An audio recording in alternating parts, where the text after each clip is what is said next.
Hi, Poe. Good morning, Poe fans. Welcome to our Poet Like Poe reading event with all of Poe's poetry and some original poems that have been inspired by Poe and all of his works. And so, Jeannie, how you doing? I'm here, She and is it's here and Saturday. she has a lovely hat on. Yay! See, the raven is like attacking Exactly. And so you can tell the darkness and the light. me. We fit perfectly. Yes. So yin and yang, or whatever you want to call it. Yeah. So, Jeannie, what all do we have on for today? Well, during our poetry reading, we got wonderful guests that's going to be joining us Mhm. all the way from all parts of the world Yes, because we we even are have someone. Yeah, international. we Yes, have someone coming from Ireland. Not literally through, but he's going to be yes. on here. Through the electronic waves. Exactly. He's coming Yes, over the waves and not the ocean yes. kind. But we've got all over the United States people coming through to read their adaptations of Poe's work. We'll also be showing some commercials for our sponsors, as well as the poetry contest, which kicks off on April 1st. Which is this Monday. Yes, absolutely. And so we are excited about this event, and we're planning on doing this every year If that it we goes do. well, we hope to Yes, continue it throughout the next annual poetry contest. yes, So, absolutely. And so it's just we wanted to, last year when we did the poetry contest, we got a little bit late start, and so it kind of started the middle of April, but we really wanted to celebrate National Poetry Month, which is the entire month of April. And so we made sure that we kicked it off, or we're kicking it off on April 1st. And so again, we've kind of joked, you're not an April Fool if you submit your poem on April 1st. So that's a smart thing to do. Get your entry in early, but you have until May 15th to submit. And we will have a live link on the website up on April 1st. So no worries there. yeah. So just keep tuned in and keep watch, and we hope you enjoy our day today. And we're gonna have all different people, like I said, published Mhm. authors from around the world. Mhm. We're gonna have many different poets and even regular authors. And like our first one that we're gonna have for this morning, she's gonna kick us off with a poem, but she's an actual Amazon rated young adult author, if I'm not Yes. mistaken. Yes. And children's author. Yes, And children. Yeah. so what we're going to go ahead and get started early because Holly Knightley is already with us, the early bird. So what we're going to go ahead and introduce her. Holly Knightley is a supernatural suspense author and lifelong devotee of the macabre. She draws inspiration from the ethereal works of Edgar Allan Poe, whose spectral tales have ignited her love of all things dark and spooky since her youth. She calls New Jersey home, where she resides with her husband and their 4 fur babies. And you may find her on Facebook, X, and YouTube at Holly Knightley. And her books you may find on Amazon. And we highly recommend. And I have a copy right here of Eye of Athena, which is going to be for the adult category, the second place. That's one of the prizes that you get to win, and it is a fantastic book. So, Holly, Absolutely. welcome. Hi, Jeannie. Hi, Carmen. Thanks so much. So excited to be here to kick off the Poet Like Poe poetry contest. It was such an honor to be a judge last year. Ecstatic to be back again as a judge. Yes, Just and had so sponsor. yeah, you guys had just so many talented poets. It's pretty amazing to get to read that. It was a lot of fun. So thank you. Yes, absolutely. We're hoping that we do get more submissions this year. We only had a few people submit for the youth part of it last year, and so we're hoping that we do get more of the younger generation writing poems and joining in. So that'll be exciting to see how many we get this year. Yeah, especially if you have any family members of the Yes. young adult variety that you can con them into. Yes, and if you're a teacher, Hmm. suggest it to your students to submit the poems. I think the earliest aged for entry, I think we said 11 years old, which is about Yep. 6th grade. We felt like that was a good place to start this year. We kind of lowered the age range. Yeah, middle So, school usually is a good start. yeah, absolutely. So Holly is going to read Poe's poem Alone, which was published on March 17th, 1829. And so, Holly, are you ready to read? I'm ready. Okay, All right. we'll take it away. Alone by Edgar Allan Poe. From childhood hour, I have not been as others were. I have not seen as others saw. I could not bring my passions from a common spring. From the same source, I have not taken my sorrow. I could not awaken my heart to joy at the same tone. And all I loved alone. Then, in my childhood, in the dawn of the most stormy life, was drawn from every depth of good and ill, the mystery that binds me still. From the torrent or the fountain, from the red cliff of the mountain, from the sun that round me rolled its on tint of gold, from the lightning in the sky as it passed me flying by, from the thunder and the storm and the cloud that took the form when the rest of heaven was blue of a demon in my view. Back to you, 6 degrees. Holly, that was amazing. I got a little tongue twisted. But hey, guys, I try. No, you did amazing. You did amazing. So, what inspired you to choose Alone? So, Alone is one of my favorite Edgar Allan Poe poems. I think it's a poem that a lot of us can relate to, especially when we're young. It's believed that Edgar Allan Poe wrote this poem when he was in his 20s, when he actually wrote it in like an autograph book of Lucy Holmes, who was a fellow poet. He kind of wrote it. It's kind of like an autograph slash maybe like a little love note. And I just love the idea that other people may have been writing like roses are red, violets are blue. I love you, and he's writing this really like saying like that he knows he's different, he feels he's different, like he and I feel like a lot of us can relate to that, whether we feel alone through grief or from different social pressures.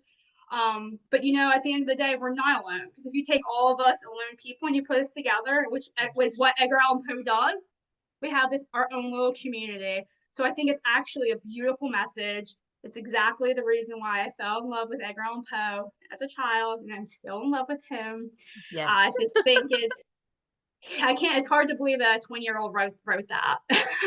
I know it is an amazing poem. It's probably in my top 10, I would Yes. say. Yeah, of It definitely favorites. resonates with a lot of us, like you're talking about, Yeah, with those that are, whether they're introverts or introverted suffering. extrovert. Yeah, Yes. introvert, extrovert. Well, So introverted extrovert. I am definitely that. yeah, I well, gotta have my alone time. I'm not even an introverted extrovert. I'm just an introvert. Yes, to But the just say, yeah, extreme.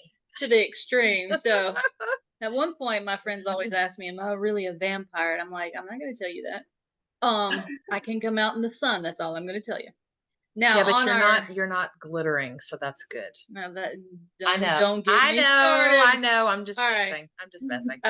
On chat, we do have Matthew Thompson gave you wonderful golf claps. I'm gonna Yay. call them golf claps because I'm they're gonna do silent on YouTube comments. Yes, So I'm gonna Well, do the snaps. I'm gonna do the well, snaps. that's very kind, because that's my husband. Yes. So, but thank you, darling, because he knows like how I've been kind of stressing out about it. So thank you. Yeah. and No, you see, did an amazing job. You you did. have an actual support system that's, he's loving, caring, and he's supporting you. So that's always good. So in actuality, you're not all alone. That's right. Yeah, So that's yeah. good. And He you have was. us Yeah. too. I Us. didn't brick him up in his room because I have this is a very flat cat wall, but he was made to stay in his room so he didn't make me laugh while I read. So, but Or make he's a you good husband. nervous. Yes, Yeah. yes. That's Nice. okay. That's Nice. okay. So definitely check out Holly on all of the social media Mhm. platforms. Go look at her book arrays, and you've got some more coming out this summer, I believe, right, Holly? Yeah, I have a fun young adult series called Whistler in the Woods. It's actually based off the Jersey Devil. You don't have to be from New Jersey to enjoy it. If you like the idea of like a demon haunting the town you live in and weird time warps and all that, which who doesn't, right? Check that out. It should be a Right up lot of my alley. fun. Yeah. Absolutely. Well, Holly, thank you so much for being a part of this and Yes. kickstarting the event. This is Yes. so awesome. Yes, with Thank you our guys so much. I'm such a fan of the podcast. You guys do a wonderful job. You guys just bounce off each other. I look forward to it every week. I'm like, where's the new episode? I know. You guys just can't keep them coming quick enough for me. Thank you. Excited to hear all the poetry we're going to get this year. Seriously, anyone, even if you feel you're amateur, it doesn't matter. That's right. The first step is getting your poetry out there. Just letting other people read it is really the first step to growing as an author Yes. or a poet. So, please submit. We're very excited to read them. Yes, So, absolutely. Yeah. Yes. And again, thank you for being supporting us, being a judge, being a sponsor. I mean, you're all the things and you're amazing. So Yeah. Oh, Yeah. thank We'll you. we'll look forward to anything you have coming out in the later months. And mhm. if people haven't seen Eye of Athena on Amazon yet, they Yes. need to check it out. And Yes. anyone who actually enters and wins first place, No, excuse me, second place. second Second place, place. will get the Eye of Athena. Yes. Yes. And one other thing too, I want to shout out as well is Holly's novelette, Riley House. Jason Markiewicz, who is we're going to show his video of Annabelle Lee later Mhm. on, did a audio reading, and that's coming out on Audible very soon, correct? He just finished it. I just listened to its entirety yesterday. Jason is such a professional. I'm He is. completely blown away. Like I told him, I'm so glad that he's still at that, I can still afford him because pretty soon I won't be able to. He is that good. He He is. He's really brings amazing. he brings the story to life. He's so professional because I know Yep. I'm neurotic and probably pretty hard to work with.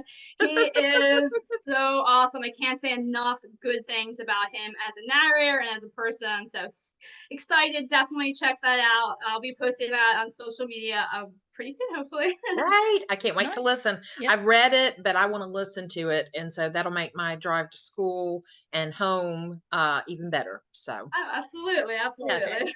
All right. Well, So- Holly, thank you so much. Thank you. I'm going to be in the chat listening to everybody else today. Very excited. Set everything aside to Yay. enjoy some beautiful poetry today. All right. Thank Yep. you. Thank you. All We- right. we See you. enjoy your support. Yes. Thank you. See you later. Thank you. All right.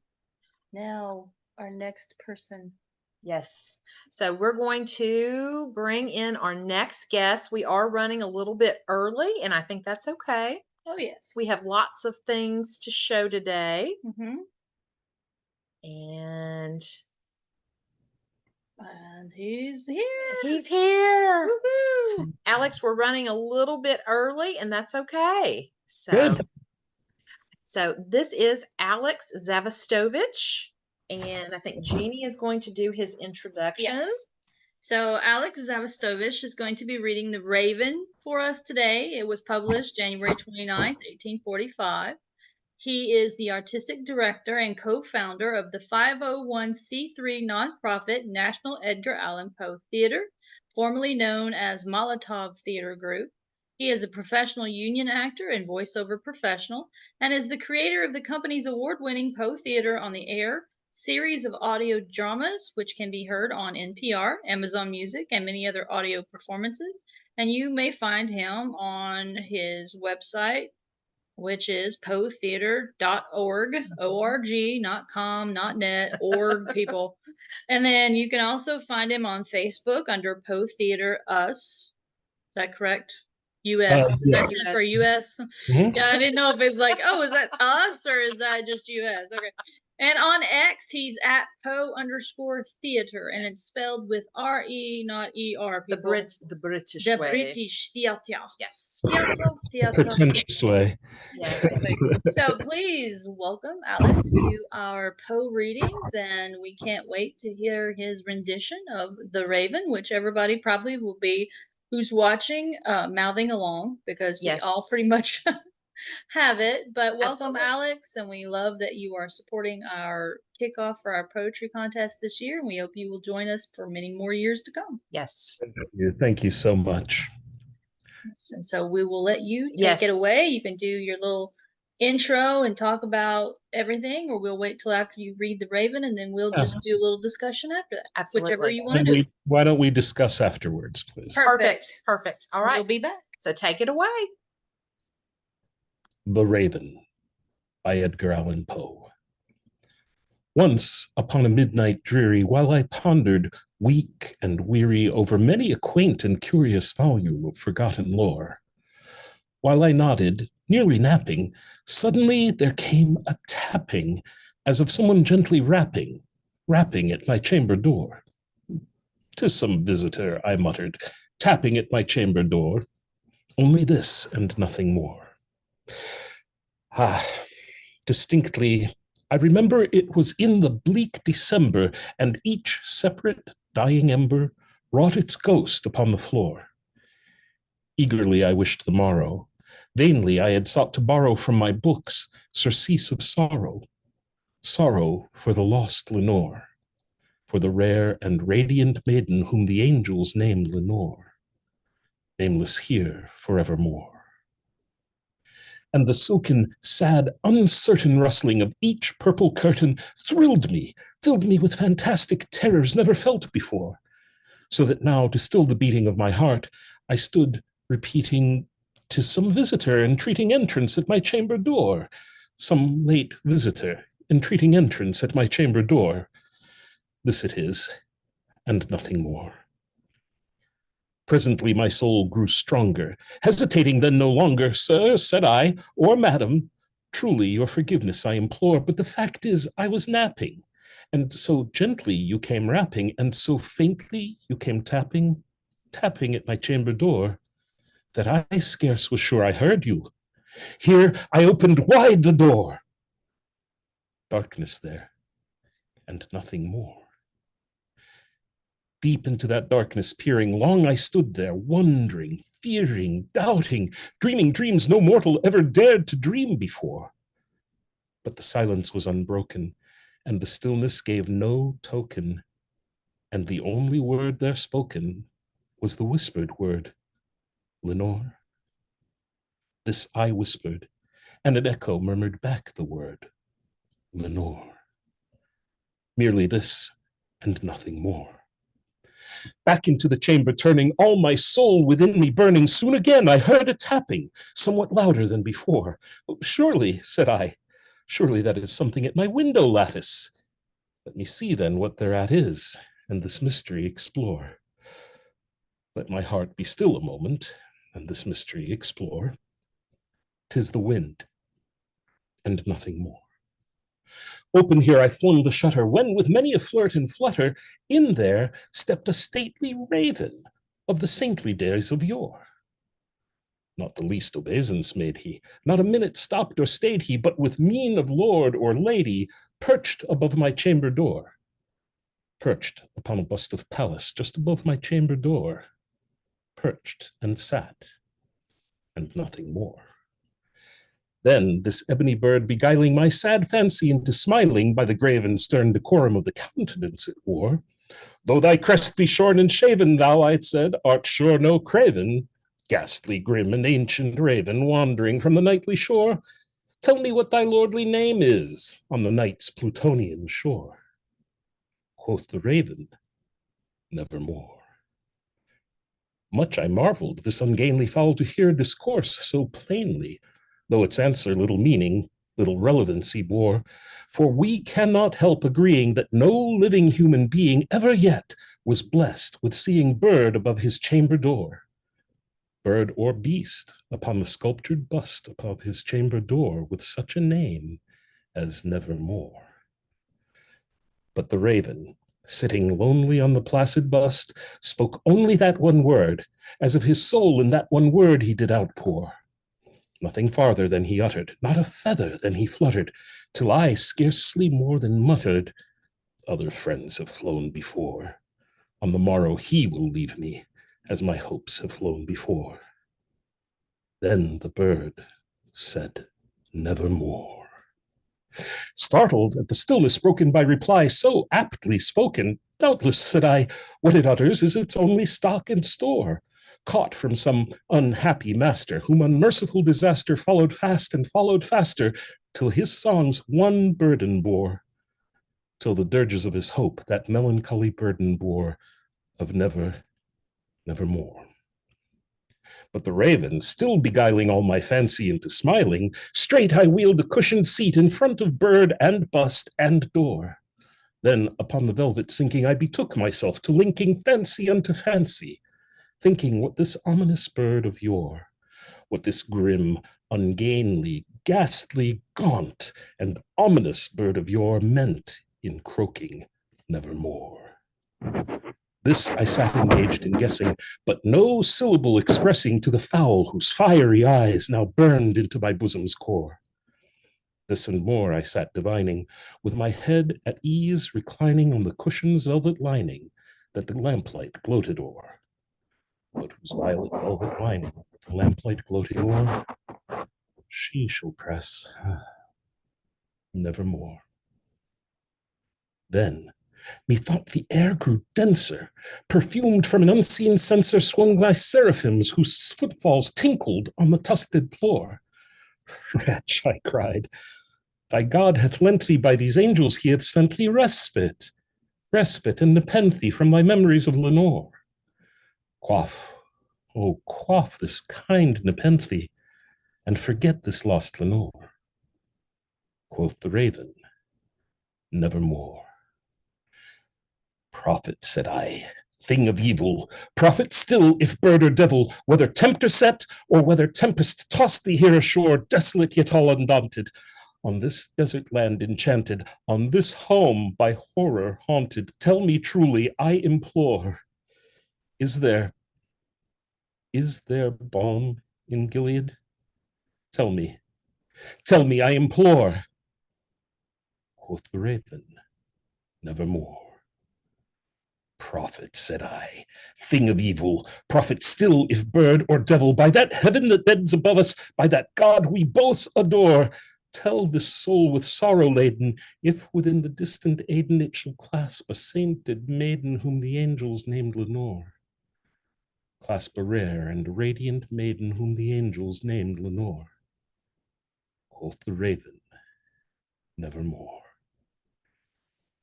Be that word our sign of parting, bird or fiend, I shrieked upstarting, get thee back into the tempest and the night's Plutonian shore. Leave no black plume as a token of that lie thy soul hath spoken.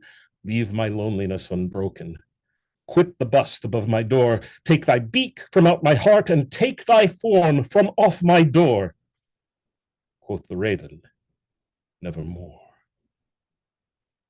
And the raven, never flitting, still is sitting on the pallid bust of Pallas just above my chamber door.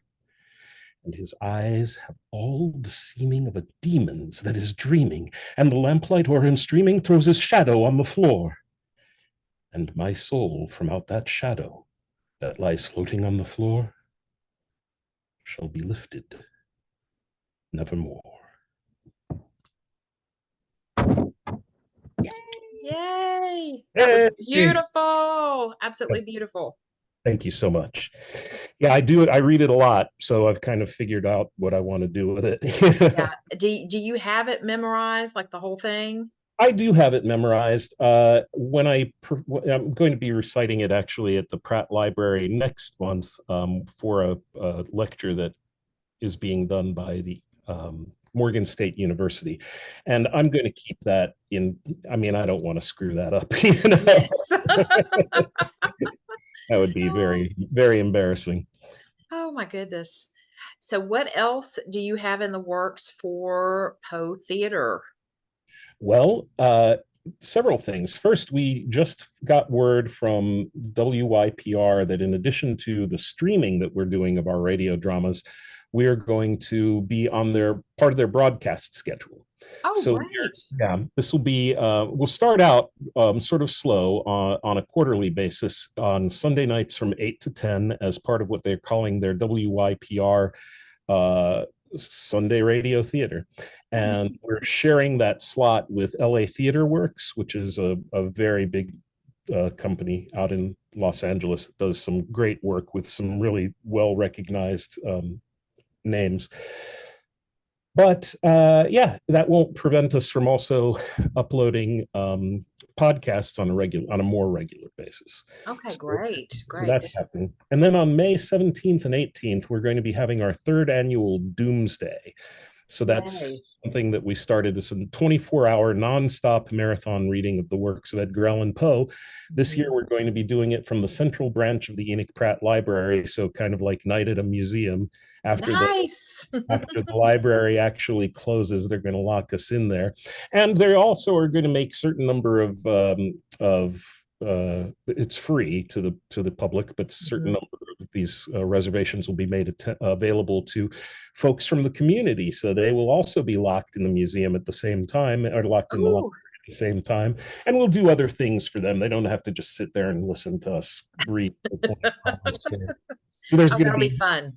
Yeah, there'll be movie screenings, there'll be some things for younger folks. Yeah, it'll be a great occasion. So that's coming up on the 17th and 18th of May.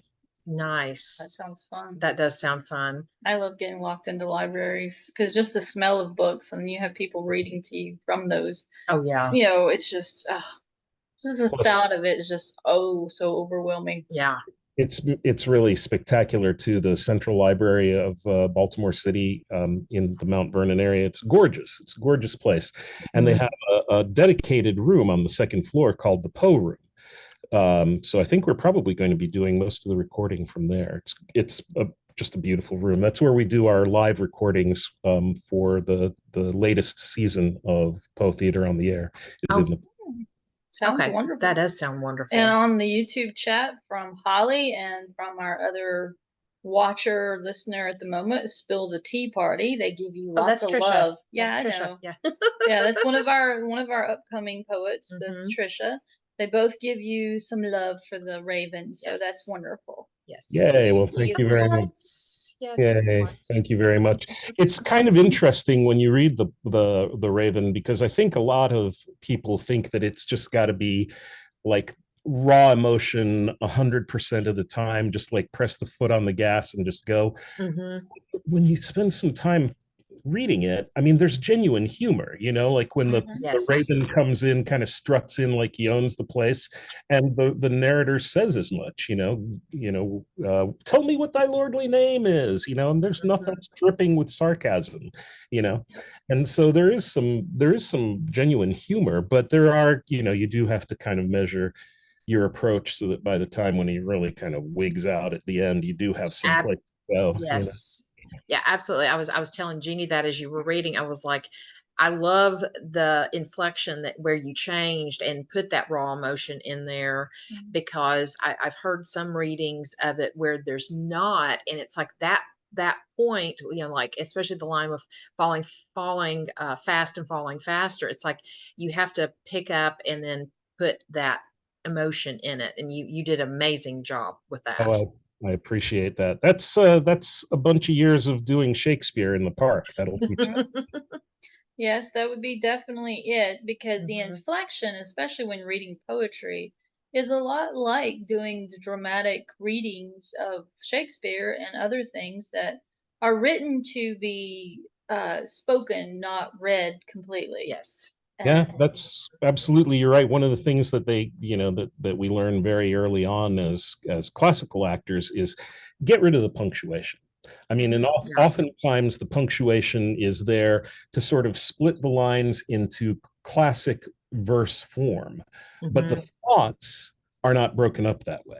Right. So you figure out, like, is that comma there just to indicate the end of a line, or is it really the end of a thought? And you have to kind of put those two things together and figure out, where am I going to take a breath for one, Yeah, and absolutely. Yes. And what is the thought that I'm trying to get across? yeah, I agree. It's like, is it a pause? What really is it? And and I actually just read The Raven to my students a couple weeks ago because we're doing a write going into writing, and The Raven was one of the passages for them to look at compared to The Cremation of Sam McGee and informational text or informational essay. And so I read it aloud, and a lot of times I'll let my students read because I think it's really important that they read aloud. But for this one, I wanted them to hear inflections and, what goes into both of those poems.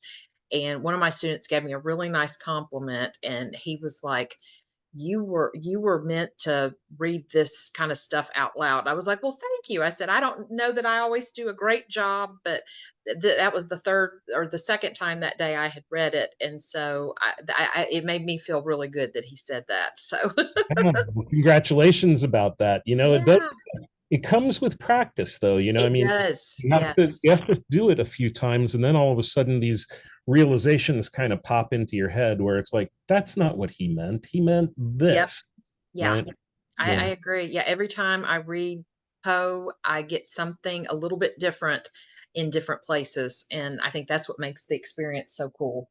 Well, like we've always said and everything, like on Poe Unplugged, and I've said it many times myself, over the years, the differing ages, the differing happenings in your life changes you know, your idea and your reading Yeah. of what Poe is meaning and what it means to you. Yeah. I Yeah, agree. Mhm. absolutely. Absolutely. Yeah, definitely. I mean, as we get older, this poem in particular hits a little bit harder because when you're younger, you don't really experience loss that profoundly. You haven't really met who you think is your life partner. There's a lot of living to do to really get to a point of completely understanding it. Absolutely. Yeah. Yeah. And even if you have had some loss in your life at an early age, there is a different level of grief than if it's Yes. losing the love of your life or Yeah, losing a parent or A child. losing a child or something like that. absolutely Yeah. right. Yeah, It people it cope in means different. different ways. Yeah. Yeah. It means something different. Hmm. And I think that's one of the things. Even if you read it out loud to someone, they're still going to listen to it if with their own emotion. Yeah. That's exactly right. Yeah, yeah, yeah. They take away from it what is meaningful to them. That's absolutely true. Hmm. Yeah. Yeah. And that's why when I was teaching before I retired and I was doing drama as my classes after school before all that wonderful stuff, I would always try to explain to them how that, yes, plays are written down so people can learn their lines and you can read it as you are becoming that person, you are stepping into as that character.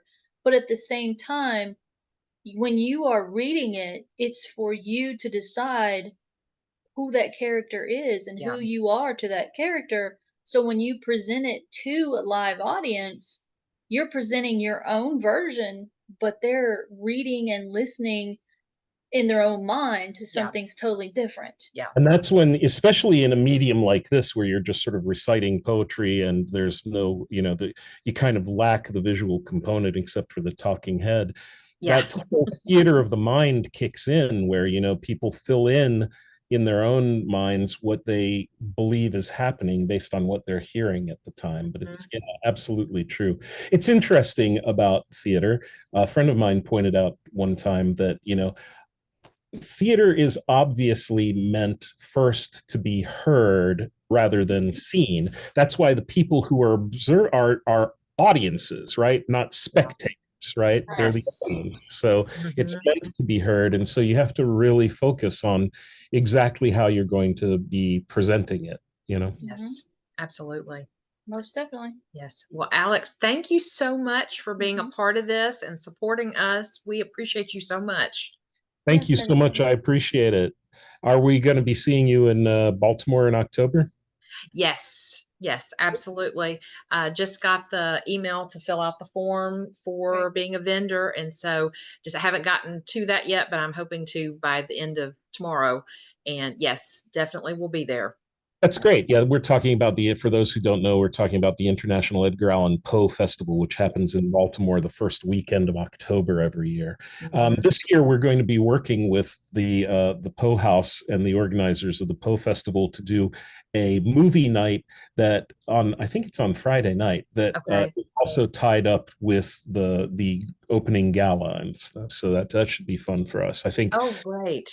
I don't think I'm telling tales out of school, but I believe that Victoria Price, Vincent Price's daughter, is going to be on hand, and so Oh, it'll be wonderful. yeah, it'll That will be be fun. amazing. It'll be Okay. fun.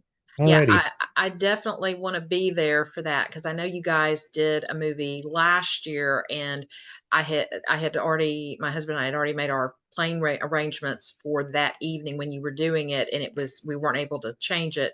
And so this year, knowing that, I will definitely be there the day before or the night That before. would be great. How great. Yeah. All righty. Well, thank you very much for the opportunity. I appreciate it, and Yes. good luck with your work. I'm glad to be doing my small part in supporting it. Absolutely. Thank Well, you. thank you very much. And we will definitely be on to watch Doomsday, and that's going to be exciting. Mhm. So All righty. Thanks so much. thank you, All right. Alex. Have a Thanks, great Alex. weekend. Bye. Bye Bye. bye. All right. So, Jeannie, what have we got next? Well, we have another reader coming up, but we have Yes, a at few minutes. 10:45 Yes. we do. So I think right now would be a good little commercial break to Yes. give a little idea of what to be expected for the poetry contests and Okay. what the submissions and all that. So we can give you a little bit of a preview if you want to submit a writing of some sort, and even if you want to pass it on to some youths, we would enjoy you passing that along, but we want to give you an idea of what they are. So Yes. please sit back and enjoy our little short promo about what the poetry contest will be and what to submit. Yes. So So, give us just a moment to turn yes, on our sound and see. Here we go. yep. All So right. enjoy.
All right. So if you have questions about the poetry contest today, please add those questions in the chat and we will answer away for any kind of thing you need to know that we haven't shared.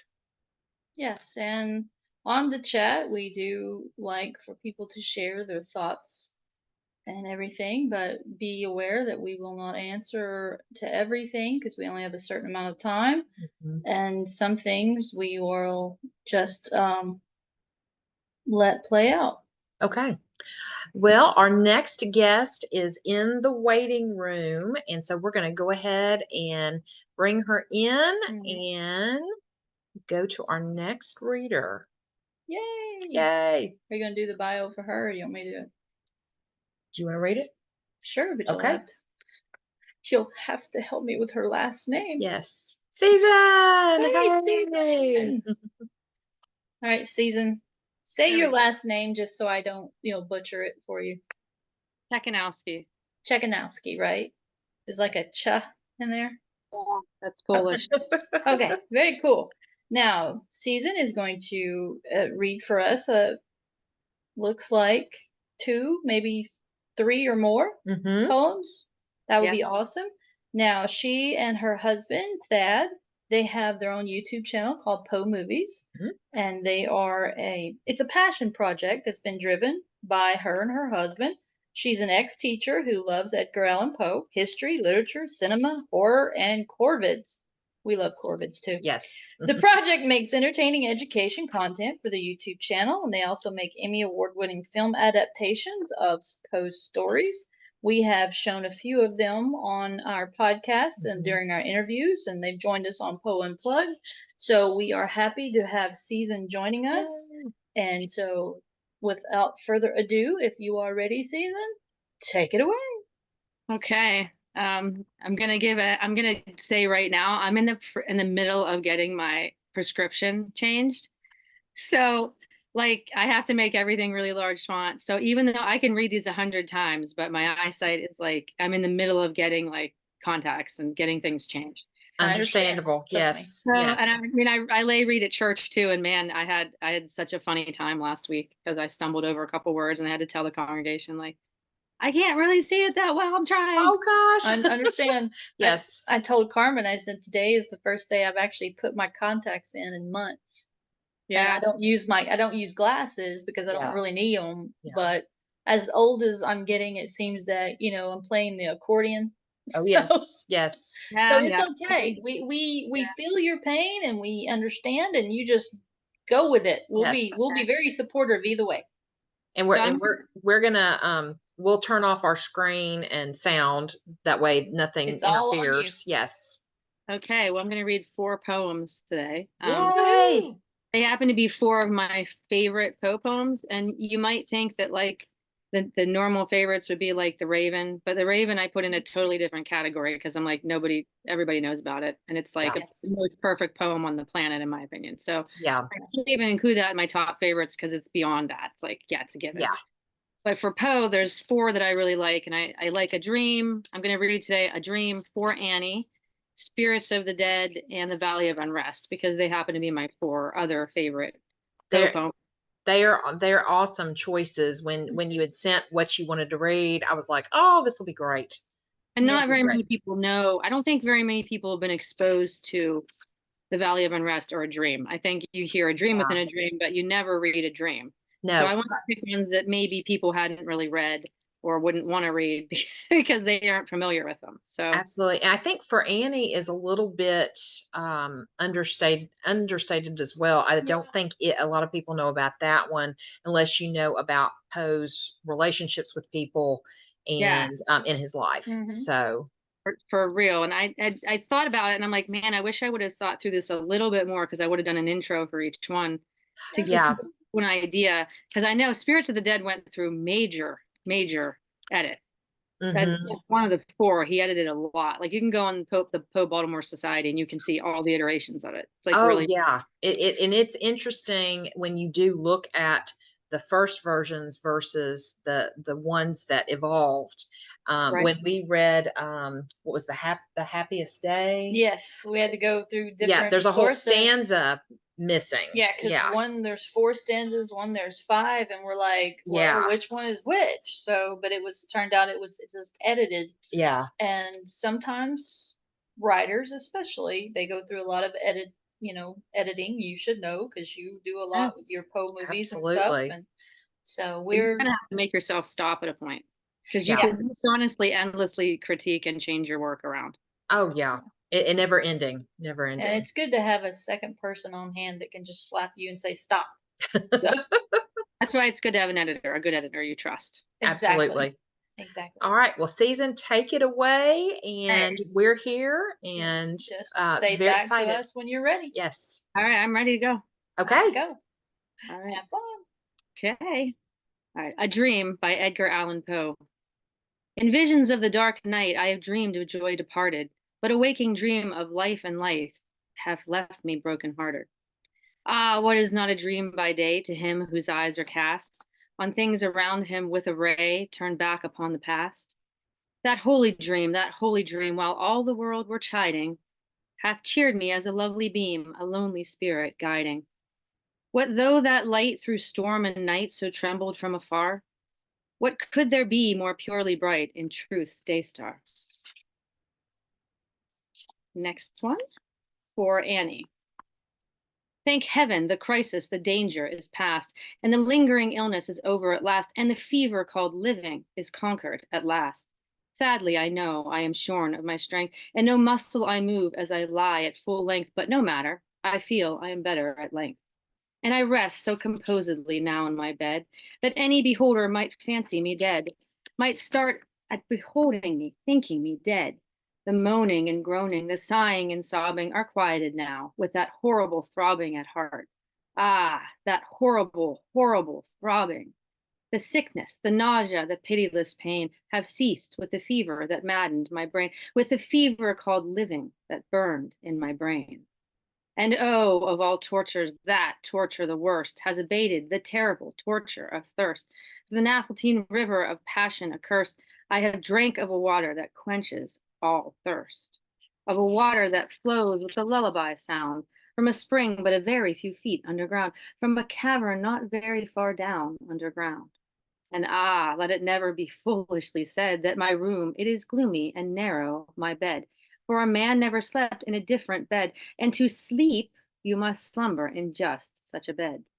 My tantalized spirit here blandly reposes, forgetting or never regretting its roses, its old agitations of myrtles and roses. For now, while so quietly lying, it fancies a holier odor about it, of pansies, a rosemary odor, commingled with pansies, with rue and the beautiful Puritan pansies. And so it lies happily bathing in many a dream of the truth and the beauty of Annie, drowned in a bath of the tresses of Annie. She tenderly kissed me, she fondly caressed, and then I fell gently to sleep on her breast, deeply to sleep from the heaven of her breast. When the light was extinguished, she covered me warm, and she prayed to the angels to keep me from harm, to the queen of the angels to shield me from harm. And I lie so composedly now in my bed, knowing her love, that you fancy me dead, and I rest so contentedly now in my bed with her love at my breast, that you fancy me dead, that you shudder to look at me, thinking me dead. But my heart, it is brighter than all of the many stars in the sky, for it sparkles with Annie. It glows with the light of the love of my Annie, with the thought of the light of the eyes of my Annie. If you ever thought that Poe didn't know how to use the M dash or that Emily Dickinson was like the master of the M dash, you need to read for Annie because he just knocks it out of the park with the M dash in that poem.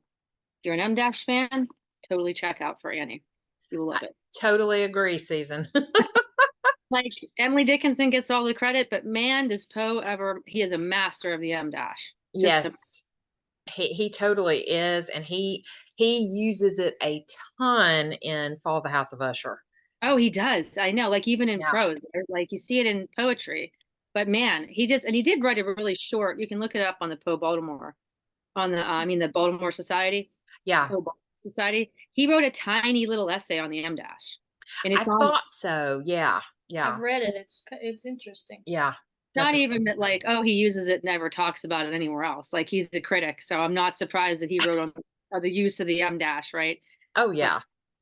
So I'm gonna read two more, but I just had to comment on that. And it's like really hard when you're reading it because like I told Thad when I was going through these, I'm like when he says like and he's to sleep on her breast, deeply sleep from the heaven of her breast. I'm like, tell us how you really feel. Yeah. Exactly. Yes, and How Holly that said again? the fever of living is, she goes, what a line. So Yeah. I have to agree with her. Mm-hmm. The fever Oh, of living. just the pauses in that poem, you got to get the rhythm. And then there's like one part in that. And I know I have two more to read, but I just had to remark on this poem because I also have it in Spanish out in the box for like Oh, usually put it out in my poetry box for Oh, Halloween. nice. And Nice. every time I see for Annie, I always think por Annie, like because for Annie in Spanish, because I always have it out in the box and I like to read it in Spanish. Mhm. But like it's just everywhere that he's breaking it up, and he's got like alliteration in here, and then he's got like just this. There's this whole entire section. I forget where it's at here, where he's just like, oh, Lanley reposes, forgetting or never regretting its roses, its old agitations of myrtles and roses. Like you could rap that. You That's could. like beautiful. Like I love that stanza because it's That so would be a well great video you guys could do. oh yeah, Rapping it. Yes. Poe I rap. mean, It's good. a It's rap. like Okay. Yes. it's perfect. It's Yeah. perfect. All right, I'm gonna read Spirits of the Dead. All All right. right. Cool. One of my Valley of- faves. Yes. Like All I right. said, if you're a fan of Spirits of the Dead, go on to the Baltimore Post Society and look up all the different iterations because all the ones I'm using today are from the Poetry Foundation. So these would be like considered like the end edited work. But if you like, it's really interesting specifically with Spirits of the Dead. I would tell people to go check it out because it's gone through some very different iterations with more stanzas too. So That's cool. Yes. That's really it cool. has five. He has this sectioned off with like 5 stanzas that are marked off.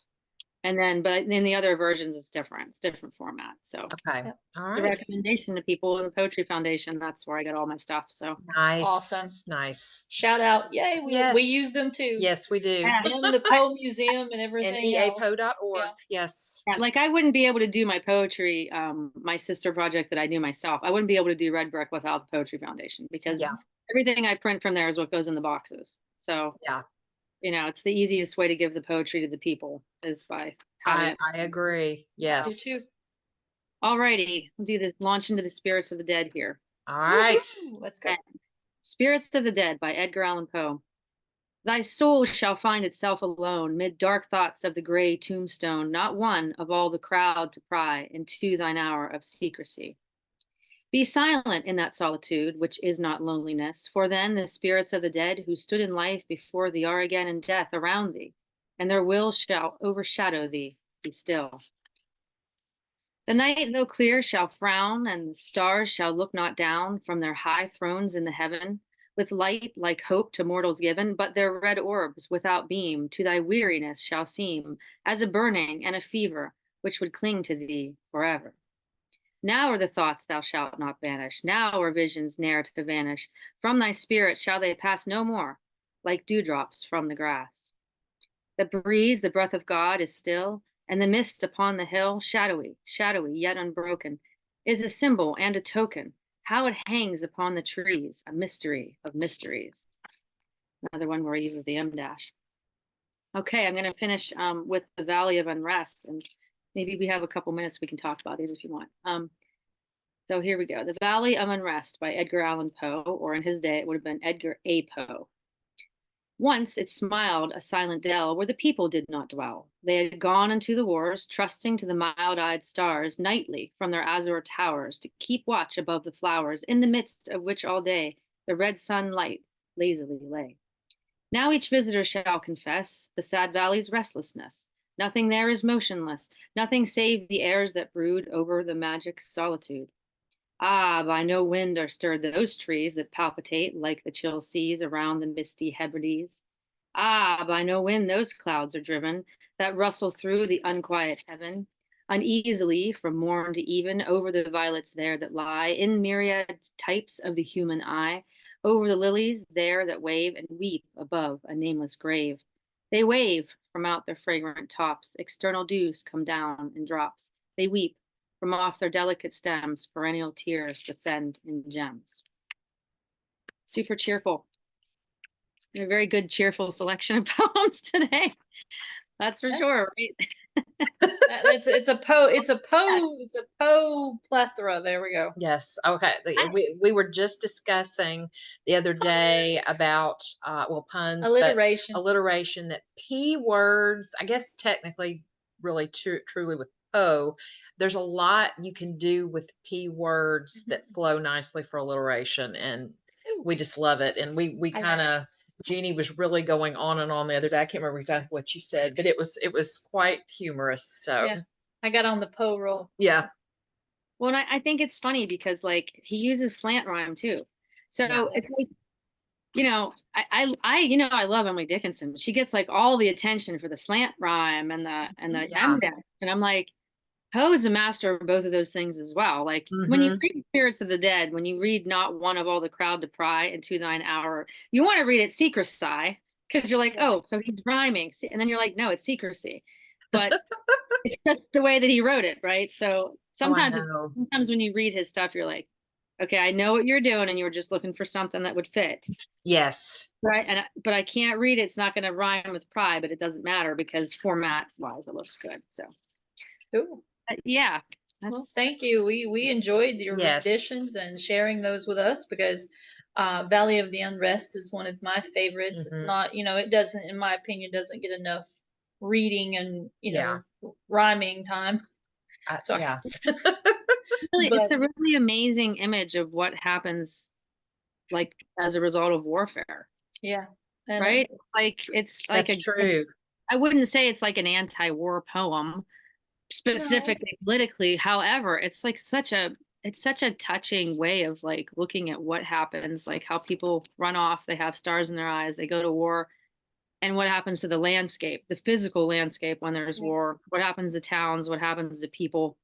It's Mhm. all in there, yeah, like just I mean actually makes me think too of like, like whenever there's like what happens when a place is desolate and then things start to grow Yeah. and come back in. Like he's describing the rain and there's the seas, but no one's there anymore because they're gone. But life Mhm. goes yeah. on, and it's still, it's just interesting. Yeah. Yeah, and I I like agree. it, and this is going to sound really weird, but it's also with my generation, with the destruction of Chernobyl, the Yeah. nuclear power plant. And whenever Mhm. time I read this, it just resonates even more to me Yeah. because now, they've got all these mutations, all these animals that have lived there, they've had to mutate because of the radioactivity that's going on. But at the same time, things have started to grow, but that doesn't Mhm. mean humanity can interact with them for a long period of time because it's still dangerous. Yeah. Right. So with the Valley of Unrest, it just that to me speaks of Chernobyl because it is a valley of unrest. It is still Yeah. recovering, but it's still not in a perfect harmony. I guess is what I'm I trying to was say. actually I was actually thinking the same thing. Yeah, I was like, Yeah.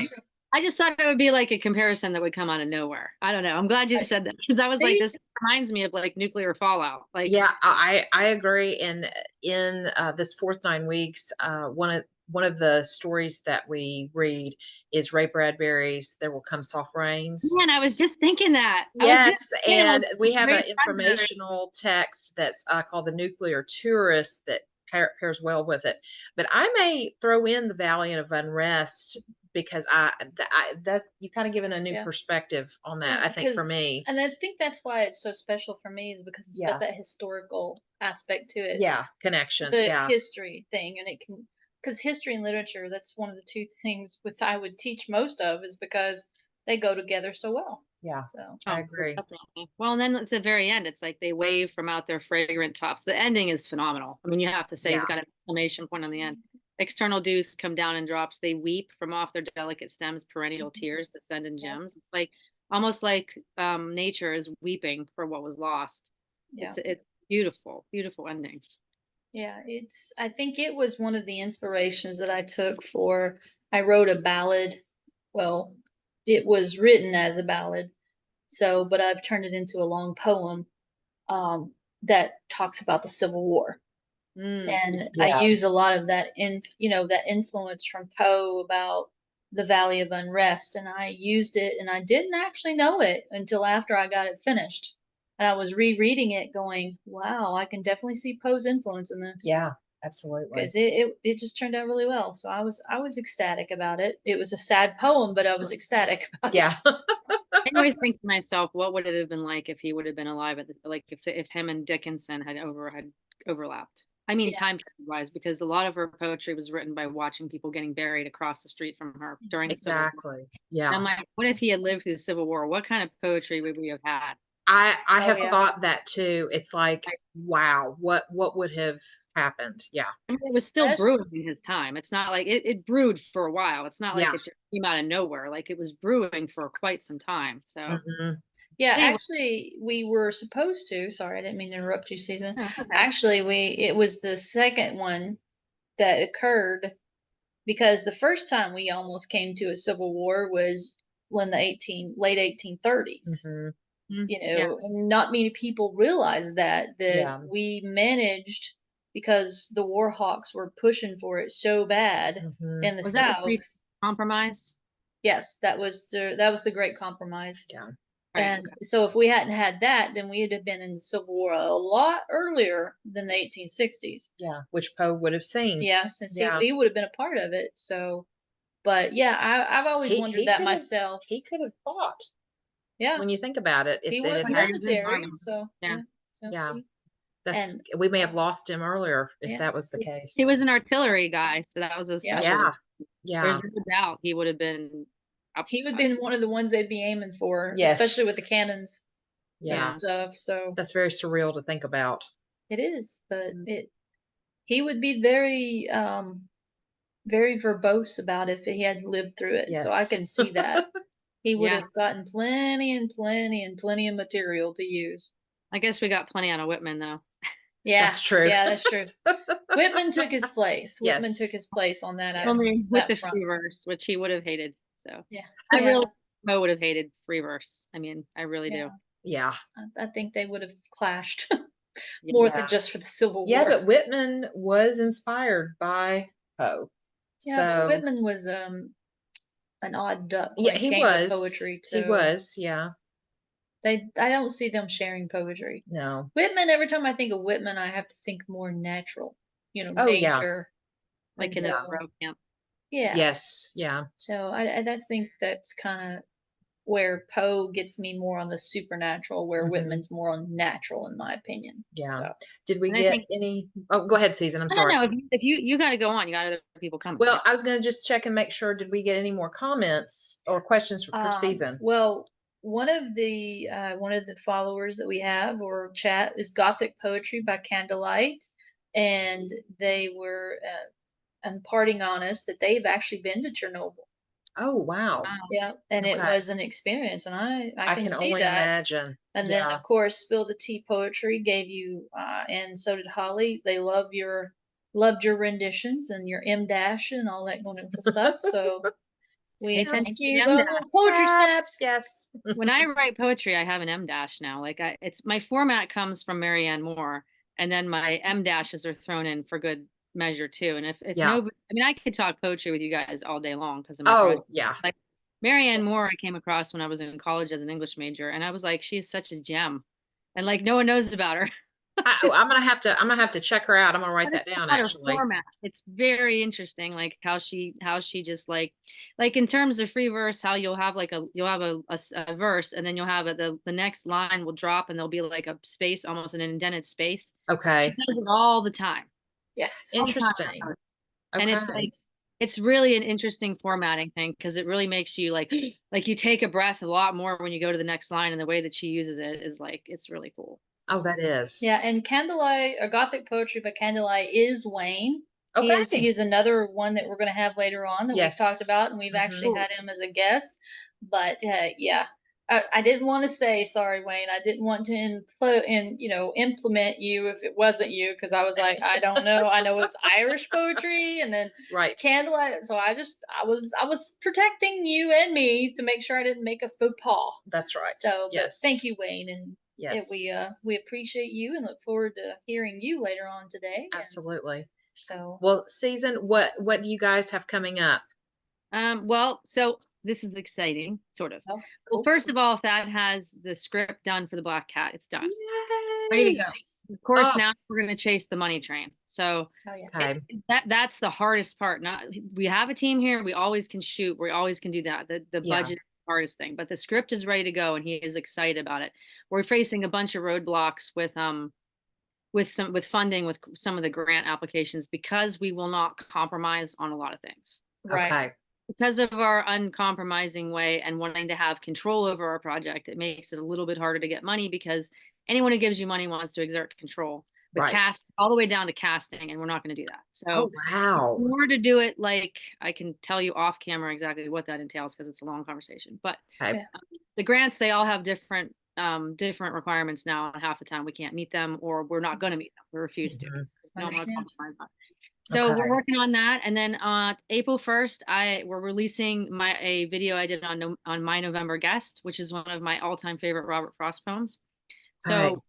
check that out. That'll be great for using to teach in the classroom because I Yes. cover the form, I cover the Sound of Sense, which is like Robert Frost, his whole Mhm. philosophy of poetry and where Mhm. it comes from. And I worked really hard on that script. So Okay. definitely check Look that video. forward to it. Yeah. Yeah. And we did shoot it in October, so it will give you a major fall feel. But I think Okay. I think you guys will really enjoy it. I mean, I think Absolutely. Hey, if it's got Frost involved, I'm there. Yes. and Yeah, we Robert have he's him Frost is amazing. another we one. have him reading the poem in the video, and then I break Yes. down the format, and he has him reading it, and then Thad has the A, B, he has everything labeled. So if your Nice. students that ever read it, they can follow the formatting. That is so cool. Yay. Okay. Cool for Loving me. it. Yeah. Yeah, so I go over the Yay. format and then I talk about the themes, and I'm gonna try going forward to do a lot more on poems and like literature and have the same format where we tackle like the format for the students, and then we tackle like just what are the themes with a little biographical stuff thrown in because I don't think you Gotcha. can understand anybody without that. I Perfect. totally agree. They have got to have background knowledge. Absolutely. Yeah, because That's the they're main they're thing. not growing up with as much, involvement in Yeah. literature as we did. I'm going Mhm. to use we because I'm going to talk about us because Yes. we're old. Yes. Season is still baby.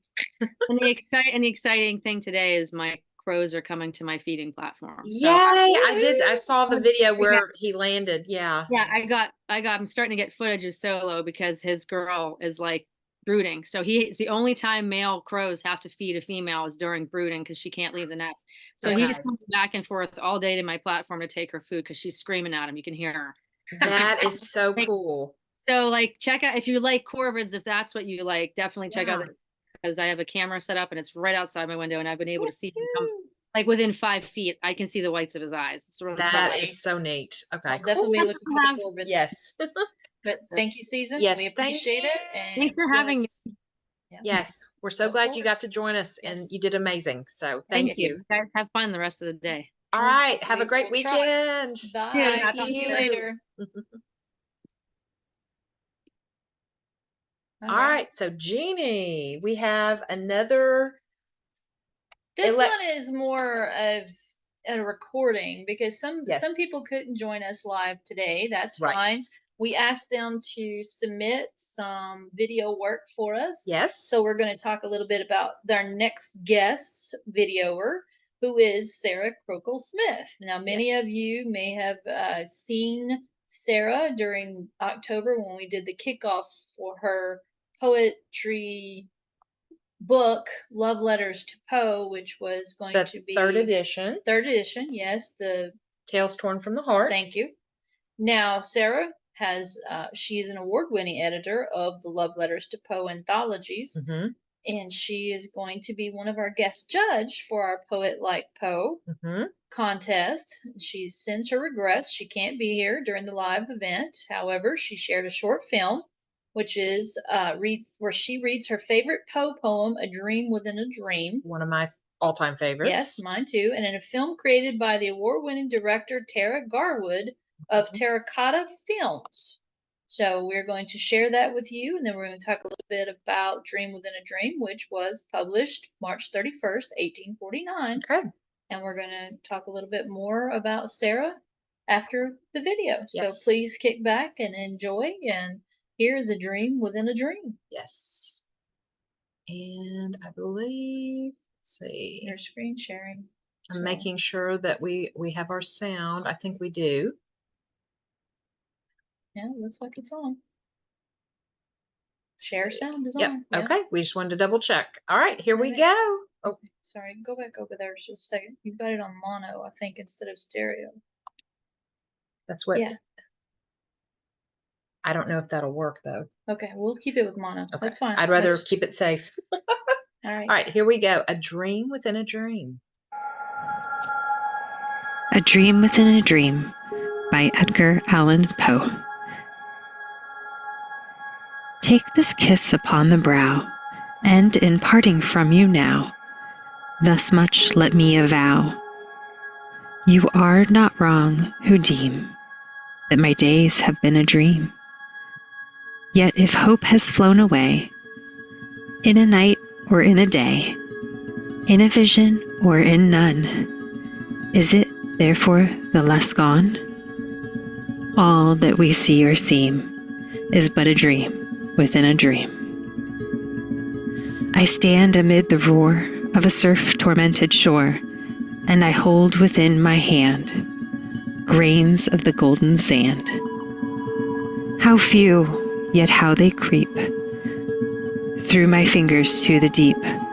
While I weep, while I weep, oh God, can I not grasp them with a tighter clasp? Oh God, can I not save one from the pitiless wave? Is all that we see or seem but a dream within a dream?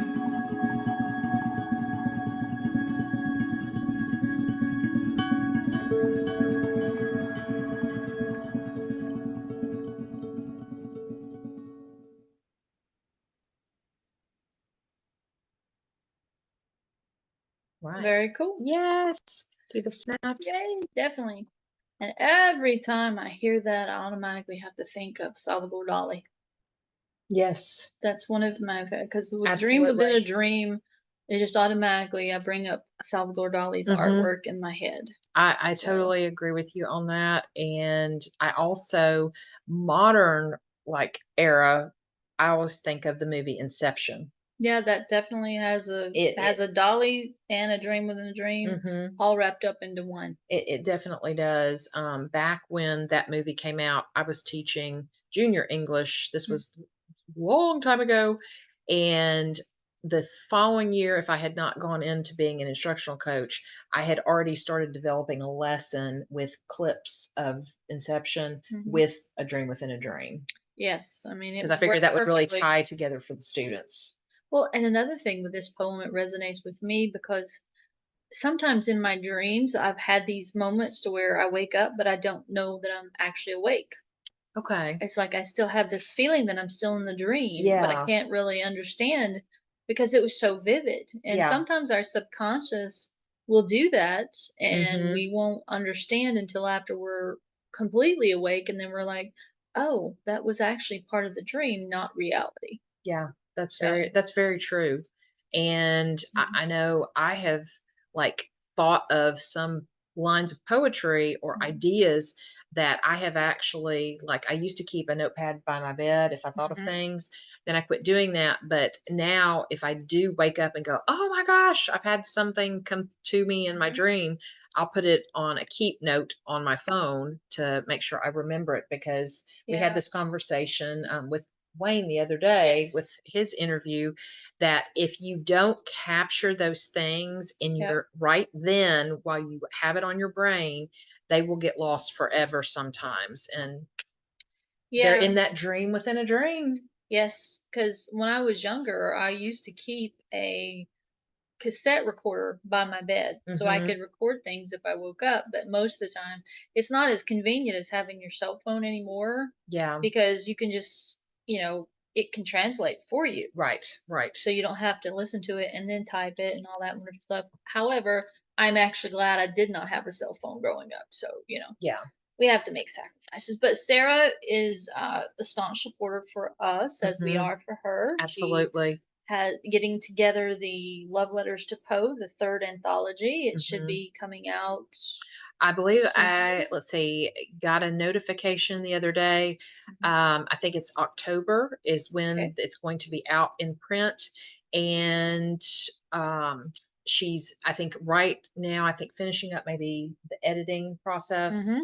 And so we're getting close. And Yep. so the launch party, the Kickstarter for her Kickstarter last fall was really fun to do and Yep. exciting. And that was really what our first, That our was our second, first second live event. Yeah, well, our first live event was on Facebook. That was Yeah. our first YouTube live event. Yes. So that was interesting, and that Yeah. was a good experience to help us along for what we are doing today. Yes, And absolutely. so moving on to our next guest videographer. Yes, I think yes, and we're a minute early, Jeannie. Yay, cool. Yay. Well, after I get done talking, it'd be great. So yes, So our next videographer is Mel Grosvenor. Grosvenor. Okay. I believe I'm saying that I correctly. hope so. Me too. I was like, okay.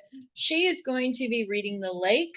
We have a published date of a year, not month or day, of Yeah. 1827. Yeah, sometimes the I got the dates from the Poe Museum, Right. and sometimes they only have the date, the year, rather than the actual month and Right. They don't day. have the actual published month and day. They just have the Correct. year.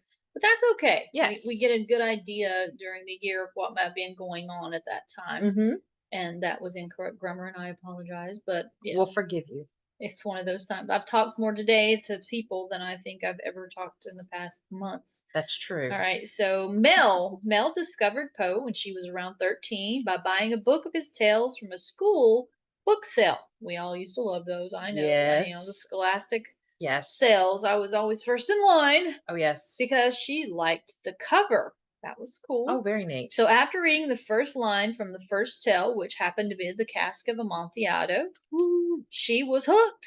Then she discovered his poetry and she was completely blown away, as many of us are when we read more. Mm-hmm. After that, she began learning his life story, which is every bit as intriguing as his works.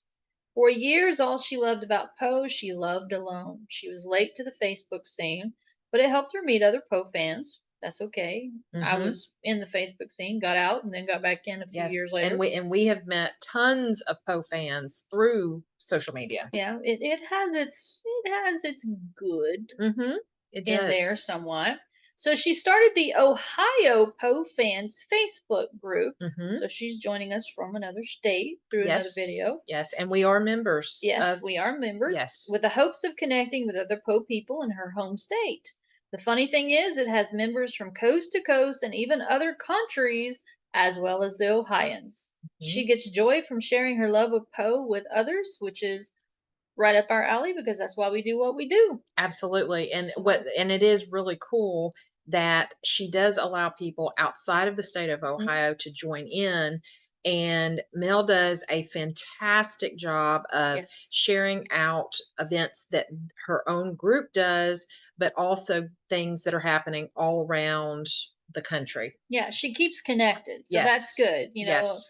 because many of us, like Carmen and I in the state of Tennessee, there's some Poe influences, but being in the Nashville area, we have more country music more than we We have the do. literature influence, but we Yes. have, And a president. Well, Yeah. a couple presidents, but one main president right here where we live. So. yeah, unfortunately, none of our presidents that we lay claim to were actually born in the state of Tennessee, but that's okay. Oh, that's true. Yeah.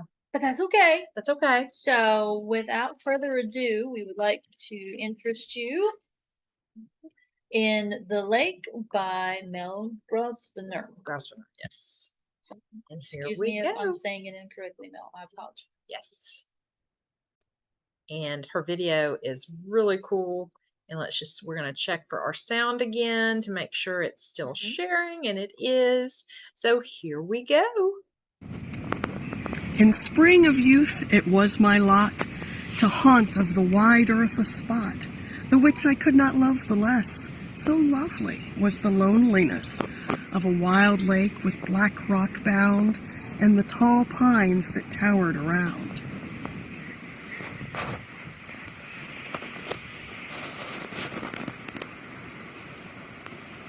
But when the night had thrown her pall upon that spot as upon all, and the mystic wind went by, murmuring in melody, then, then I would awake to the terror of the lone lake. Yet that terror was not fright, but a tremulous delight, a feeling not the jeweled mind could teach or bribe me to define, nor love, although the love were thine. Death was in that poisonous wave, and in its wake a fitting grave for him who thence could solace bring to his lone imagining, whose solitary soul could make an Eden of the dim lake. That was very nice. Very nice indeed. Yes, Mel, thank you so much Yes. I for love. that. Oh, the Yes, snaps. got the And snaps. I gotta eat love snaps. that she was at the lake when she Yes. recited that. Oh, very much so, because it was perfect ambiance. Yes, it was. And with the tall pines in the background, that was even because, pine Mhm. trees, especially in our neck of the woods, don't grow that high. No, No. not like that. Yeah. No, because we have too many other, indigenous trees Yes. to the area Well, that take over the pines. that's true. And I think our state tree is the tulip poplar. Yes. Yep. And well, back where I grew up in the mountains of the Great Smokies, we actually have a town called White Pine. Okay. Because we Yes. had Mhm. white pine trees, but with the expansion of people, it's Mhm. gotten a little smaller. But the trees were definitely smaller because they Yeah. were being overrun by the poplars and the oaks and everything, and the elms. I don't know. I don't think elms were that popular. But we Yeah. definitely had the poplar trees. We definitely have the oak trees. So Yeah. anyway, we got plenty of trees. Oh yes. In Memphis, we had a lot of the oaks. Mm-hmm. Very We much had so. we had a big one in my front yard that's no longer there if you drive by that house. Yes. But And anyway, as we digress about trees, I'm really glad she chose the lake because I think that's another of Poe's poems yes. that does not get as much credit as it should. It's Yes. beautiful. It's absolutely Holly beautiful. also gives a nice job to Mel, as does Wayne, saying wonderful read of the lake. Mhm. So, Mel, if you happen to be watching later on when we're doing the share out of the videos, Yes. I want you to know that you got some great comments, and we second those comments. Yes, we do. Thank you for Yes, sharing, and snaps hopefully, again. hopefully later on down the road, we'll actually be able to make it up to Ohio and Yes. visit with you. So, I may be going through Ohio this summer when Mhm. Jeff and I take a vacation to New York. Instead of flying up there, we're going to, and this is more upstate at Lake George. I We're was going to wondering why drive in the rather world than would you be fly. going through Ohio to get to New York? But okay. No, we're going to come back through that way. Okay, because Yeah. I was like, well, that's a little bit out Yeah, of we're there. going to go through Pennsylvania, so we Mhm. might want to stop in and see Season and Thad, Yes. and then on the way back, stop in and see Mel. So Yeah. Especially because if you come to the western side of North Carolina, you can come down by Lake Erie into Ohio and yes, Cleveland areas. So absolutely, that'd be absolutely, cool. So and I've been lots there. of It's beautiful. lakes, lots of Yes. lakes. Lots of lakes, lots of Mhm. water, lots of trees. Most people don't know this, but that area west of New York is Mhm. not very populated. Most everything is in the Manhattan area. Yeah, So, that is very true. no, it's beautiful. Yeah. It is beautiful. Yeah, it totally is. And it gets a lot of snow too. So anyway, well, our next guest is also going to be a video Yes. sharing with us, but he could not join us either. But if Mhm. you've watched our latest episode with our partners on the Oblong Box, Mhm. We call it our brother and sister podcast. And yes, one other thing I was going to mention about Mel, I do believe that they have a cemetery event and they're going Mhm. to have Poe Pizza Ooh, Poe today. Pizza? So yes, remember we had Nice. Poe Pizza. That's right. I forgot. I don't remember many things. So It's okay. It's hey, okay. it's We pizza. liked It got eaten. So Yeah, Dewey's Pizza has the Poe That's Pizza. right. I do remember now. That was some Yes. good pizza. It was good. Okay. All All right. right. So back to our next guest. Yes, our next videographer that's going to be joining us is our own one and only Levi Leland. Yes. He is going to be giving us the poem of To Helen, which was published 1848. And it's the second version yes, of To the Helen. second version of To Helen, because Helen happens to be very close and dear to Levi's heart. He does a walking tour if you're ever up in Rhode Island, Mm-hmm. and he puts together Edgar Allan Poe and his ties to Sarah Helen Whitman. Yes. So he is an independent Edgar Allan Poe scholar from the state of Rhode Island. I won't say the great state because it's small. It's mighty. What is the Shakespeare quote? Yes. She is mighty and small. I little. can't remember. She is little, or I can't remember. Anyway, y'all get the gist. So yeah, he has specialized on Poe's ties to Providence and on Sarah Helen Whitman, who is the poetess from the Providence area to Mhm. whom Poe was engaged for a brief time in Mhm. 1848. So she is one of Poe's women. Levi has created and guides a walking tour of Poe's Providence that had a successful debut in 2021. Mhm. So it was post-pandemic or post-pandemic-ish, because I don't Yeah. know if we've ever actually ended the pandemic, in Yes, my it's opinion. done. So, It's done. It's so done. when he's not studying Poe, you could probably find him sipping on an iced coffee like a true New Englander and exploring old cemeteries with his pit bull mix named Jenny Poe. Cute. Levi is an amateur artist, historian, writer, and anticipates being an amateur at most other things in the future. Hey, that's a good about, Mhm.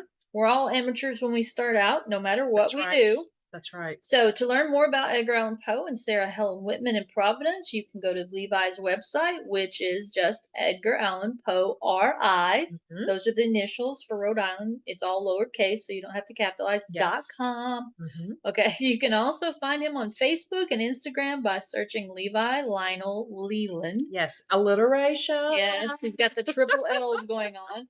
And you can also find him with his Poe partner, Virginia Poe, who we'll talk about Mhm. later. And on their Poecast, the Beyond the Oblong Box. Yes. So without further ado, here is Levi going to share with us To Helen. Yes. So let's share our Yes, screen. you're going to take it away.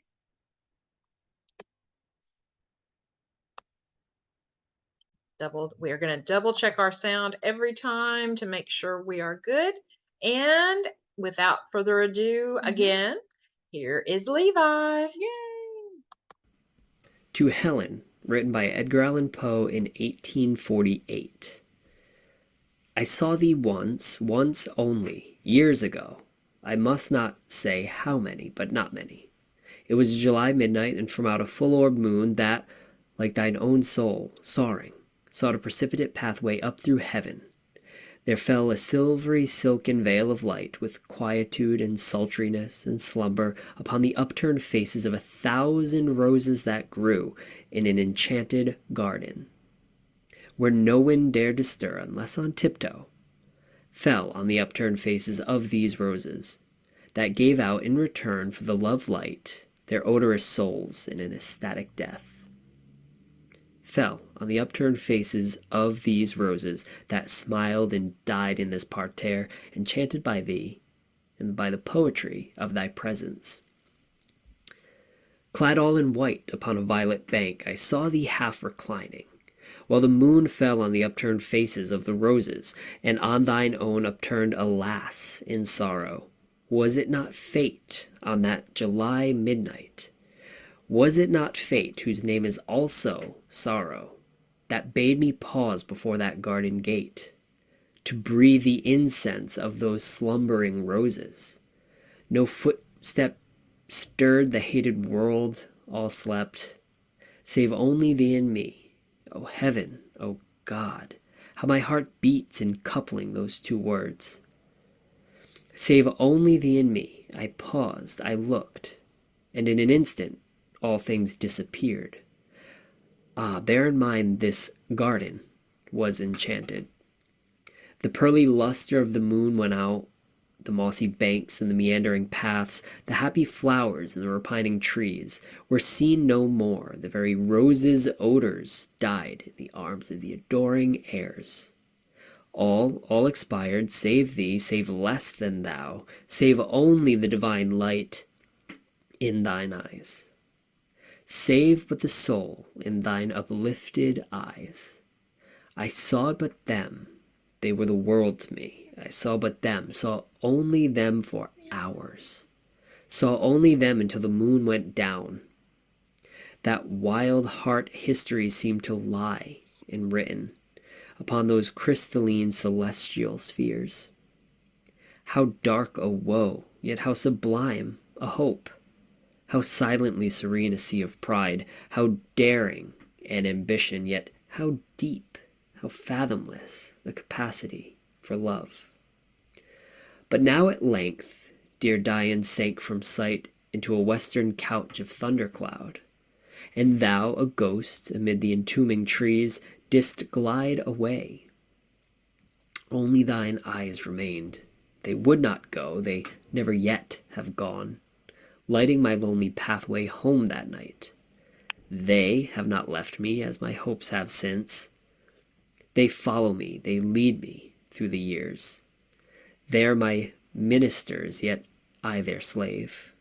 Their office is to illuminate and enkindle, my duty to be saved by their bright light, and purified in their electric fire, and sanctified in their Elysian fire. They fill my soul with beauty, which is hope, and are far up in heaven, the stars I kneel to in the sad silent watches of my night, while even in the meridian glare of day I see them still, two sweetly scintillant Venuses unextinguished by the sun. Very nice. Yes. Very nice indeed. Even got the Poe approval there for any of you that saw Poe passing by. Yes. He was giving his Poe approval for that also to Helen. So we Yes. also have Paula Sherlock joining us on chat. She was saying to Mel, down to earth, very enjoyable. So we enjoyed Nice. that too. Okay. Polly's given a heart to Levi, which we Yes. we give those snaps to Levi too for joining us and helping us out. Mm-hmm. And So, his reading was absolutely beautiful. yeah, he has very much. He had the passion and romance Mm-hmm. in That his Poe yeah, shares for Sarah Helen Whitman. yeah. Yeah. Even though it was a broken romance in the end, Mm-hmm. it still was a good rendition to show their shared infections, in my Yes. opinion. And So, and if you have not listened or watched our last episode, it was about Rhode Island for our Poe Places degree. We focused on Providence, Rhode Island, with Poe's visits there to see Sarah Helen Whitman. And we have a lot more discussion on that. Levi gives a ton of information about their romance and their meeting and all of the things. yeah. So And if you're up in the New England area, please stop in Rhode Island, and he will give you more of a personal in tour of which their. I've done, and Yes. it is amazing. You go to so many different places, and Rhode Island, or Providence, I should say. I haven't not been. I've been to other parts of Rhode Island, but Providence itself, it is a quaint city. Brown University is there, very close to a lot of the Poe places, the Athenaeum, which is probably my favorite place there. Yep. And then someone who did look up to Poe as well, H.P. Lovecraft, you can go walk by his what was one of his houses there too. Yeah, there's So, a lot going on in that area that many for a people small don't area. understand. Yeah. Yes, but it's one of the oldest areas in Mhm. the United States that's still popular, I would have to say, because Absolutely. I do love Rhode Island. It's quaint, it's small, it's wonderful. Yeah, I love the Narragansett area as well. Yes. It's absolutely beautiful. Yes, it is. And if you go during the fall, you'll get wonderful fall foliage. It's not 80-degree weather, so Oh, I know it. It just it is amazing. And so one of the things I was going to mention while we're still in Levi's time slot, we're actually a little bit early, is the version that he read to Helen.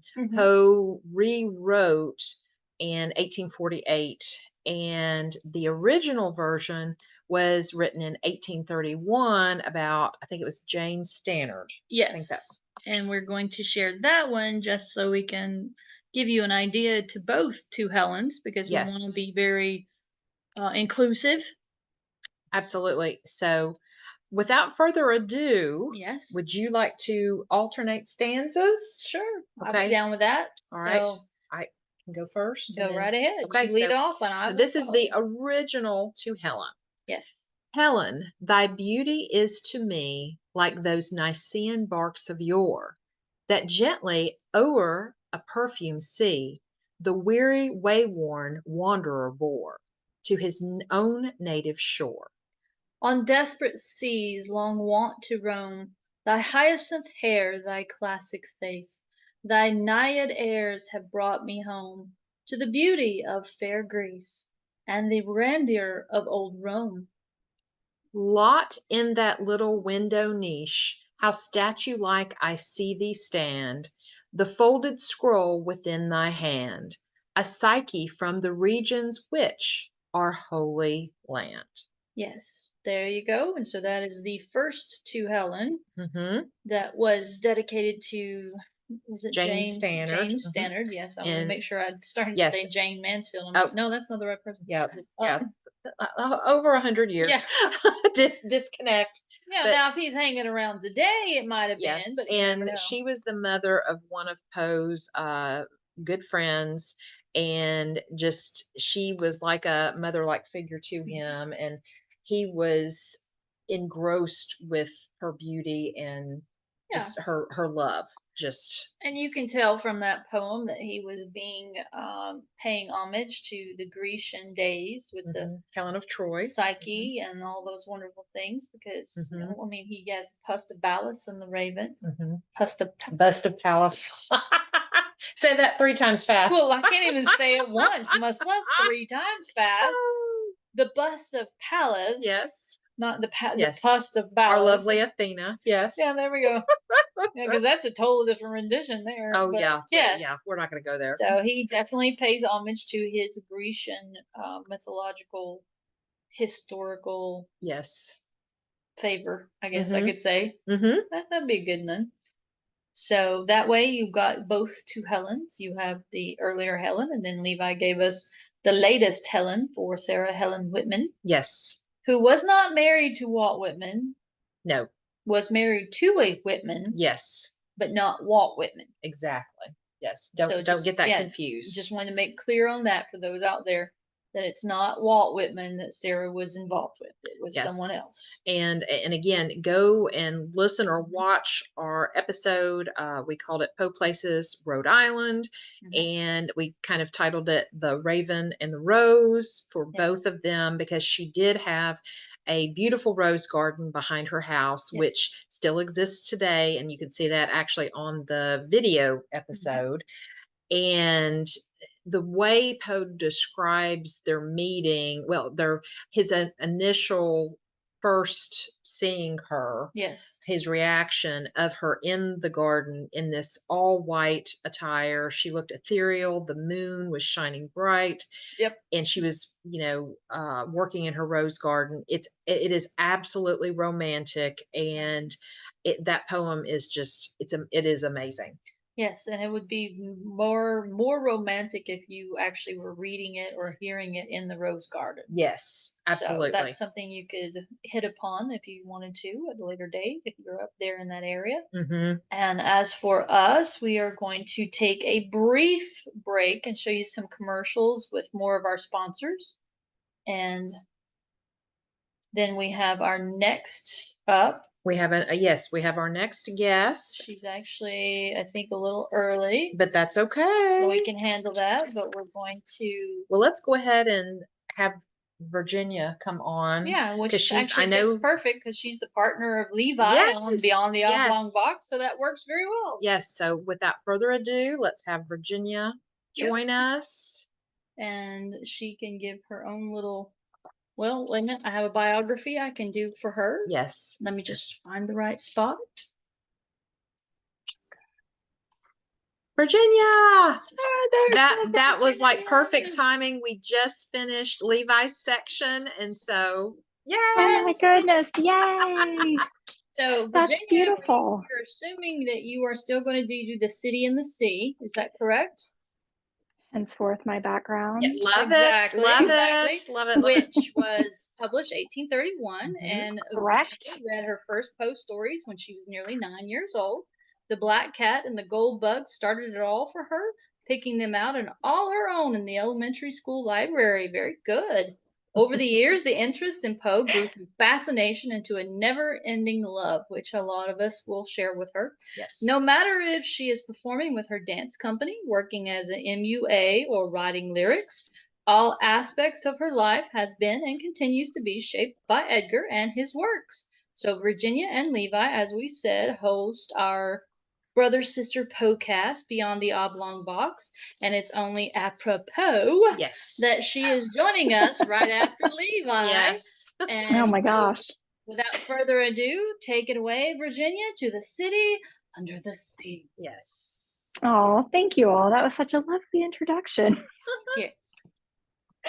All right. So yes, I am reading City in the Sea. Sorry if I'm trying to fix the audio. Does it sound okay to you guys? You sound great. Yes. Yes. I'm actually in my work here, in my room at work. So the okay. acoustics are not very good. And pardon me if you hear people walking up the hallways.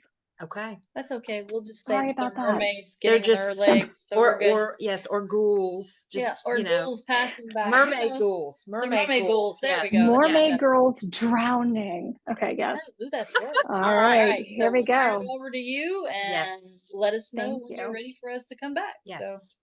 All right. So here we go.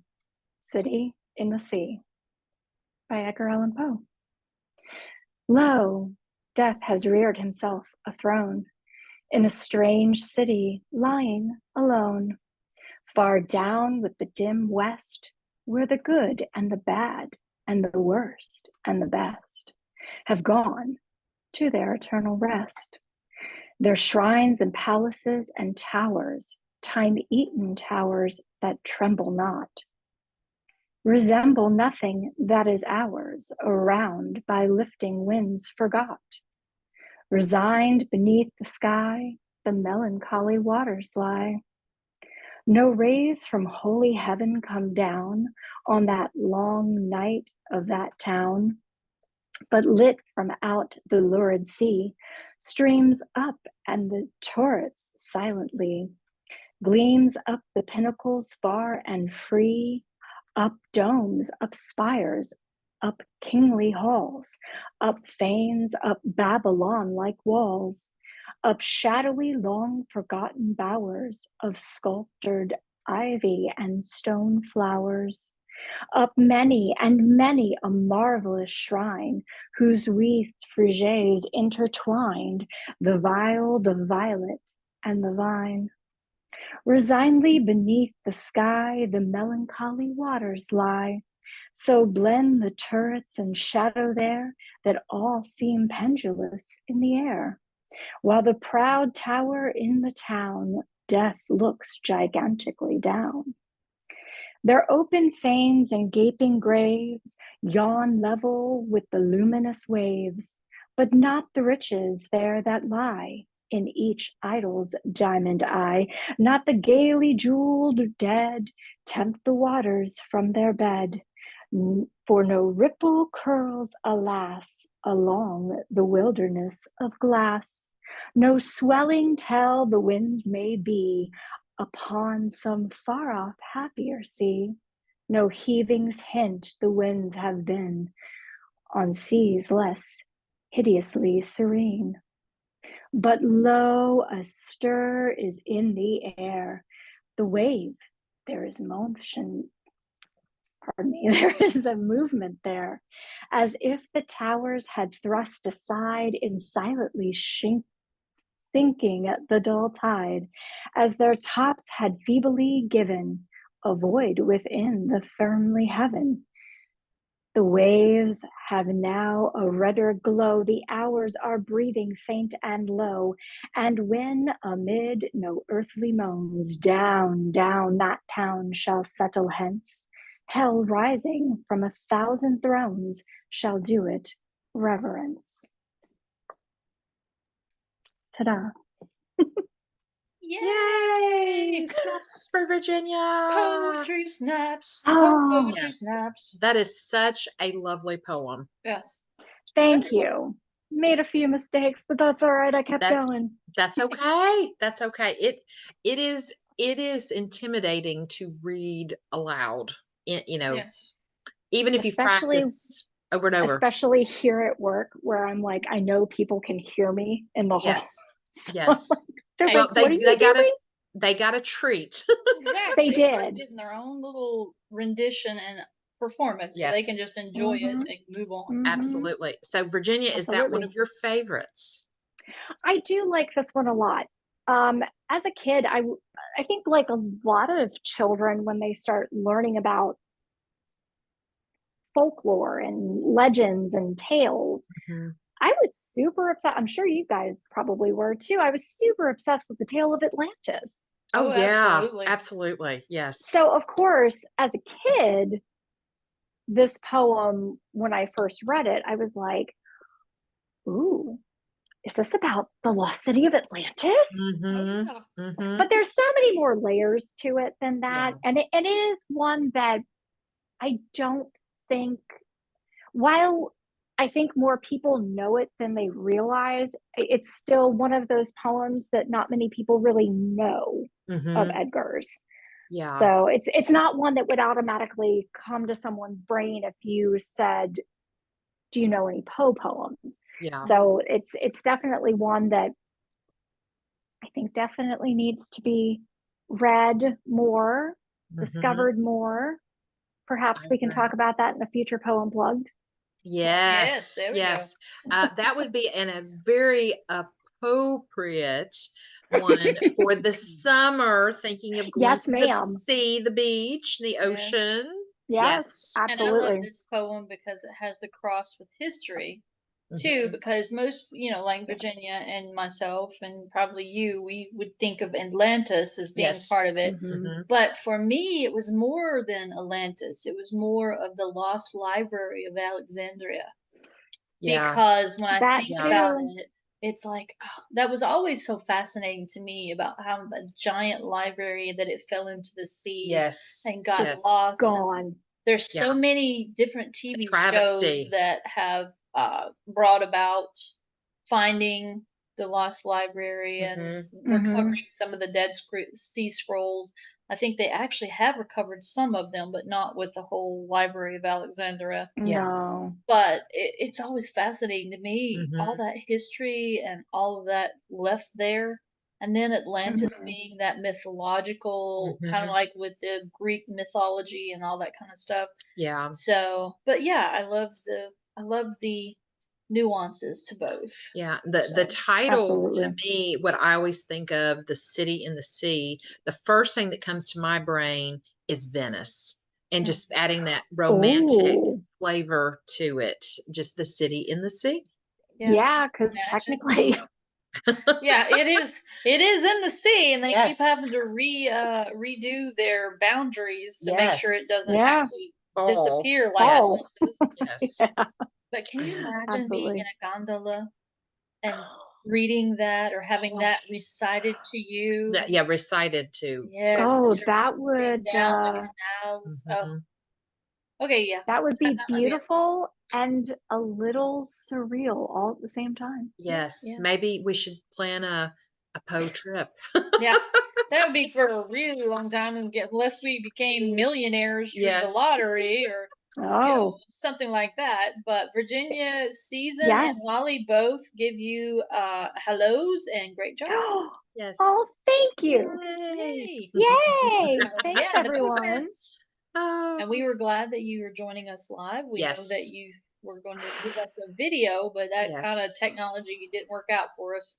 That's okay. We That got is you okay. live in person. Yes. That's all right. I'm a part-time fairy, so anybody who But knows anything about the lure of fairies technology doesn't really Yeah. work for us very well. Yes. But you're here. You have a beautiful background to Yeah. share Yes. the poem, and Yes. it was lovely. Absolutely was. wonderful. Thank We enjoyed you. it. Thank Yes. you. Well, you And you, all have a beautiful rest of the day. I wish I could Thank be you. on here watching, but I'm Yes. doing the will work. miss you. Yes, We will we miss will miss you. you. We But understand. the cool thing is, we are recording the whole thing, so you'll be able to go back and watch Yay. the whole thing, and we're going to Oh, break it up beautiful. into segments of everybody's reading. So, Oh, great. yes, Yay. And for our poetry contest, Virginia is also another one of our Yes. judges. I am that one of our we're glad guests. to have Yay. join. Yeah. Second year. So, Yes. Yes, so All we're right. happy to have her. yes. And Well. we also know you are on your lunch break, and we don't want Yes, to I keep am. you from having your lunch. Yeah, because Season goes, good job. Readings from secret locations on the sly at work are awesome. Yes. Yes. They make Thank you, them even Season. better. Yes. So Oh, goodness. get back to All right. lunch / Yes. work, Yes. and Yes. we thank you for having us as Or- part Thank of your you for grouping. having Yes. me. Yes. Yes. And we'll talk to you soon. Yes. Okay. All right. Have a Bye. great weekend. Bye. Bye.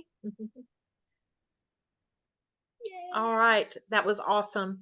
So Yes. let's go ahead and play one of our commercials for one of our sponsors. Yes, and we're going to, well, since we already talked to Holly, we're going to share another one of our sponsors who is a local artist that we managed to meet and befriend, and we're Mhm. going to love having him join us. Give me just one moment to share the screen. Hold on for the sharing. Too many buttons in too many places. Yes, but that's okay. It's all right. That works. We will figure out all the buttons. And here we go. For our Poet Like Poe poetry contest, one of our sponsors is Glenn Hughes. He graciously donated the Poe print you see here. He is a local artist from Nashville, Tennessee, and on his Instagram, he says, "I like to draw stuff," which is very evident from the beautiful art you see here on this video. You can find Glenn at many of our local art shows. So get your poems ready to Poet Like Poe and submit your poems on April 1st. You can find Glenn's work at glennhughesart.com, on Facebook and Instagram. Thanks for watching and thanks for listening. We are Poe out.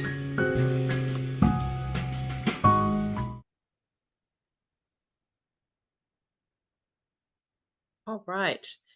And Glenn is an amazing artist.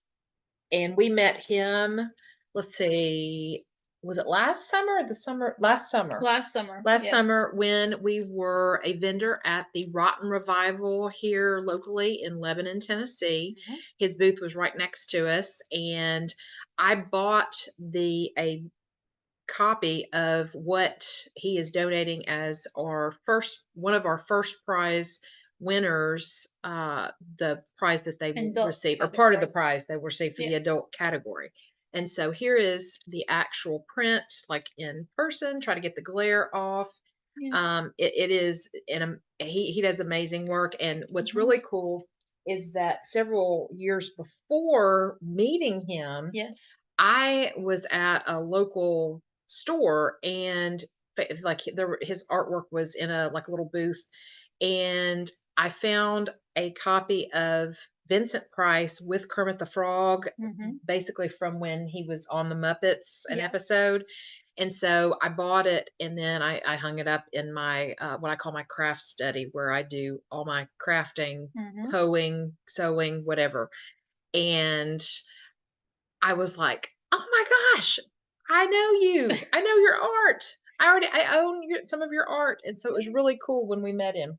Yeah, it was really amazing that we got to share space with him and got to meet him and talk with him and find out about his love of art and especially horror dramas and Yes. stuff, because he loves doing 80s types. He loves doing old, he's done Freddy Krueger, he's Oh, he's done Frankenstein, all the Universal Yeah. monsters, I think. So, And again, you can find him on all, basically Glenn Hughes, and it's 2 N's, not Mhm. 1. And I know right now, because we follow him on Facebook, I think, and I think maybe on Instagram. Yeah. But he and his wife are in Europe right now. And Yes. so that's exciting. Yeah, they're doing a jaunt around Europe. Yes. How fun is that? Exactly. So definitely go and check out his art.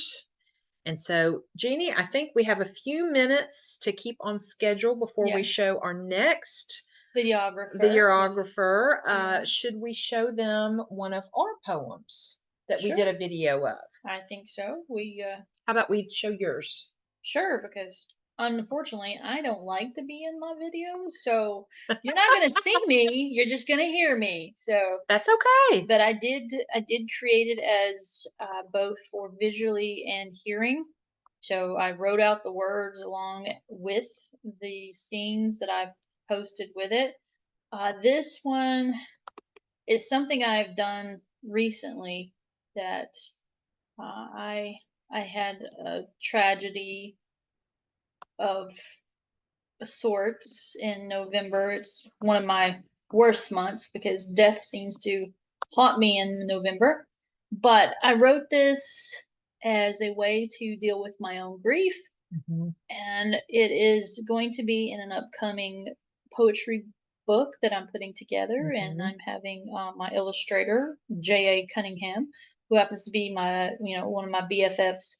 She is doing some artwork for me, so hopefully that will be out by the end of the year. Yay, So, we cannot wait. yes, And I have seen the video, I've read this poem, and it is really good, Thank really amazing, and I think you're going to enjoy it. So I hope you do. without So, further ado, that's right. here is Jeannie. And her original poem. Yes. Here we go.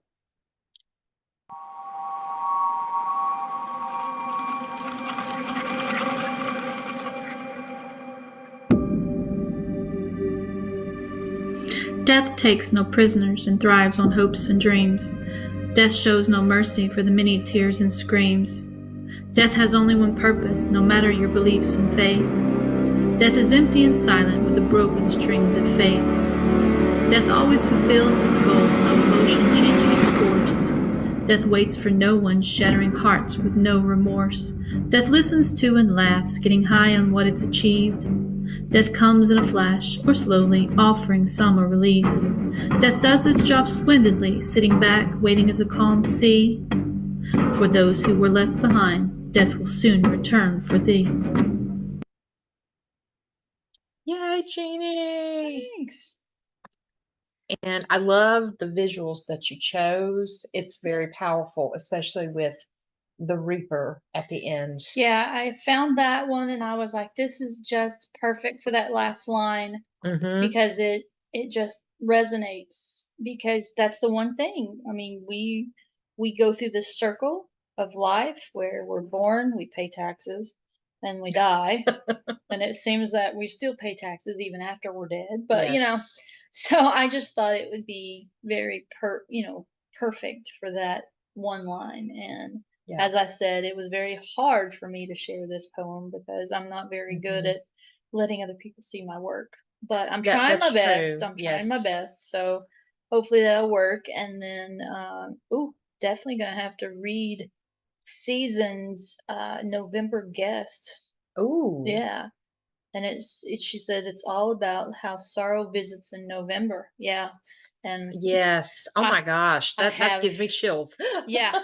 That November seems to be the marker for a lot of tragedy in my life. And it just is amazing. And I'm definitely gonna have to look that up, Season. So I can't wait. Thank you. Yes. Thanks, Holly. I hope to have the book done. It's going to be I'm putting it together. It's not going to be really big. It's just going to be something small, but I think very powerful when I get it done. Absolutely. So I hope it's going to have a Celtic vibe to it because of my Celtic background and stuff. I love it. I love it. So hopefully we'll see it. I won't hold on to it and say no, but because the introvert in me is like, share it with the world. Yes. I may share. Hopefully. So you will. We just got to get. Holly. We What did Holly say? She said I'm a natural. Aw. You are. You are. Thank you. Well, So, and we need to just get J.A. Cunningham yes, on it. board. Yes, Yes. J.A. Cunningham needs to get her artwork back on And board. she was one of our first Gothic guests. She's Yes. done some Poe illustrations. And one sold at the first Rotten Revival Yes. we were at. Yeah, it was her charcoal Poe rendition. Yes, So and she's also done a really cool one with the bust of Pallas and the Raven on it, and she's got a really cool Hitchcock. yes, it's a Charcoal. caricature. Yes, yeah, yes, charcoal caricature. it's really amazing too. She does not give herself enough credit for her artwork. It's beautiful. She's one of those that she's a teacher. You know, Mhm. she's been teaching longer than Carmen and I both. Yes.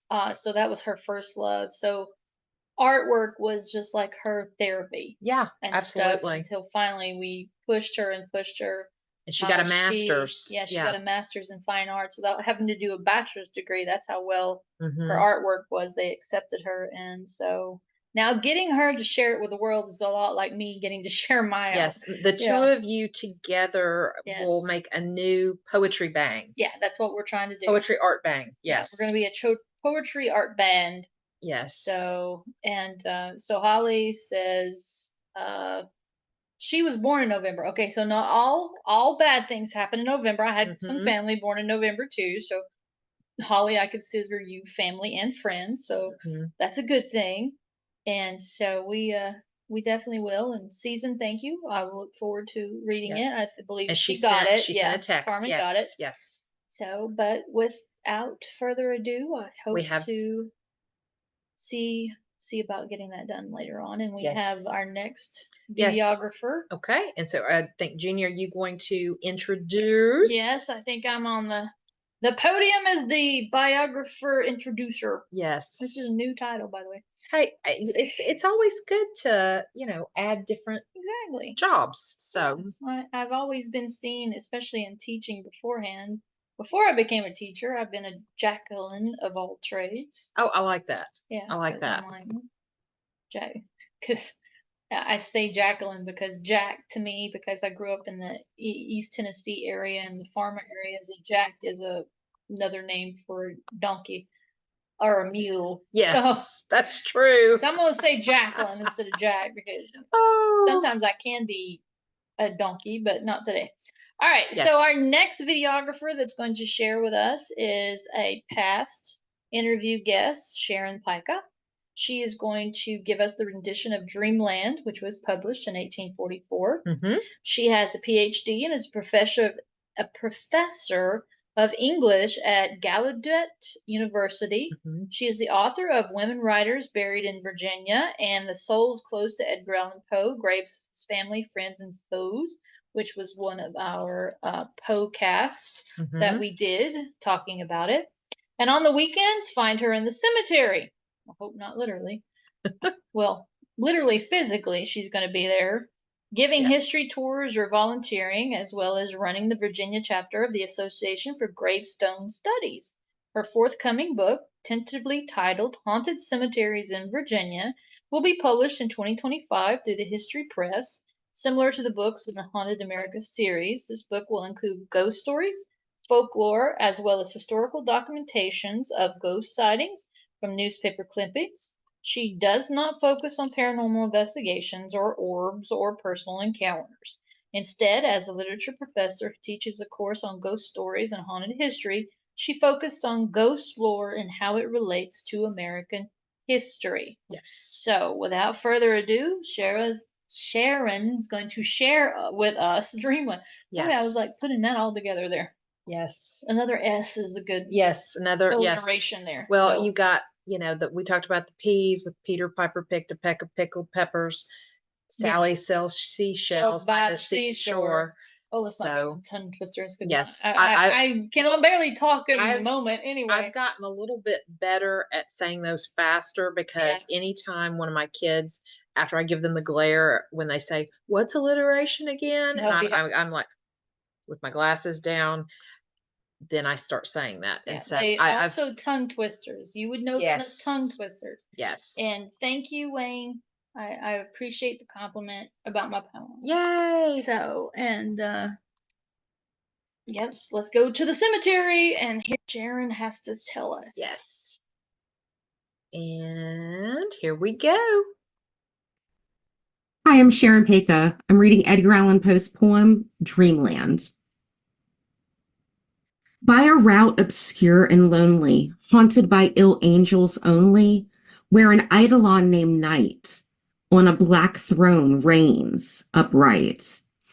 I have reached these lands but newly, from an ultimate dim Thule, from a wild, weird clime that lieth sublime, out of space, out of time.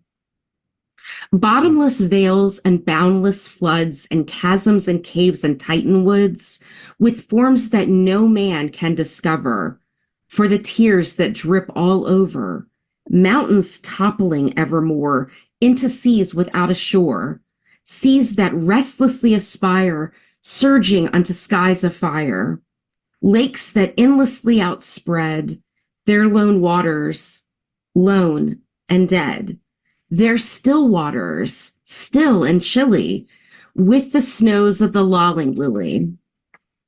By the lakes that thus outspread their lone waters, lone and dead, their sad waters, sad and chilly, with the snows of the lolling lily.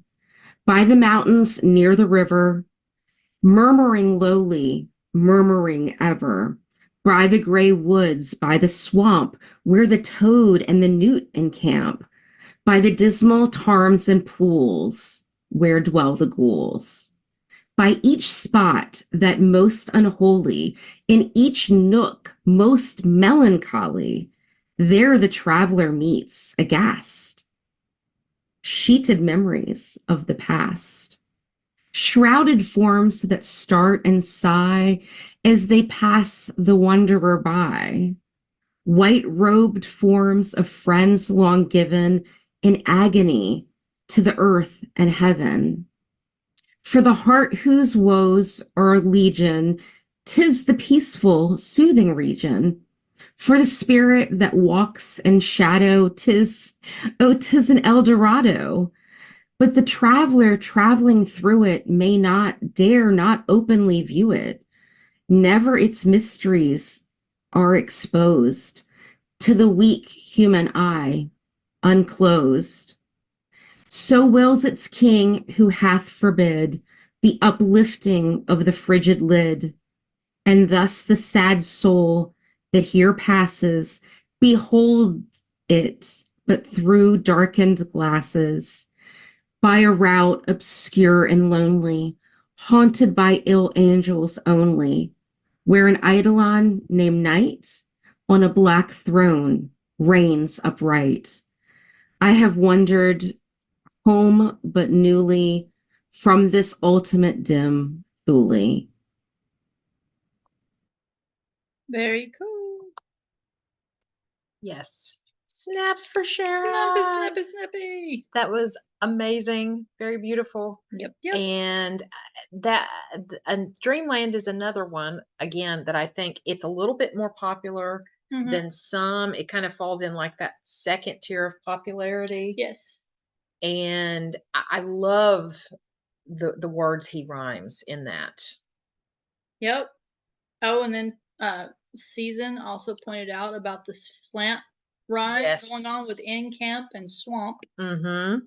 So it is amazing when you can think about and go through and pick out all the different nuances that Poe has hidden in his poems. And he talks about how he's got some cryptograms maybe hidden in there and a few names and stuff like that. I know. One day when I retire, yes, I want to go through some of his works just to see if you can figure out, are there some hidden messages? Exactly. More than we already know. Yeah, because you never know. I mean, it's amazing what people hide within their work. Oh, I know. And that's why we can find out and figure it out on so many different levels. So. Exactly. Oh, I know. Well, we have a few more minutes before we introduce our next guest.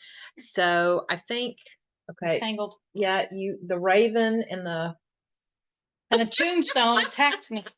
They attacked the phone. Oh my goodness. Sorry. That's okay. So I would like to share one of my poems inspired by the Raven. And let me pull it up. And it is called Raven by the Sea. Give me just a moment to...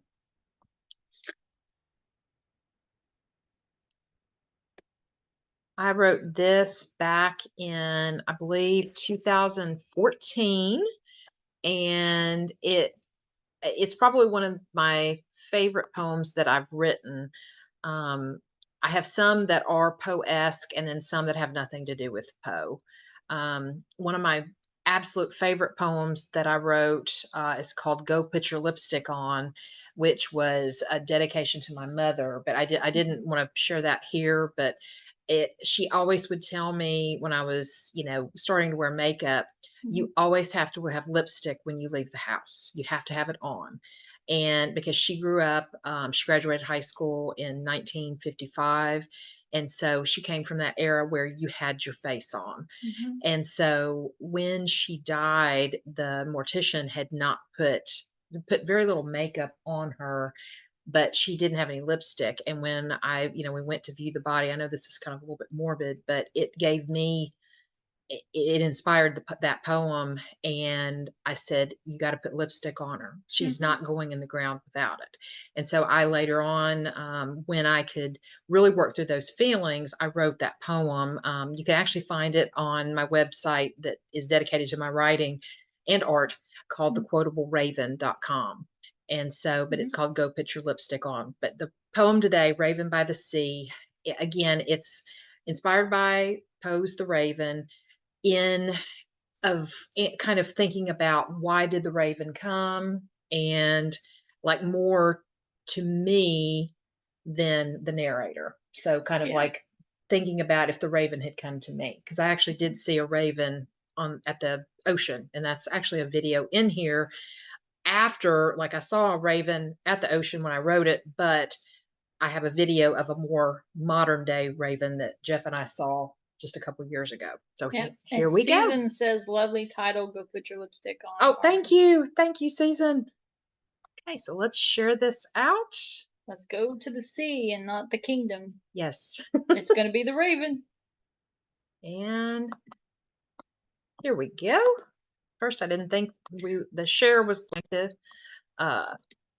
pop up. Yes. All right, here we go. Please enjoy.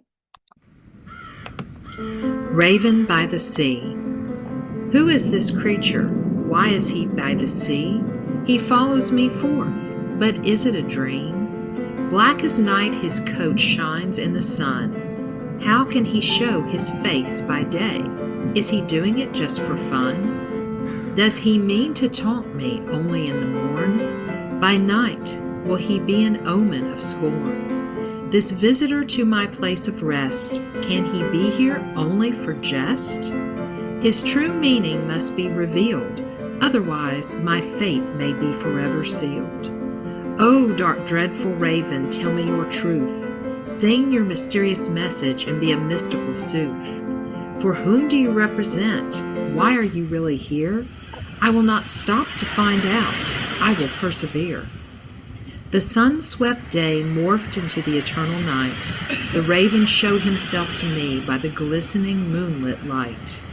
What I found to be entirely true, he was an omen to give me a new point of view.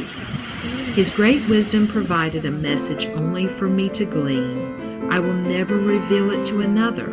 It will never be seen. After his tidings to only me he would share, he vanished into the devilish dawn as if to go to his lair. Who is this creature? Why is he by the sea? The raven came to set my soul free.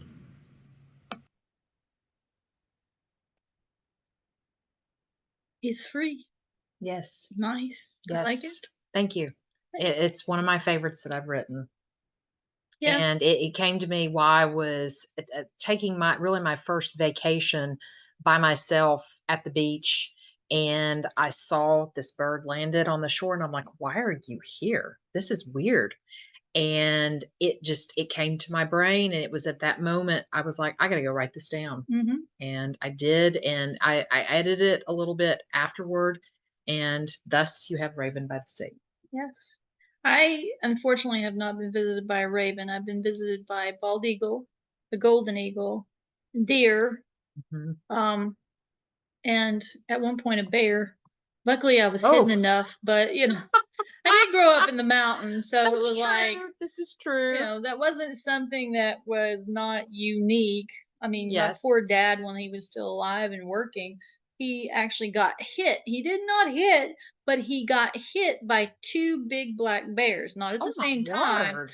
but they just jumped off the embankment into his car both times. God. And when you're hit by a 600-pound black bear, it does some damage. Yeah. Thankfully, Yeah. they were just his old beat up vehicles that he drove back and forth to work. Okay, So, that's good. That's and really he didn't good. get hurt, so that was good. But he That's did. the main thing. Yeah. He did have to call the forestry service because when you have an encounter, you have to alert them. Report it. Yeah. Yeah. So luckily, they were able to find both bears, and they weren't too injured. So Okay. they weren't able.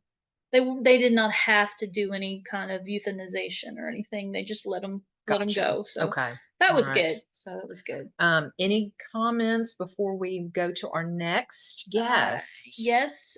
Season says lovely, great rhyme scheme. Thank you. Holly says love it, Carmen. So much layers. Thank you. So, Thank you very much. yes, we thank you I'm for your comments and your attention, and Yes. we hope Glad you hang to out with share. us the rest of the day. Yes. Yeah. All right. So we have another guest who is Yes. a digital guest. Yes, who was one of our very first Well, it was our first Facebook Live. Yeah, he was the one that joined us for our first Facebook Live, and we were in sharing about Poe's birthday, I think, at the time. And it was in with a Poe, in with a price, because it was Exactly, because it was Vincent Price Yes. and Edgar Allan Poe crossover. Yes. So this is Jason Markiewicz. Mhm. He is going to be sharing his audio work for Annabelle Lee, Mhm. which was posthumously posted in 1849. Not his video, but Yes. published by Poe, because he's not a time traveler, we asked. So Jason Markiewicz is the voice behind numerous USA Today, Amazon, and New York Times bestselling authors' audiobooks, and is the founder and director of Markiewicz Audio Works. He has audio theater company that produces full cast dramatizations of works of classic fiction. He also has, since 2020, since the pandemic, Yes. narrated 24 titles on the audiobook. It's like Audie Murphy all of a sudden. Audiobook market across various retailers, including Audible, iTunes, Barnes & Noble, audiobooks.com, Kobo, that's one I haven't heard. Yeah, I haven't heard that one. Spotify, and more. He has earned 2 individual narrator awards, an audiobook reviewer choice award, a Seneca Award nomination, and a Best Mystery Audiobook Award. And I think not updated on there. I believe he was nominated for a Saturday Visitor He Award. was as nominated well. last Last International Poe Festival as an Poe Visitor Award. He is a 24-year officer in the United States Air Force Reserve, married to his high school sweetheart Diana, and has 3 wonderful children. That's great. You can follow and subscribe to Markiewicz Audiobooks at Facebook, which is just Markiewicz Audio Works, YouTube, Markiewicz Audio Works Presents. Mhm. You can follow and subscribe to Jason himself through Facebook, LinkedIn, Twitter, and YouTube, with just using his name, Jason Markiewicz. Yes. And he will be happy you will be involved with what he loves to do. And we love hearing his renditions. We love following him. And I think Holly, I don't know if she shared it earlier, but Yeah, I we think did. we We did. did. Yes. Mhm. Jason did the audio work for her book, Eye of Athena. No, the Riley House. Riley House. Oh, he did Riley? I thought Yes. he did Eye of Athena too. Riley House. Okay. Holly can correct us on. Yeah, so but Riley, I know Riley House. Riley House, he just finished. Okay, Mhm. so that way we'll know. So if you Yes. want to check out Holly's book, Riley House, her novella, and the audio works, when it comes out, that's when And- you'll find it. And So, one other note, that's very cool, is that this production, his wife is in it. oh yes, Yes. So, and it is a lovely video. And are we ready? yes, and let's see. In our comments, Intello, someone new. They said, "Hi, just stumbled upon this channel. I'm surprised you haven't heard Kobo Ladies." I'm like, "Well, we've heard of it. We just haven't checked it out yet." Yes. Yes. So I was just surprised to find that Kobo is gaining popularity. Yes. And then Season says Jason is a super nice guy and talented, and we agree wholeheartedly. Yes. And and then yep, Jason is doing Riley House. That's what Holly says. All right, Okay. perfect. All Well, all right, right. without further ado, here is Jason Markiewicz's rendition of Annabelle Lee for us. Yes. And welcome, Intello. We're happy to have you. Yes. Markiewicz AudioWorks presents Edgar Allan Poe's Annabelle Lee, performed by Jason Markiewicz, with music by Hayden Folker. It was many and many a year ago, in a kingdom by the sea, that a maiden lived there whom you may know by the name of Annabelle Lee. And this maiden, she lived with no other thought than to love and be loved by me. I was a child, and she was a child, in this kingdom by the sea. But we loved with a love that was more than love, I and my Annabelle Lee, with a love that the winged seraphs of heaven coveted her and me. And this was the reason that long ago, in this kingdom by the sea, a wind blew out of a cloud, chilling my beautiful Annabelle Lee, so that her high-born kinsman came and bore her away from me, to shut her up in a sepulchre in this kingdom by the sea. The angels, not half so happy in heaven, went envying her and me. Yes, that was the reason, as all men know in this kingdom by the sea, that the wind came out of the cloud by night, chilling and killing my Annabelle Lee. But our love, it was stronger by far than the love of those who were older than we, of many, far wiser than we, and neither the angels in heaven above, nor the demons down under the sea can ever dissever my soul from the soul of the beautiful Annabelle Lee. For the moon never beams without bringing me dreams of the beautiful Annabelle Lee, and the stars never rise but I feel the bright eyes of the beautiful Annabelle Lee. And so, all the night tide, I lie down by the side of my darling, my life and my bride, in her sepulchre there by the sea, in her tomb by the sounding sea.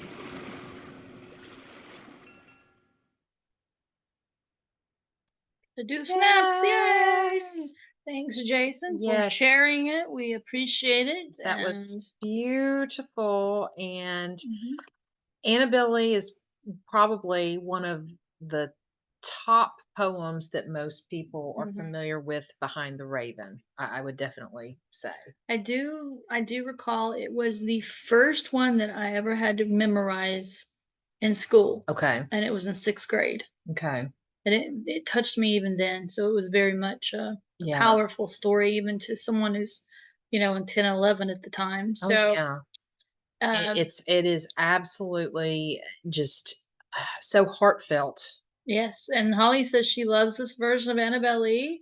Irish Poetry by Candlelight, which once more I believe is Wayne. Yes. It says mesmeric work from the darkly talented two of Poe. I believe he was talking about us. I thank you. Thank you, Wayne, and all those. And then Intello, our new guest that's joining us, says, "Wow, I'm getting chills listening to that." So we'll definitely share out to Jason, because we will be putting these each individuals into little social media segments that they can share on their websites and other social media. Absolutely. But we are happy you're joining us live, and we hope you continue to hang out with us. And we're enjoying sharing all these wonderful, talented people.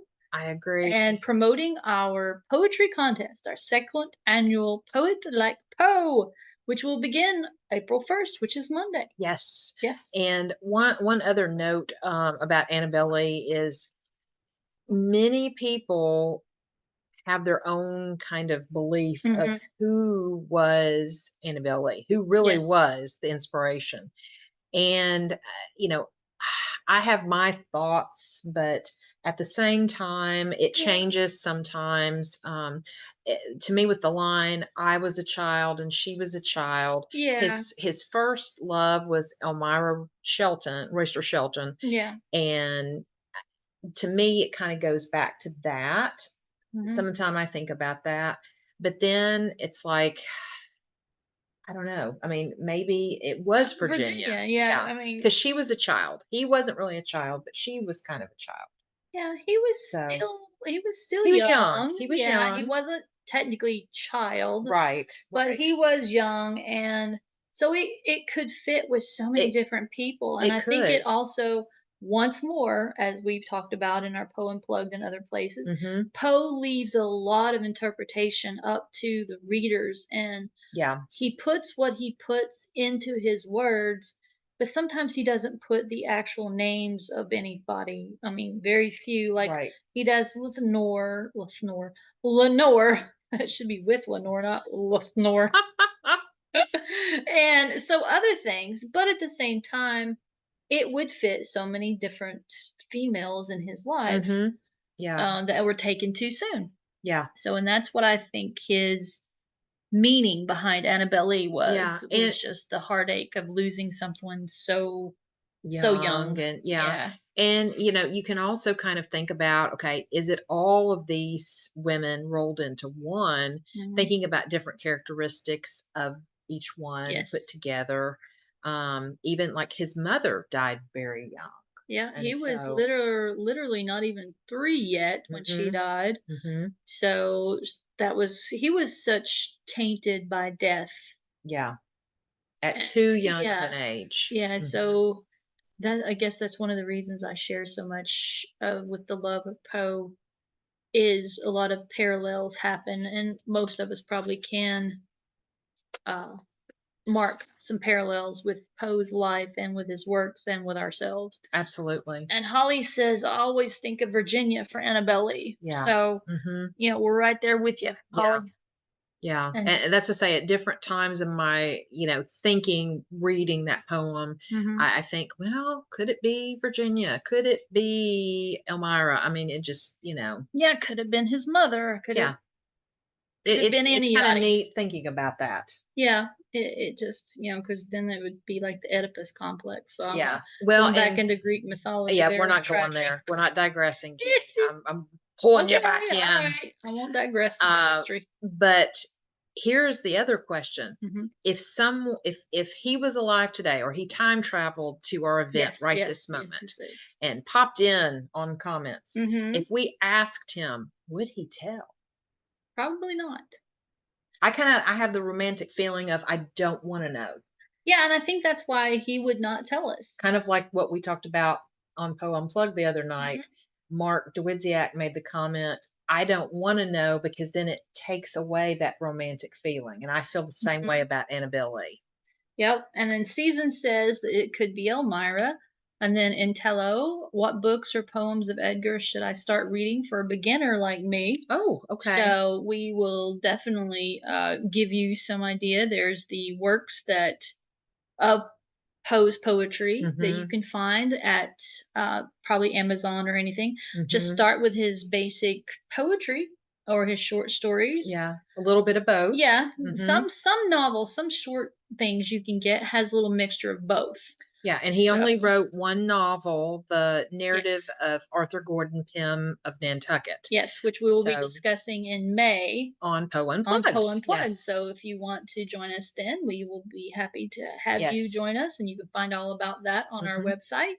But yes, just to suggest some starters would be the poems of like what Jason presented, Annabelle Lee, Mm-hmm. The Raven. You could check out that on different That'll platforms of probably different be in people. all poetry collections. Yeah, that'll be in all poetry collections. He Mhm. has some shorter things.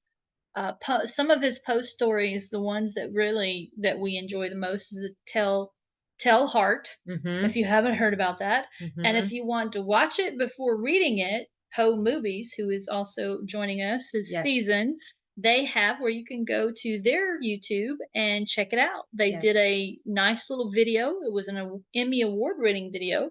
So if you want to see it before you read it yourself, then you can check it out, or do vice versa. I always love to read before I watch, so that's just me. Yeah. But check those out, and you're very welcome, and we're so happy to have you joining us. Yes. And Holly says, true, I don't want to know. So we agree, Holly, Yes. because it's in the mystery. It is. It's the mystery of Edgar Allan Poe that we want to keep alive. For Intello, another place to go if you don't want to purchase a copy Yes. is poemuseum.org.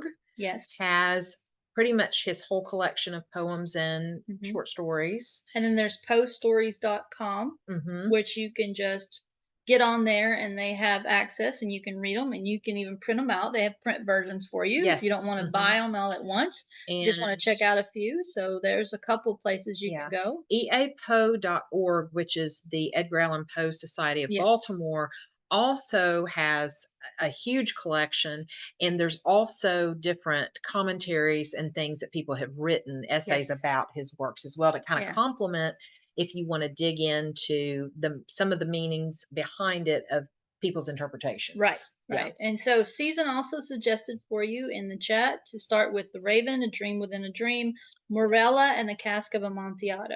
Those are great suggestions. Yes, those are great suggestions. So take all that and go and check them out, and we hope you enjoy them as much And as we stay do. with us throughout the Yeah, day and because we've enjoy. got so many more to be read. And Yes, so, so you will be able to hear and see some more throughout the day. yes. So, And speaking of which, we have our next yes, guest our next guest is from right close here in home. Tennessee. Is in the south of where we are right now, which is only just the next county over. Yes. Is Brianna Licardia. Yeah, I think it's Licardi. Licardi, like She's- Bacardi she- rum, but Licardi. But she does say her name in her video. So, yeah, so if we butcher it, I apologize, but Yes. she will correct it for us in her Yes. video. She's going to do a rendition of Spirits of the Dead and her original poem called In Spirit. yes. Now, Spirits of the Dead, we heard earlier from Season. Mhm. It was published 1827. And she is a MTSU, which is Middle Tennessee State University Mhm. educator, creative writer. She has a Master's of Fine Arts in Poetry and a doctorate in education. Mhm. She's the author of poetry chapbook called Skin Splitting.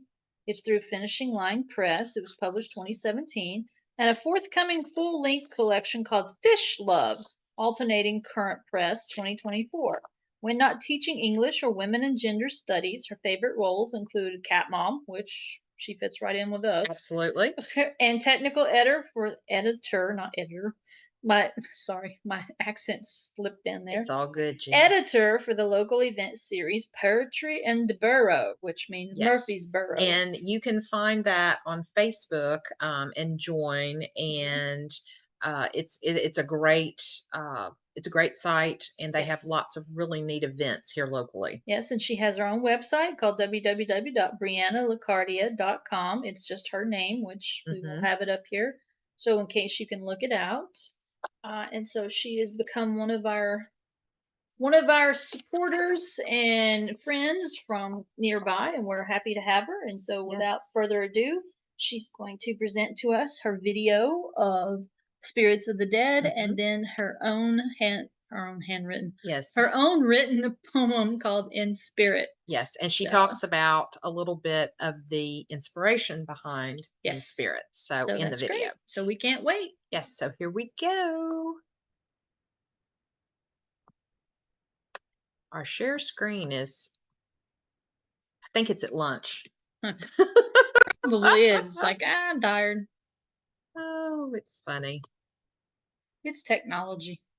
Oh, and while we're waiting on that, I would like to point out my little cat hat here is Oh, in yes. courtesy of Season. Yes. And yes, it's still a little too big, so it looks more like a devil instead of a cat. But okay. Carmen's gonna fix it for me, so hopefully season the next time you'll see it actually be correct cat pose instead of my little devil horn sticking out there. All right, here we go. Hi, I'm Brianna Lichardi, and I'm going to start off with an Edgar Allan Poe poem called Spirits of the Dead. Thy soul shall find itself alone mid dark thoughts of the gray tombstone, not one of all the crowd to pry into thine hour of secrecy. Be silent in that solitude, which is not loneliness, for then the spirits of the dead who stood in life before thee are again in death around thee, and their will shall overshadow thee. Be still. The night, though clear, shall frown, and the stars shall look not down from their high thrones in heaven, with light like hope to mortals given. But their red orbs without beam to thy weariness shall seem as a burning and a fever which would cling to thee forever. Now our thoughts thou shalt not banish, now our visions ne'er to vanish. From thy spirit shall they pass no more, like dewdrop from the grass. The breeze, the breath of God, is still, and the mist upon the hill, shadowy yet unbroken, is a symbol and a token. How it hangs upon the trees, a mystery of mysteries. That was from his 1946 collection, and is still inspiring. In fact, the second poem I'm going to read for today was in part inspired by this poem. I had an idea of it formed, but had trouble fleshing it out. And after spending time with spirits of the dead, I really saw my way through this poem. It is called In Spirit. Your death is like the last key on the ring, the one I think of after everything else, all muted, silver, and dull edges, one I use to cut through taped packages, one I don't remember losing, but still find that I am absently digging in my purse for you, confused by thoughts like, don't look too hard. Thank you for allowing me to share. Awesome. All right, snaps for Yay, Brianna. snaps. Thank you, Brianna, for Yes. sharing Spirits of the Dead and your own poem in spirit, which is, as we could tell, Absolutely beautiful. was very much Inspired. Thank you. That's the word I was looking for. Yes. And yes, Holly, devil cat works for me too. I like it. And Brianna also had a cat pillow Oh, in her setting, which I thought the ambiance for her reading was really nice. Really Yes. nice. And it fits with the cat motif that we yes. have. And one of the things that Jeannie and I talked about at first when we designed this event, we thought about no poem should be repeated, Right. but because everybody has a different interpretation, and these poems that people are choosing are obviously some of people's favorites. Yes. We wanted to basically allow them to do their interpretation, and so it may give somebody that's watching all day the opportunity to maybe pick something else out of it. Yes. Or if someone missed something in the morning, they might see it again in the afternoon repeated. So yeah, like we heard from Alex about the Raven, Mhm. it is one of those things that each one of us gets touched in a different way with the poem, with the inflections, with our own subconscious indications of the poem. Yeah. So it's good to have different renditions, whether you read it on your own or you hear it from someone else's interpretation. Exactly. So we hope you enjoy that and get as much out of it as we want you to about poetry. Yeah. Because poetry really is an individual individual interpretation, Mhm. whether you're writing it or reading it or listening to it. Yeah. So it's good to have differing visions Mm-hmm. to help you make a decision. So Absolutely. Holly says, "Great job, Brianna." She said she Mhm. loved the original poem. And Season says her poem reminds me of Death Sets a Thing Significant, aka 360 by Emily Dickinson. I thought the Oh, same thing, nice. Season. Yes. Does have that kind of rendition. See, Mhm. there can be so many crossovers for so many different authors that you've been Yeah. influenced by that just may not come to mind when you're That makes writing, those connections. but Yeah. when someone else hears it, they can hear the connection. So Yeah. that's good too. Yeah. And my probably favorite part of her original poem was that at the very beginning, it's like the last key on the ring. Mhm. I love that line. Love that Yeah, line. because it reminds me so much about when you have so many irons in the fire, as the old Yes. saying goes, Yes. and then you're trying to find something, especially a key to unlock your door. You have to go through everything because half the time you can't Yes. remember which one fits Yes. and which one would be Or best. if you've got your hands full, Yes. especially like when I'm walking into school and I've got a ton of stuff I'm trying to carry, Yep. I have to use my key badge, which is easy because I just pull it because I have it on a little, elastic string. Yeah, But then or when I maybe get to my strap on to it. classroom, I've got my car keys, room key, and all that. And it's like Mhm. fumbling sometimes. It's like, don't drop anything. Yeah, because when you drop it, it's going to be like a Rorschach on the floor, and you're going All right, trying to let's figure it not out. bring that part of psychology in today. Hey, if you're a teacher, you have to. Yeah, I know. I So, know. but yeah, our next guest is also going to join us, and he is a partner or a participant in the borough also. He is, I believe, a partner in Yes. Poetry in the Borough, and we do have His a bio for you. yes, and so So we're gonna let him yeah, we're in gonna let him in the first. room. And this is Gregory Lanham. Mhm. So Gregory, we don't know if you want to go by Greg or Gregory, so we're Well, just gonna call you here Gregory. he is. He's going to present to us The Bells, that was posthumously published in November 1849. Okay. And Hold on. He's still muted, so I want to make sure. yeah, Hey, Gregory. he may just stepped away for the moment. He may have. We got to send him the mental of Yes. everything. Well, and he is a little bit early, which is totally Oh fine. yeah, And we're down with that. So if he's not ready, that's fine. There he is. hello. Yes. Hey. Hi. Do, So do you Greg go or by Gregory? Gregory or Greg? It's officially Gregory. But Okay, Greg is fine okay, too. wonderful. So All right, welcome, and your background is fantastic. yes, Poe Thank you. and Thank you. the kitties. Yes, This is actually a painting I did. that is beautiful. Yeah, Yes. a few years ago. Okay, So I'm mainly an artist, but I do writing and poetry as well. okay. So I wanted to share that. And also, I didn't expect to be so nervous having Poe look over my shoulder as I'm reading this Don't you hate stuff. when that happens? Is it just Poe or occurred the to black cat? Yeah, which is yeah, making you more both. nervous? Yeah. So you want me to go ahead of schedule? Yeah, if you I'm gonna finish up your bio for everybody because I just got Yes. it. We wanted to make sure that you were ready. So we're giving just a little bit of background about what you're going to be reading Mhm. and a Okay. little bit about you, and then you can expound upon that after you're done. But All as right. we said, you're going to be presenting with us the bells, Mhm. and then also the haunted palace, which I believe is actually in the Fall of the House of Usher, Yes. not separate. Yes. It was 1839. Mhm. As you were telling us, you're an artist. You're a write it. That's writer and poet together. By the way, you're a writer and a poet that also lives in Murfreesboro, as we talked about with Brianna earlier. Mhm. Yes. You are also a cat person. You're right in our alley there. Mhm. But because he's been an avid reader and a fan of Edgar Allan Poe since childhood, you've never owned a black cat. So, No. you can tell us a little bit about that once you're finished with your readings, and we'll find out more about you and why you chose the poems you did. So, Yes.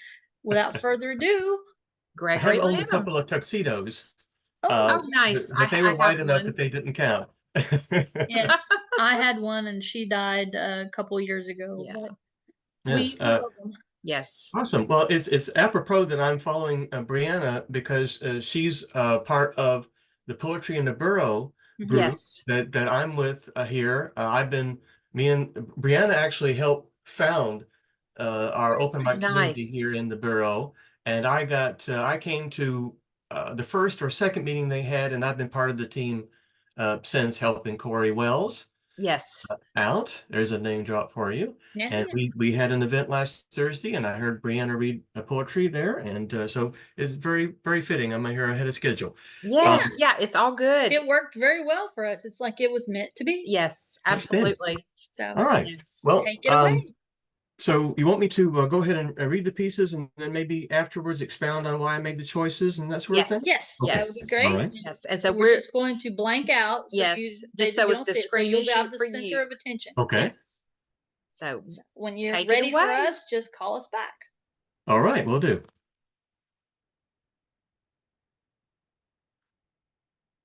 I've got my big book of Poe here. The Haunted Palace.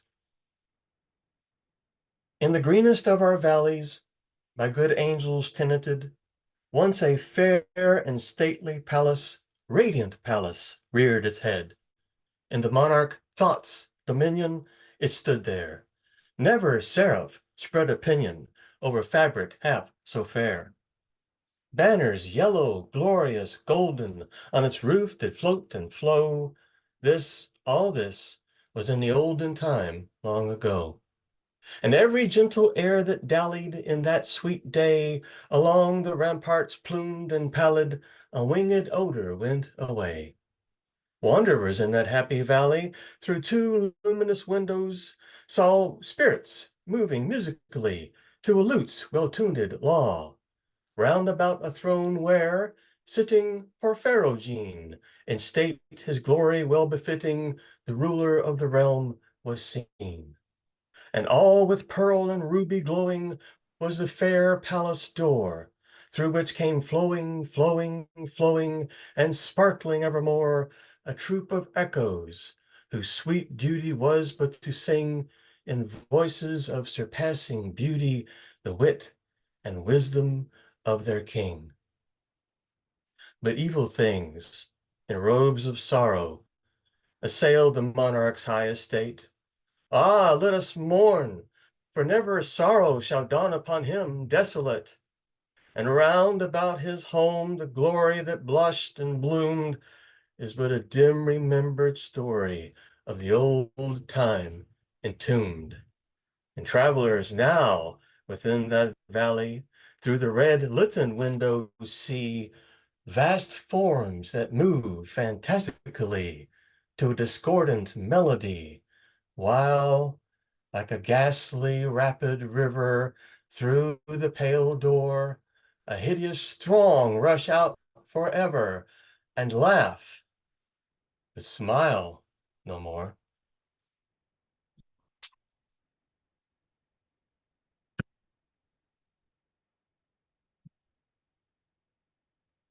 The bells. Hear the sledges with the bells, silver bells. What a world of merriment their melody foretells!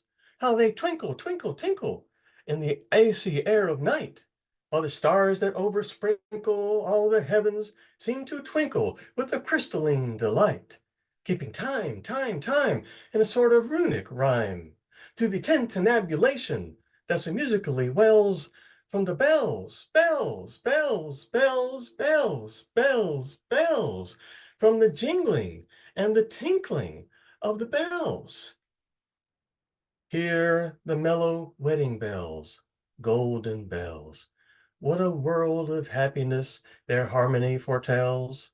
Through the balmy air of night, how they ring out their delight.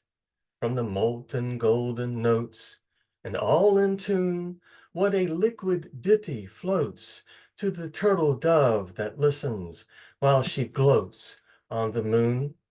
Oh, from out the sounding cells, what a gush of euphony voluminously wells! How it swells, how it dwells on the future!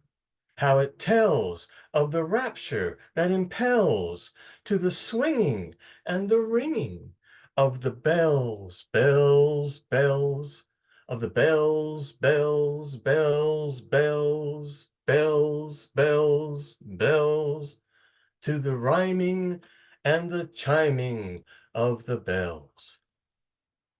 Hear the loud alarum bells, brazen bells. What tale of terror now their turbulency tells?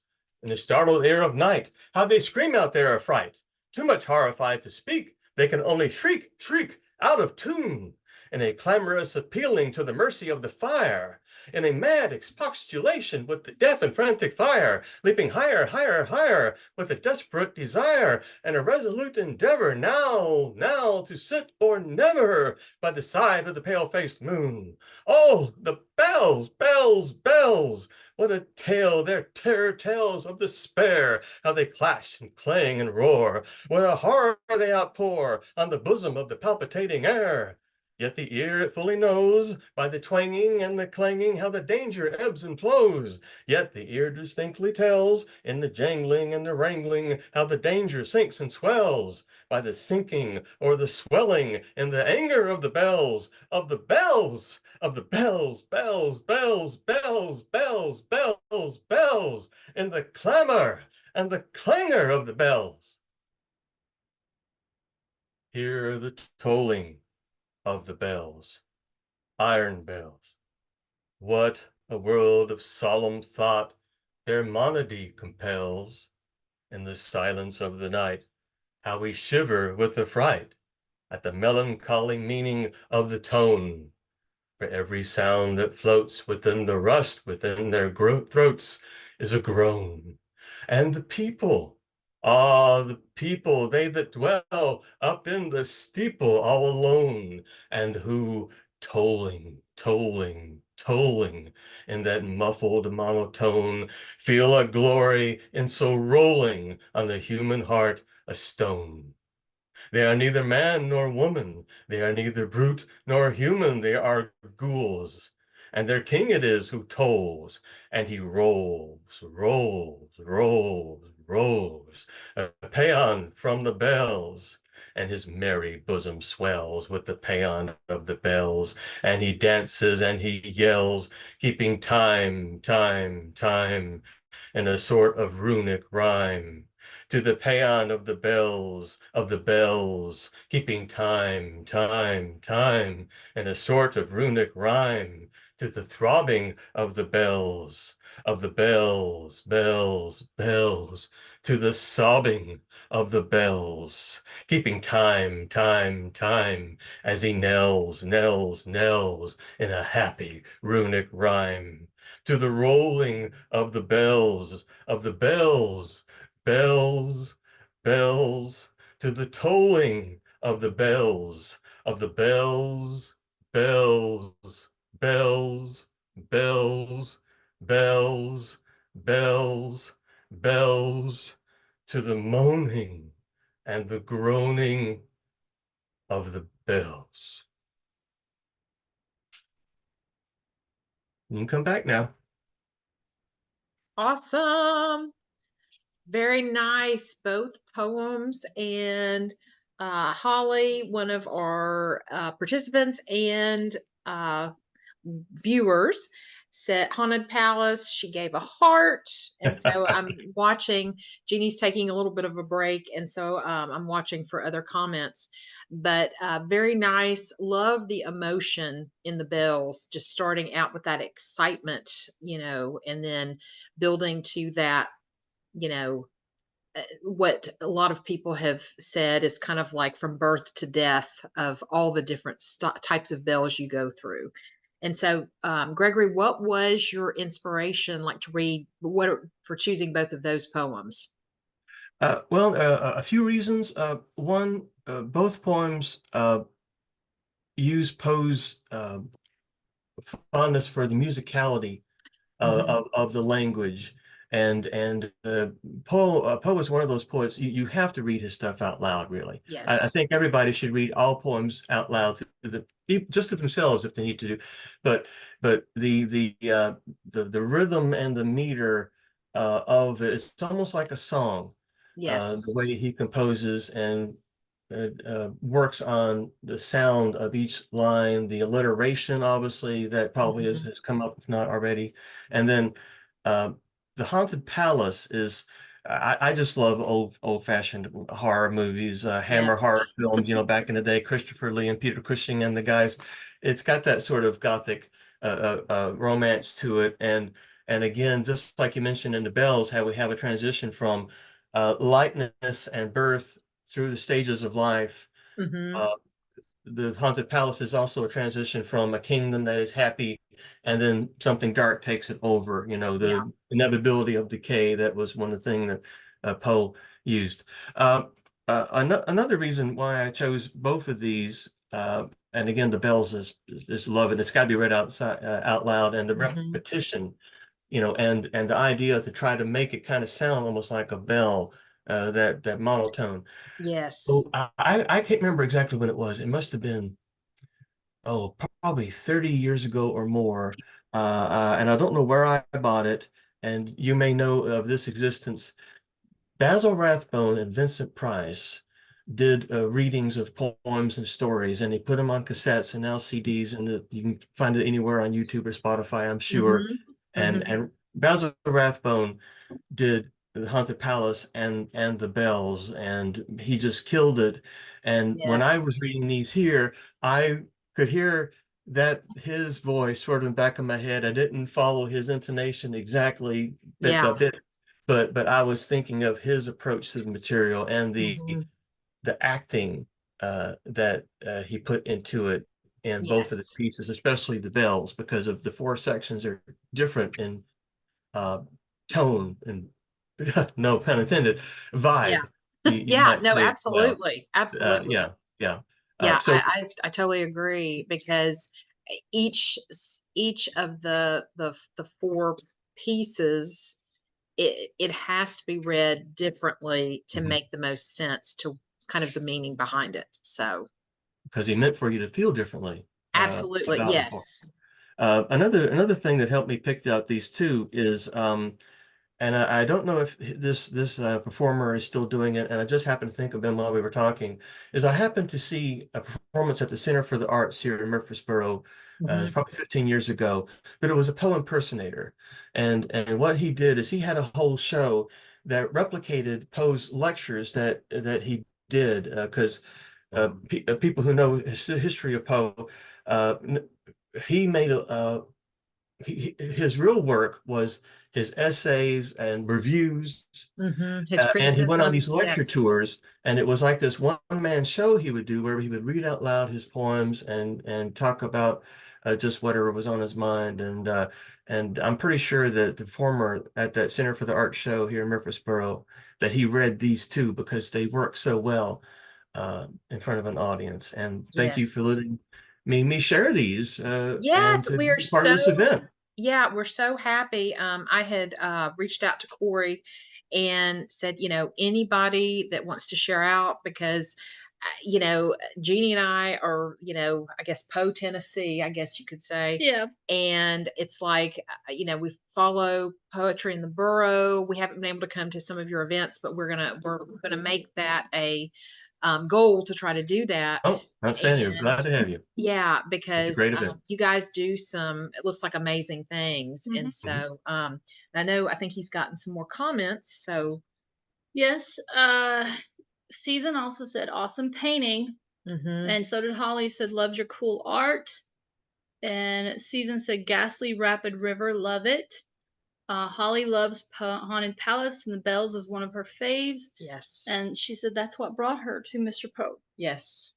Yeah. So Oh, thank you for okay. sharing. So Yeah. It's Yeah. always Great, great. interesting to see how people find out about Poe. yes, Yes, absolutely. So where did you come to know Poe like first? how Oh, did Poe get to you? a young age. I was a big reader when I was a kid, and I've always liked this sort of stuff. And Mhm. man, how soon was it? Man, I can't tell. Early age, Yeah. very early. But yeah, just an amazing. As an artist, I think about him and Vincent Van Gogh as being people ahead of their time, and Yes. it's and it just I was just thinking the other day. something to do with Civil War history here in Murfreesboro, and it made me think about how Poe was doing all this before the Civil War, how long ago it was, and how this stuff still resonates. I mean, we'll be talking about Poe like Shakespeare centuries from now because of the impact of these works. And although a lot of these have aged, it's very gothic and dusty. There's a lot of cobwebs in Poe's work, now. But it still hits you. It does, yeah. and some things really Yeah. transcend and can connect with modern times. 100%. Mask of the Red Death with the pandemic, and I mean, just Yes. there's we could go on for hours talking about that. Yeah, in some ways, Poe has exceeded Shakespeare because of, with Shakespeare. I mean, I'm an avid Shakespeare's fan. Oh yeah, Have always loved Shakespeare, but his stories are very traditional, in my opinion, of things that were happening in the time. Whereas Poe's has left it such an interpretation that it allows for growth yeah, Yes. and change yeah, and can fit with any time. yeah. So, I agree. yes, thank you, Gregory, for sharing with Yes, us. thank we you, hope and your to art see as you. well. Yeah, Yes. we love your art. Thank you for, again, glad to be a part of this. And I'm gonna hang out and watch the YouTube for just a bit, and then I'll Okay, have to sit down great. and watch the whole thing. Okay. So Well, carry thank on. you for joining Yes, us, and we thank love you so I've having got to you. much. go. And A Hope to guy see wants you me to soon. see this cask of sherry in his basement. I got to go check that out. So there you go. Yeah, be This is, wary. Well, and hopefully we'll get to meet you in person soon. Yes. come out to the Fortune Bureau. But glad to have you. All right. right, Thank thanks. you. Thank you. Have a Bye. great weekend. Same to y'all. All right. Okay. Well, and it we're was gonna great. we're gonna jump right in. Our next guest has been in the waiting room. And some of you that have been with us for a while or know him personally have met him. He is one of our judges. He was actually the winner of our poetry contest last year. This year, he has decided that he wanted to be a judge for us. Yes. So, welcome, A.A. Rubin. Yes. So, he's going to also share with us The Bells. Yes. And an original poem that he wrote called Nightwalkers, which is what won first place last last year. Yes. So A.A. Rubin only exists only in dreams within dreams. He writes everything from formal poetry to comics, literary fiction to science fiction and fantasy, and almost everything in between. He is a member of the SFWA, and you'll have to tell us what those stand for, Ari, and the HWA, a Poe Saturday Visit Award nominee, and a first place winner, as we said, with the Poet Like Poe contest with us. His work has appeared recently in Love Letters to Poe, Ahoy Comics, and the Cowboy Jamboree. He can be reached on social media as at the Surreal Ari, or through his website, which is www.aarubin, which is aarubin.com. He's a connoisseur of fine amontillado. He has been known to clean mysterious white stains off the bust of Pallas, which sits on his writing desk. He loves with a love that is more than love. So he also has a backer kit for his book called The Awful Alphabet. So hopefully he'll tell us more about that so you can go support him for that. Yes. So without further ado, welcome and thank you for joining us, Ari. Yes. Yeah. Hey. Yeah. Thank you guys for having me. Hey. Hey, how are you? Doing well. How's it going up Going in all right. your neck of the woods? It's all right. It's all right. We had some some unseasonably cold and rainy weather recently, but it's been nicer the last 2 days. Okay. And before you get started, Ari, I would like to jump in because we have someone joining us on the live stream that is new and wants to know what's this live stream about. So we just want to give a quick shout out that this live stream is a mixture of poetry readings by different artists of Edgar Allan Poe fandom. And we are what we would say, we are promoting our upcoming Poet Like Poe poetry contest that's sponsored by us. We are the 6 Degrees of Edgar Allan Poe. and we have and we're kickstarting the contest with yes. this poetry reading event. Yes, because submissions will be taken starting Monday, April the 1st through May the 15th. Yes. So thank you for joining us, and I hope you decide to stick around. So back to you, Ari. Yes. All right. Thank you, Carmen. Thank you, Jeannie. I'm going to start by reading my poem Nightwalkers, which, as you said, finished in first place last year in the Poet Like Poe competition. As you mentioned, I'm going to be a judge this year. But this is the poem that I wrote that won last year. I'm reading my own poem first because, of course, if I read Poe's poem first, mine would pale in comparison. We understand. Yes, and we're gonna like close down our screen and mute so the screen is you. So okay. All right.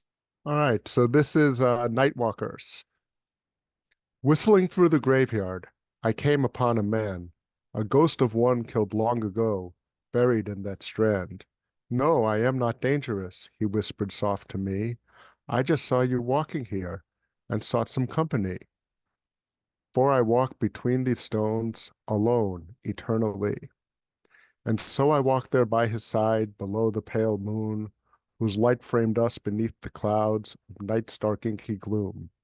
All through the night we wandered, in perfect harmony, as softly in my ear he spoke, recounting memories, a secret shared betwixt these stones, between my friend and me. He spoke to me throughout the night until the break of day, for with the coming of the light, all ghosts must go away. Returned he unto his grave, to rest now peacefully, as I was left to ponder what he had said to me, whispered lightly in my ear, meant only just for me.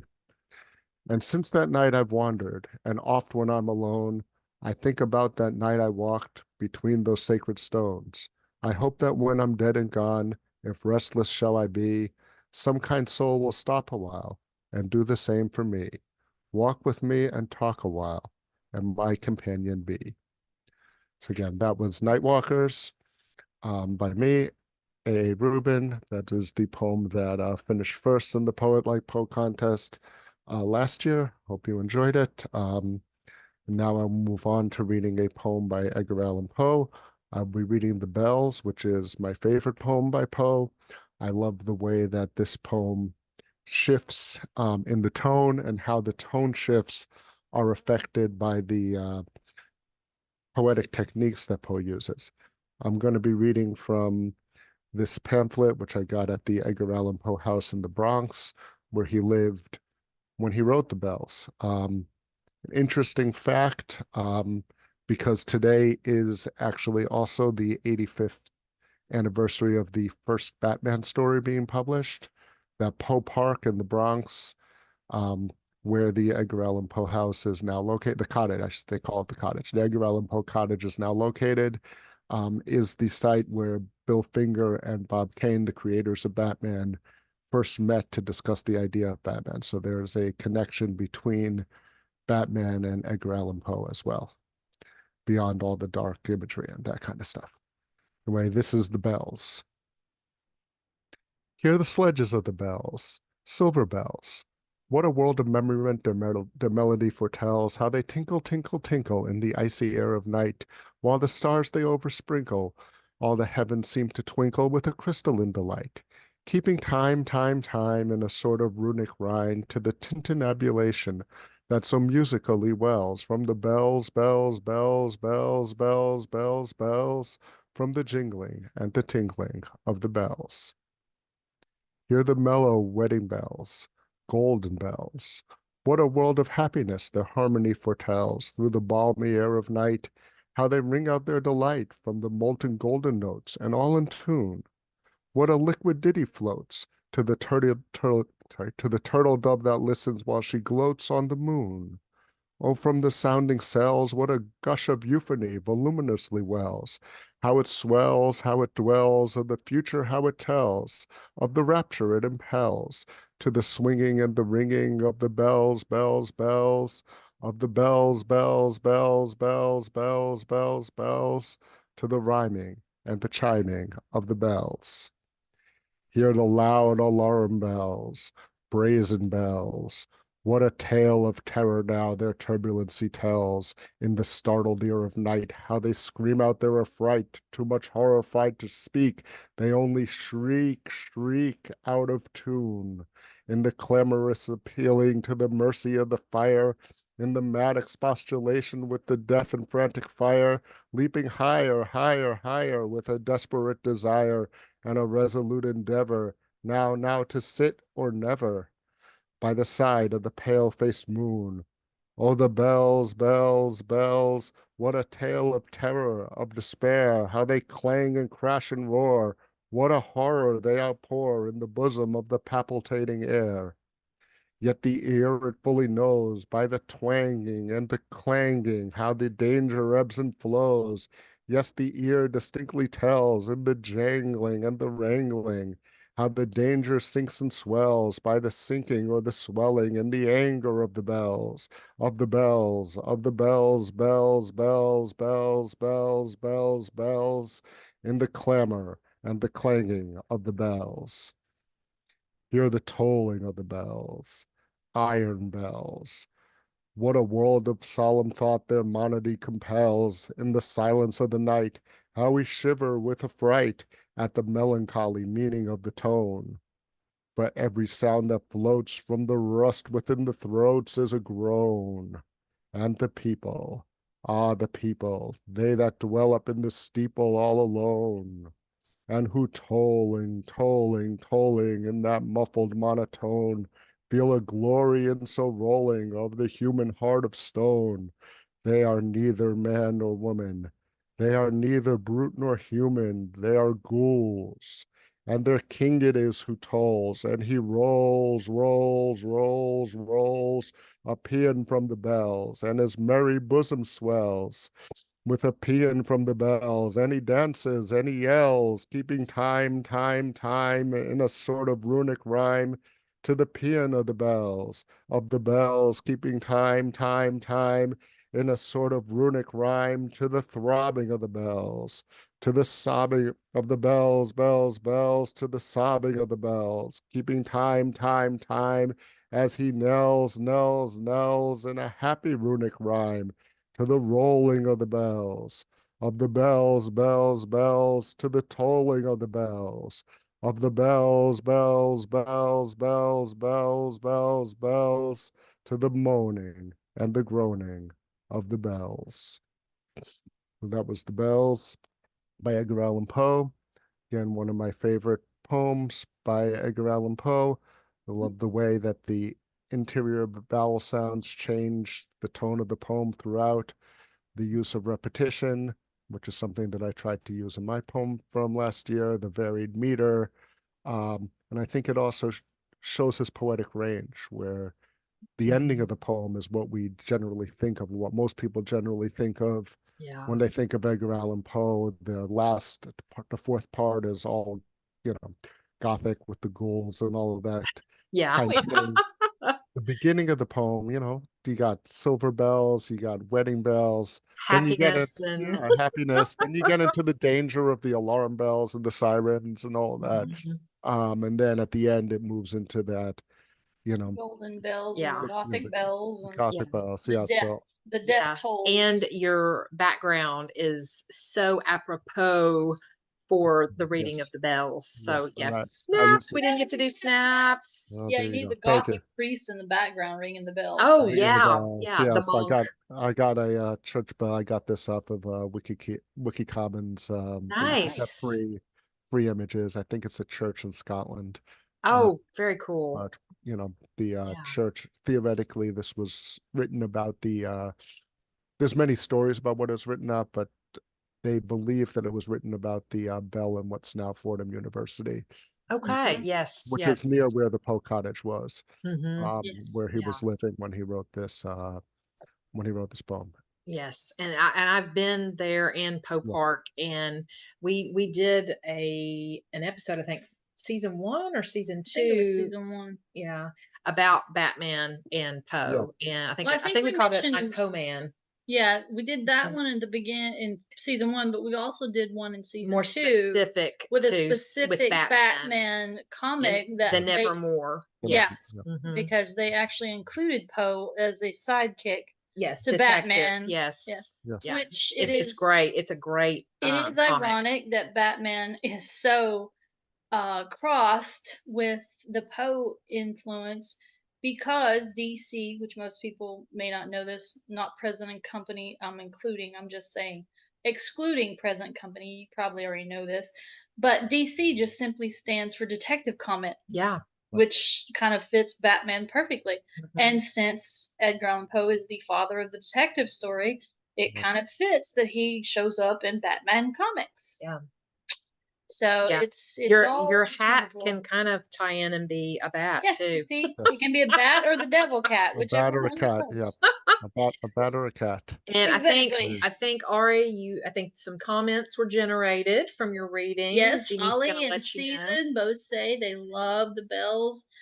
Season says that you can picture Poe hearing the bells ringing at the cottage while writing this, and that the poem is so clearly written to be read out loud. It's on the same Yes, level definitely. as the Raven in terms of how it sounds Yes. when it's read out loud. It's got that cadence to it, Mhm. as you were talking about, Ari, with the different bells.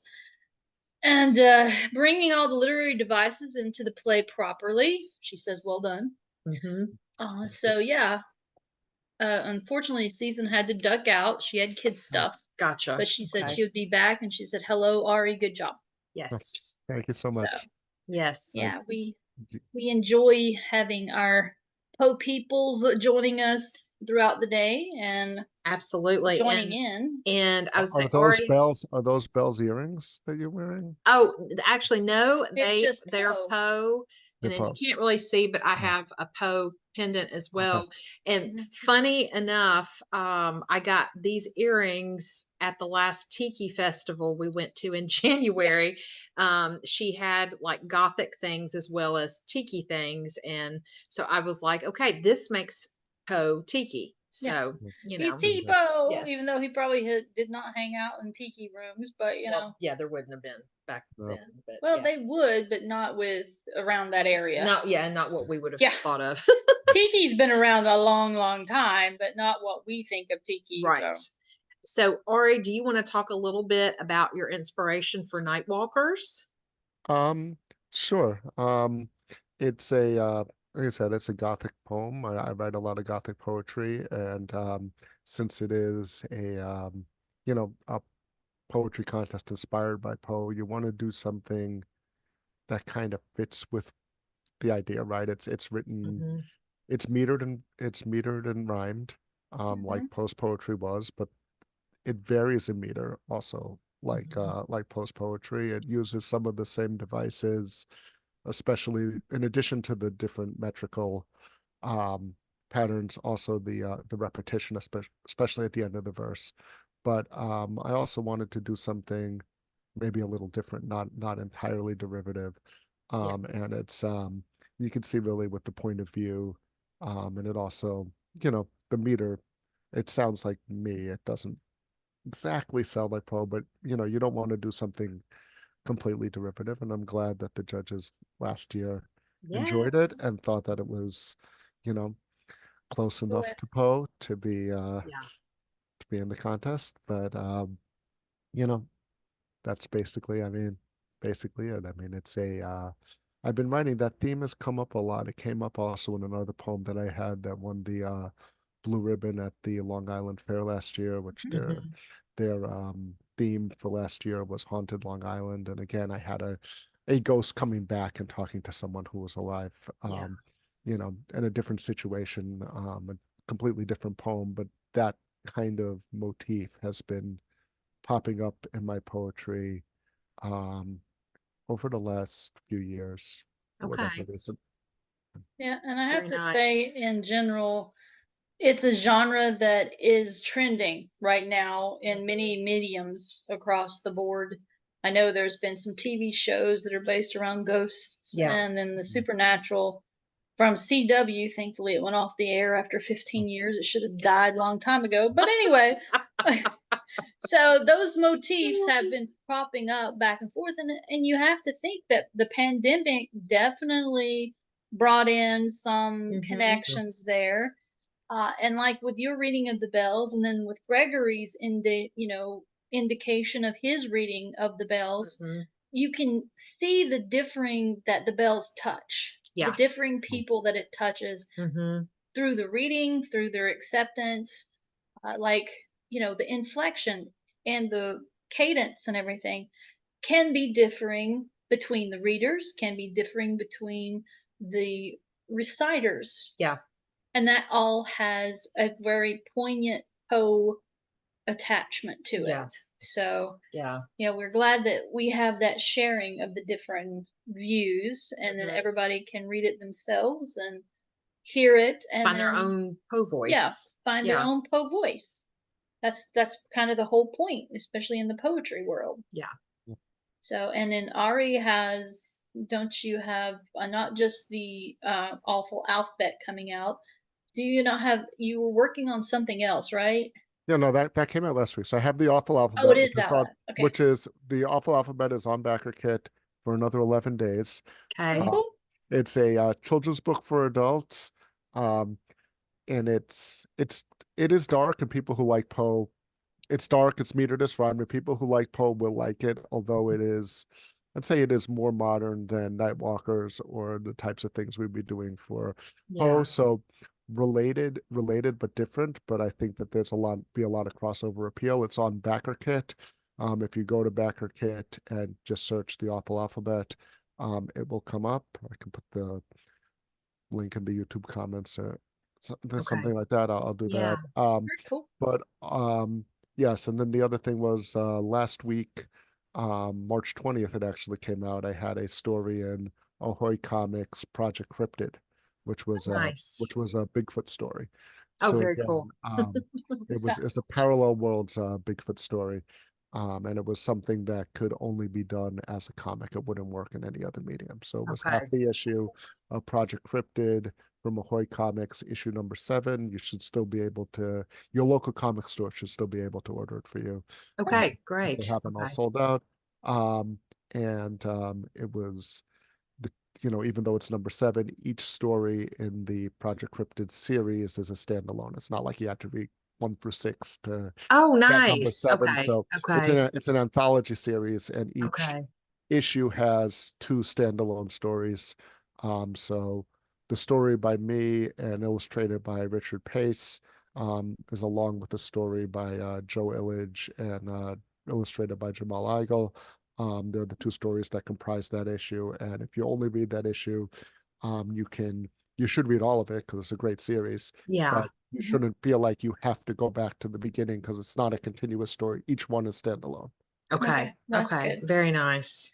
And I want to bring in the point of, I know when I was teaching before I had to retire, my kids loved graphic novels. Yes, they still do. And they still do. So graphic novels to me is just the next step up from a comic. It's just longer in my opinion. Longer. So and I just want everybody to know that there is a difference between comic and graphic novel, and even kids will love both of them in my opinion. So you don't have to love one more than the other. You can enjoy both of them. Yeah.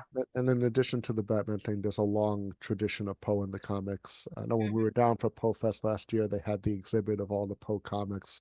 Yes. All the birthday wives and stuff. There's some amazing Poe themed comics that have come out over the years. Absolutely. And I mean, the Poe character shows up in the Simpsons. It's, one of those. I think it's a symptom, but but you can have his characters show up in all those different types of cartoons. So why not have it comic? Yeah, across the board. Absolutely. I can see Poe as a superhero for the goths and the emos in the world. He would fit with me. He was my hero. Yes, absolutely. I was definitely goth in the early years. Some days I still am, but not as out in the world as I used to be. I don't dress I always had predilections, but I'm too lazy to do the makeup and the thing. You know, I'm more I just don't I'm have a. more I procrastinator. don't have that. You know, I Yeah. am not an early enough riser to spend that much time getting ready. Yeah. To get up. Yeah. I That understand. is my thing. I used to have a buzz cut when I was younger, specifically so I didn't have to comb my hair in the morning. Well, And nothing wrong then with Yeah. that. That makes sense. after I grew my hair a little longer, then I had the beard specifically so I wouldn't have to shave, so that might still my getting ready time in the morning Uh-huh. very, very, very fast. Oh yeah. So Yeah. We find especially those yeah. things to cut down our So Shortcut. time. Yeah. so while I was always writing things like this and reading things like this and Hmm. into all the related mediums and all of that kind of thing, I would Yeah. never have that, you know, it expressed itself through my art and my writing more so than through my presentation because Yeah. like I said, I am not a morning person, and when I was a teacher and I had to be Hmm. ready to teach that first Mhm. bell at 8 in the morning. Yeah, no, Yeah, not I'm the no. same way, and I have been very lucky going back into the classroom the past 3 years.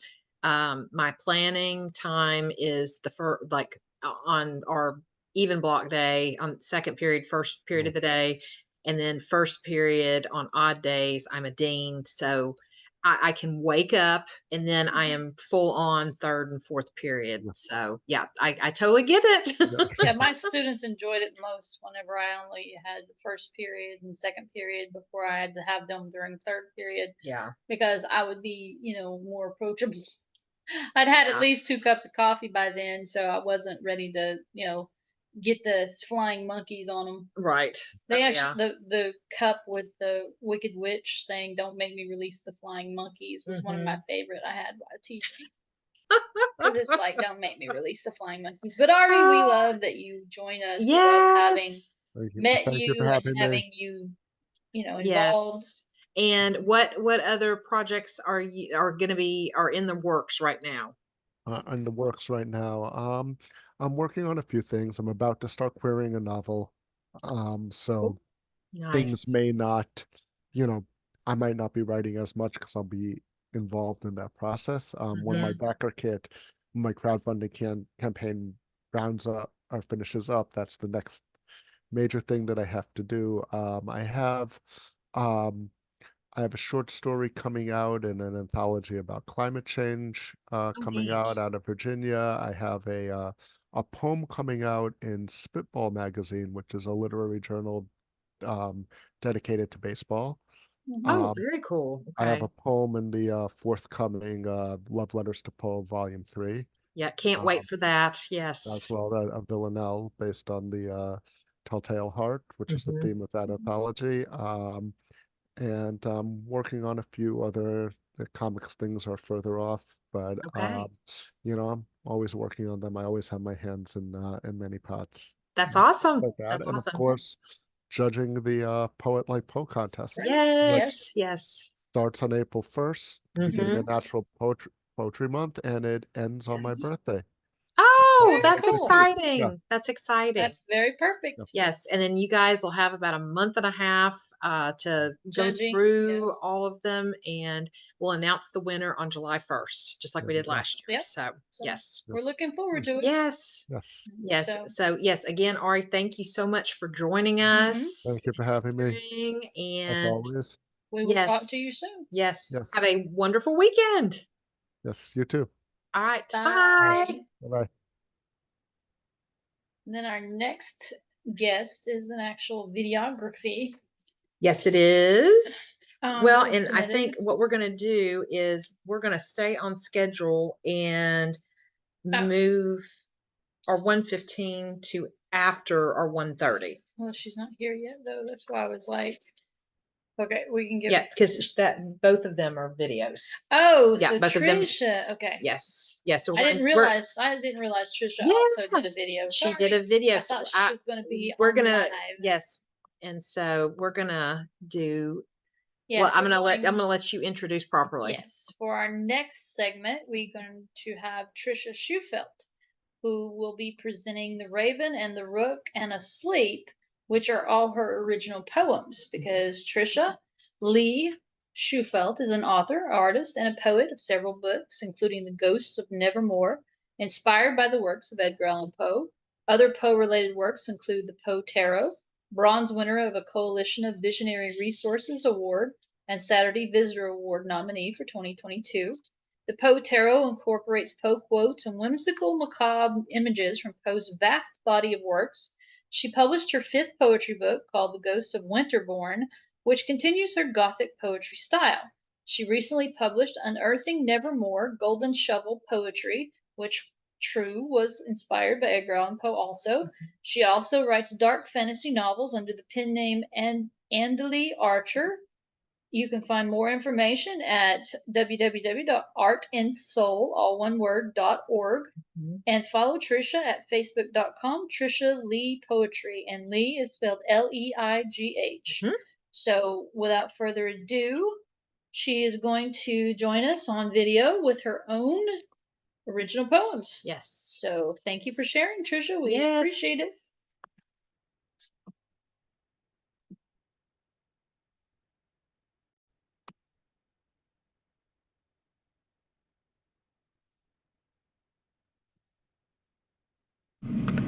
Asleep.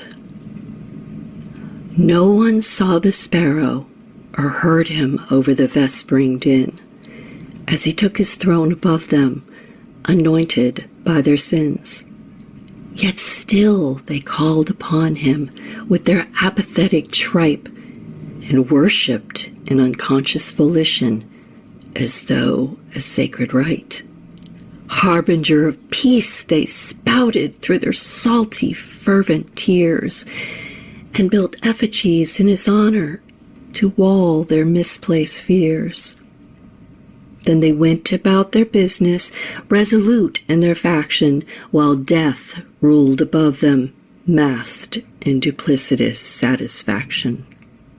But lo, a stir is in the air, as salty tears turned scarlet red, and mouths of graves sprang open, calling for the dead. Not one awakened from their complicious slumbering sleep, as hell greeted his flock before rising among the sheep. Then death, now finished, stepped down from his golden throne, and hell smiled upon him for the reverence he had shown. And taking his rightful seat with an austere delight, hell bid death a grateful adieu and dismissed his evanescent flight.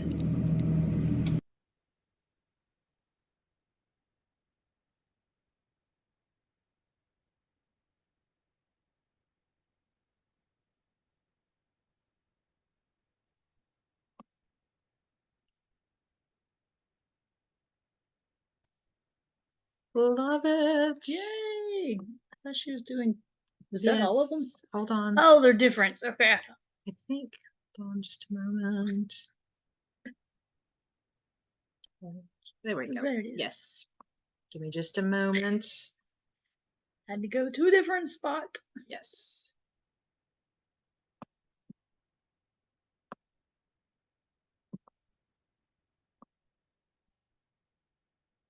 And here is our next one from Trisha.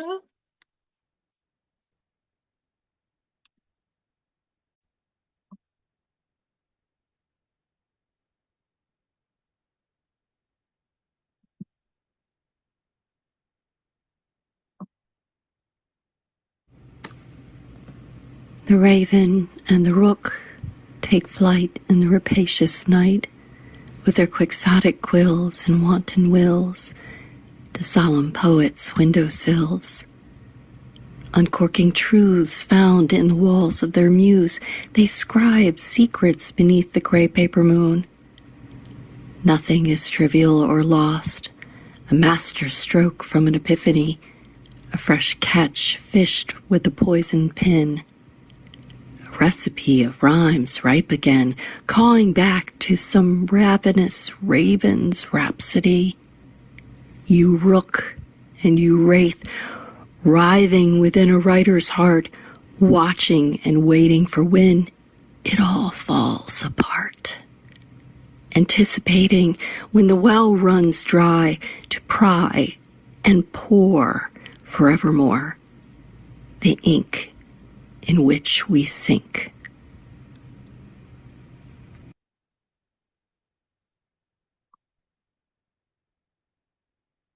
Awesome.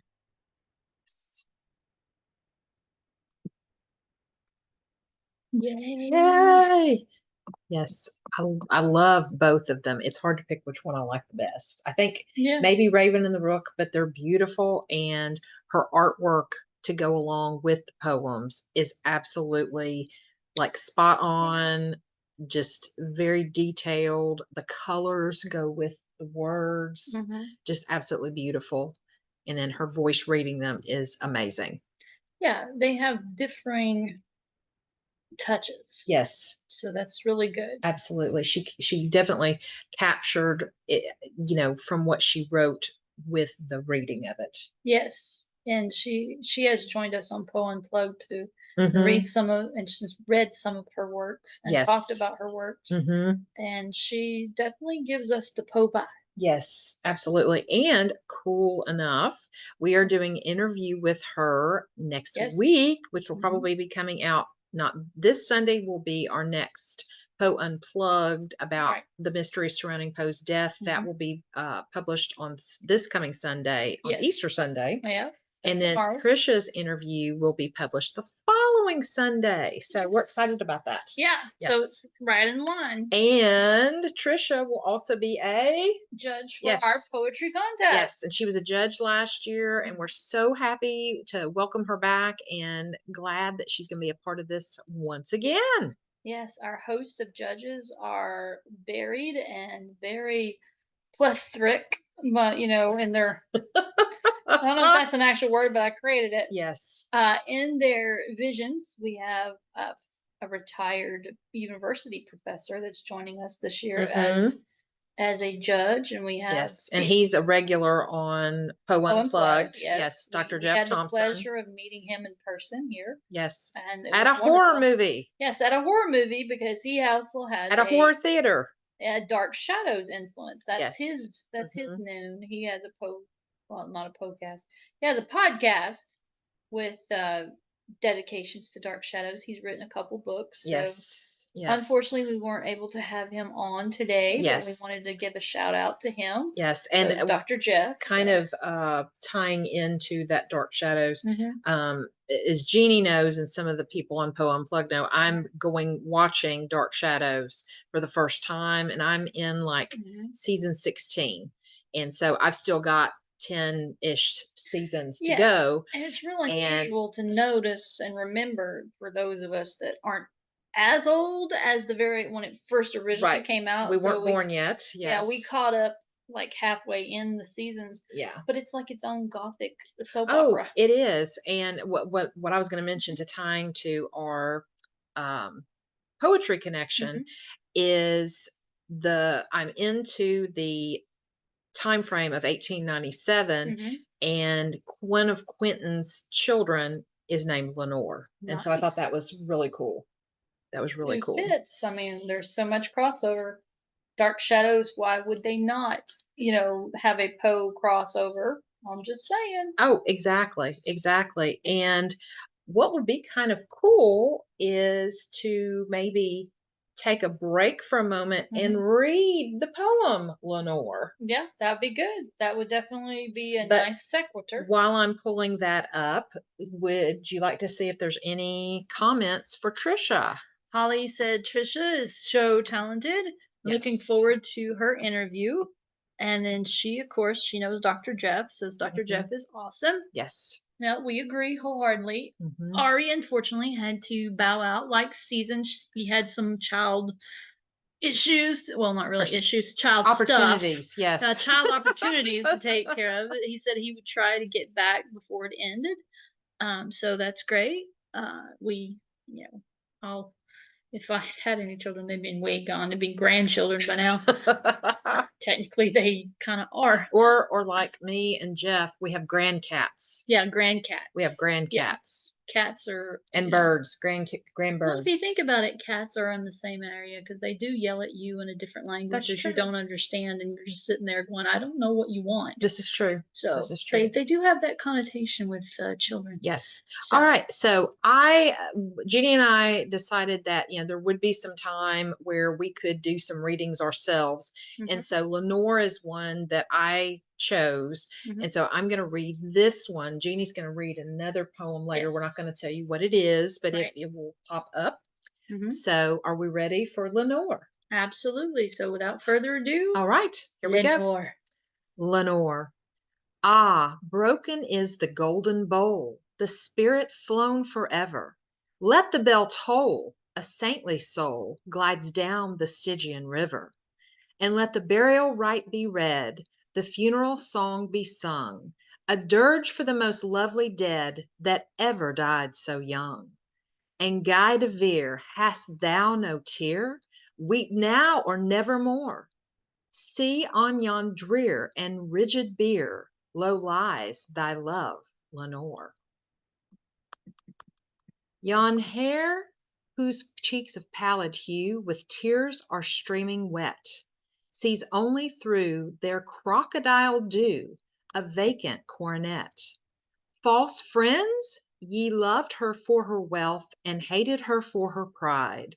And when she fell in feeble health, ye blessed her that she died. How shall the ritual then be read? The requiem how be sung? For her most wronged of all the dead that ever died so young? Peccavimus! But rave not thus, and let the solemn song go up to God so mournfully that she may feel no wrong. The sweet Lenore hath gone before, with young Hope at her side, and thou art wild for the dear child that should have been thy bride. For her the fair and debonair that now so lowly lies, the life still there upon her hair, the death upon her eyes. Avaunt to-night, my heart is light, no dirge will I upraise, but waft the angel on her flight with a paean of old days. Let no bell toll, lest her sweet soul, amid its hallowed mirth, should catch the note as it doth float up from the damned earth. To friends above, from fiends below, the indignant ghost is riven, from grief and moan to a gold throne beside the King of Heaven.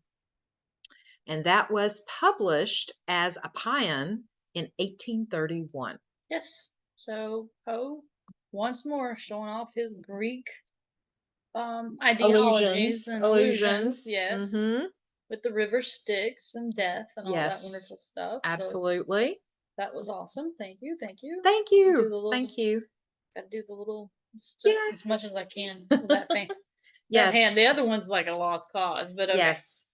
And so we have another guest who is also a digital guest. That is next, and we just switched around a little bit. Yes, not a lot, but we just moved a little bit. Yes. Her name is Gina Carrillo. She's going to be doing an original poem called Death Day.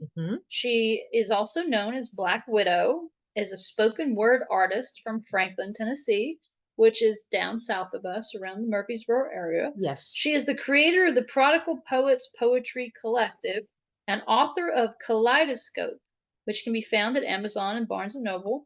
Her poem, Death Day, is published in the Edgar Allan Poe-inspired poetry called Evermore.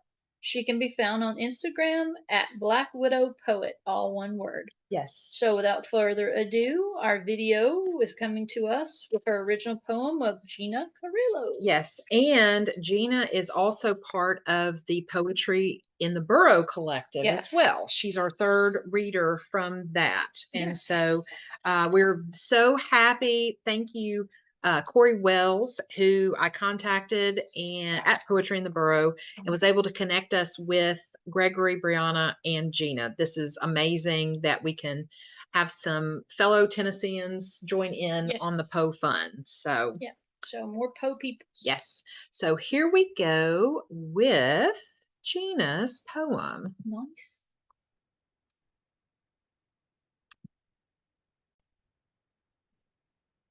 Okay.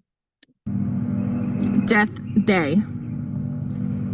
Once upon a midnight dreary, while I pondered, weak and weary, broken, writing, a way of bleeding, damaged, never healing.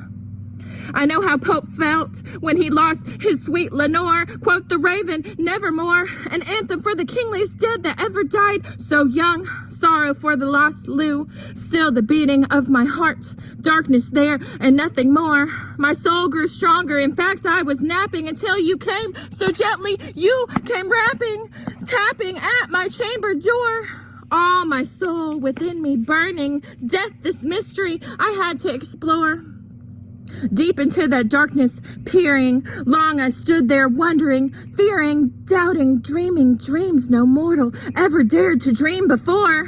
This pain I carry, words that could never be expressed, deeper than this hole that cancer put in my chest. Sparkles of light and laughter sometimes drown out the melancholy chapters. This world left my home now, horror-haunted memories flow down my cheek. Let me have this day to weep. For my love and trust you did keep. You so brave, took it to your grave. You live in my heart, there you stay, and we never part. And my soul from out that shadow that lies floating in the floor shall be lifted nevermore. I fear I'll fall into madness, consumed at times by sadness. But it is better to be loved and lost than to have never loved at all. How do I cheat death but keep bleeding? How am I dead but still breathing? Am I attracted to the darkness because I am so light? Sometimes sadness now comes when I'm nearly napping. Suddenly there comes the tapping. The 27th, not just a number to me or your mother. You are my soulmate and true love forevermore. Words written on your death day. Love, Widow Carrillo. I'm Black Widow. This is my piece, Death Day, from Evermore, Edgar Allan Poe inspired poetry by Ravenscroft Press. Very cool. Yes. Give her the Yes, Tachina. Yes, she did a really cool job of intertwining the Raven with her own work. Yeah, I mean it's a good thoughts because even while you're reading any of the poetries, you come up with your own thoughts that it brings out, which is an Edgar Allan Poe talent. Yes, I'd have yes, to say. absolutely, absolutely. He spurns your own talent there, so that's good. Yes. Any new comments? Just Holly giving some snaps herself. Okay, awesome. Saying nice readings and stuff. So we are ahead of schedule. We are. Our next guest is going to come on at 2:30, but what we're going to do is show some of our commercials. Jeannie is going to do her reading. Yes. And I created one more video of a reading as well, so we may show that too in all this time frame. So yeah, we have some time that we got a little ahead and then we got caught up and then we got like, whoa, now we're really rolling. Yes, but that's okay. That's a good opportunity. That's a good So opportunity. we're going to share some of our own rendition of poetry from Poe. Yes. So first, I was going to say we're going to show a sponsor video. Jeannie, do you want to introduce the sponsor video? Yes, our sponsor video is from our first reader of the day is Ms. Holly Knightley. She is a judge and was a judge from last year also. She has joined us. She's also given us some great surprises and prizes to use for our winners. She is giving us some child books that she's written. She's also given us did she put the Riley House in there too, or is it just Eye of Athena? Okay. Yes. I just wanted to make sure. So she gave us a copy of Eye of Athena to use as our first prize win. So Holly is been one of our staunch supporters since the very beginning. Absolutely. We can't say enough how happy we are that she's stuck with us, and we are happy to share all of our wonderful sponsorships and everything with her. So without further ado, here is a little sponsorship promo for her Yes. and Holly Knightley once again. She goes by Holly Michelle for her children's books, Yes. but now I think everything is under Holly Knightley. Yes, all of her social media. Yes. Okay, so here we go.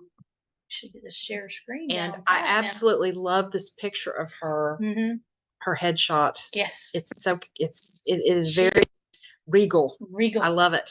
I love it. And very gothic. Yes, very much. All right, so here we go. Author Holly Knightley is another one of our sponsors for the Poet Like Poe Poetry Contest. She graciously donated her recent book, Eye of Athena. Holly is a supernatural suspense author, and here is Riley House, a recent novella. Holly and Carmen met at the International Poe Fest in 2022. Holly also writes children's books under the author name Holly Michelle. She also graciously donated 2 of her children's books for the youth categories. Holly is a New Jersey native, and she travels to do some of the festivals to promote her books. We appreciate Holly Knightley's sponsorship so much, so get your poems ready to Poet Like Poe on April 1st when a live link will be available on our website, 6degreesofpoe.com, to submit your poem. You can find Holly Knightley at her website, hollyknightley.com. You can also find her on Facebook, Instagram, X, and TikTok. Her books are available on Amazon.com. Thank you so much for listening. We are Poe out. All right. Thank you, Holly. Yes. Holly is the bomb. She is. All right, Jeannie. Are you ready to read your poem? I might as well. Which one am I reading? Well, I think you chose The Conqueror Worm. That's right. I did. Because we were talking that The Conqueror Worm is it's been mentioned in several of our discussions with, on different episodes and things like that. I mean, I guess maybe not like tons, but it has been mentioned. And on this day a year ago, we were actually in Delaware taking a picture at the mural. At the mural. Oh, that's funny. So okay, sorry, that just popped up. She had a squirrel moment. We'll forgive her. Yeah, I have my moments. So yes. So anyway, but The Conqueror Worm is a really amazing poem that Poe wrote. And let's see, do you remember it's in which story? I think you were going to look it up. Conqueror Worm. I always forget. It says that, hold on. Originally published in Poe's story Ligeia in 1843. That's right. Yes. So. And Ligeia is such an amazing story. It's kind of like The Haunted Palace that was published with The Fall of House of Usher. Yes. So yeah, it's part of Ligeia. And so I thought might as well give props to The Conqueror Worm. So here we go. Well, I'm glad you brought it up there because I'm like, I can read that one better. That's what I figured. When you haven't wore glasses, and I think the Vampirium Morella. Thank you. Okay. Yeah, Holly says laugh out loud, goth cat mama. Yep. That's why you fit so well, Holly. Yep. All right, so Conqueror Worm, here we go. Lo, 'tis a gallows night, within the lonesome latter years, a misty throng, bewinged, bedight in veils and drowned in tears, sit in a theatre to see a play of hopes and fears, while the orchestra breathes fitfully the music of the spheres. Mimes in the fort of God on high mutter and mumble low, and hither and thither fly. Mere puppets they, who come and go at bidding of vast shadowy things that shift the scenery to and fro, flapping from out their condor wings, invisible, woe! That motley drama, oh, be sure it shall not be forgot, with its phantom chased forevermore by a crowd that sees it not. through a circle that ever returneth in to the self same spot, and much of madness and more of sin and horror the soul of the plot. But see, amid the mimic rout, a crawling shape intrude, a blood-red thing that writhes from out the scenic solitude. It writhes, it writhes, with mortal pangs the mimes become its food, and the angels sob at vermin fangs in human gore imbued. Out, out of the lights, out all! And over each dying form the curtain of funeral pall comes down with the rush of a storm, and the seraphs, all haggard and wan, uprising, unveiling, affirm that the play is the tragedy Man, its hero, the conqueror worm. Yay! Nice, nice, nice. Thank you. I always think of that one to go with Mask of the Red Death. I don't know why it's not, because Yeah, eating it of the does. dead. It does kind of fit with that. Yeah. But if you think about it, I mean, the conqueror worm, the earthworms that before in the olden times, before they actually buried dead Yeah. in actual caskets per se, Right. they were put back into the earth and been eaten by the earthworms. Yeah, So that's very true. it's very interesting. If I can find it, something to go with the conqueror worm. Mhm.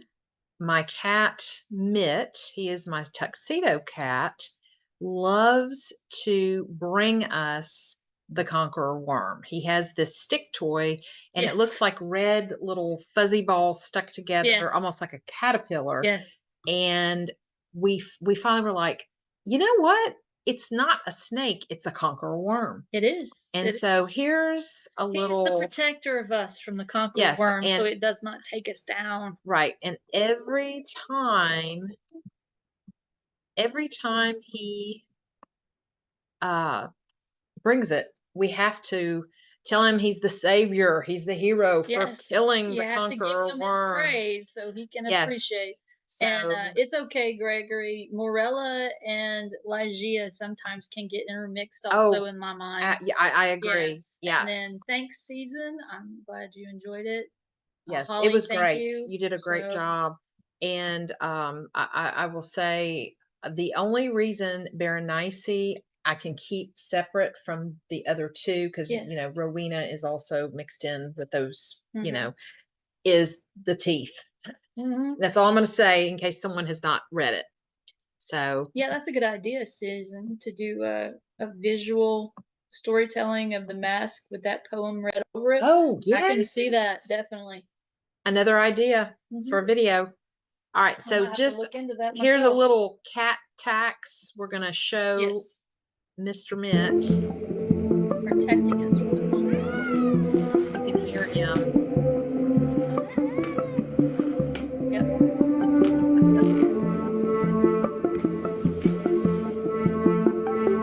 His dominance.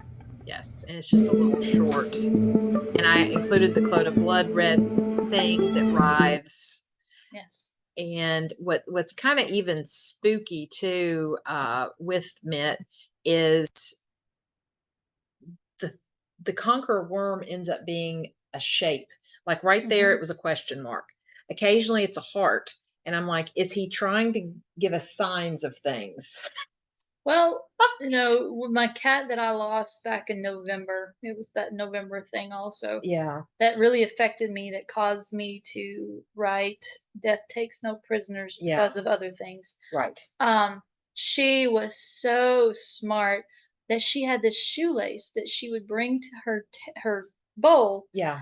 and she would actually spell different. She would lay it out in different letters, and one of them was the letter P. Oh, She did interesting. P, she did S, and then she would bring it to me everywhere she went. And so I was always like, well, she's communicating with me somehow. Yeah. But she would always have that kind of like it was her conqueror worm that she Yeah. would bring to me, but it was basically a shoelace that Yeah. was in my And dad's almost shoe. like a Ouija board. Yes. And I mean, cats to me, just like in the Egyptian days, they always thought that they were vassals to the afterlife. Right. So Right. I agree with that. And Egyptians weren't the only ones. There was many different cultures, and even still Mhm. today, That's that believe true. cats have connections. Yeah. And I have to agree with them because dogs do too in certain ways, but dogs are different. Yeah. I can't understand it, but anyone that has dogs and cats in their life know what they what they can really um bring about to your life. And even if they're not your own pet, even if they're just ones you meet along the way. Yeah. Just like with Carmen's cats, Poe and Knit both. I've been over here for the past few years in and out. They'll hear my voice when I'm talking to her on the phone. Yeah, and Poe especially. Yeah. And what's really interesting, Jeannie mentioned him earlier when Levi was doing his reading. Poe came up and he was just right on the side of the computer screen. He obviously liked Levi's voice. So, Yes. Levi, if you're listening, Poe really liked your reading. Yes.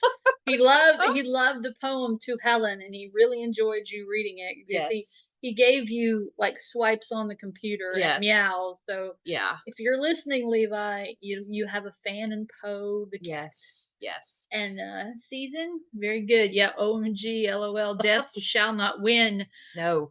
And then she also shares with us this excerpt from Perished Creature Entreat Us Tenderly.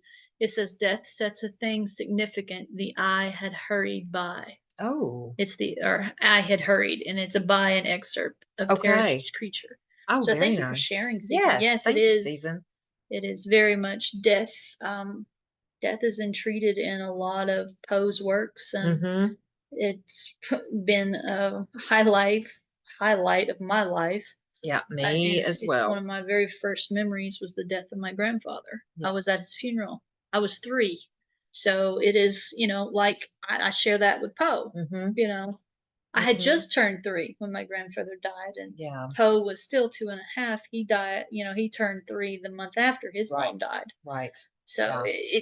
there's just parallels that we can all put together. Oh, absolutely. So Absolutely. wonderful. So now we are going to Show our Mhm. contest video again. Yes, to give you ideas. So if other people have come on since this morning, they can see all the details on the video, but you can also go to our website, Yes. 6degreesofpoe.com, and go to the tab that is Poe contest. 2024 Poet Like Poe Poetry Contest. Yes, So those Poe alliteration. yes, and the winners from last year and honorable mentions are also on a different tab, so you That can you can go see. read them and look at Yes, them and enjoy as much as we did reading them. absolutely. So I am pulling up our commercial again. Yep. Then remember to share. A sneaky Absolutely. share. Yes. Well, it automatically starts playing, so I have to hit pause real quick. Oh. Here we go.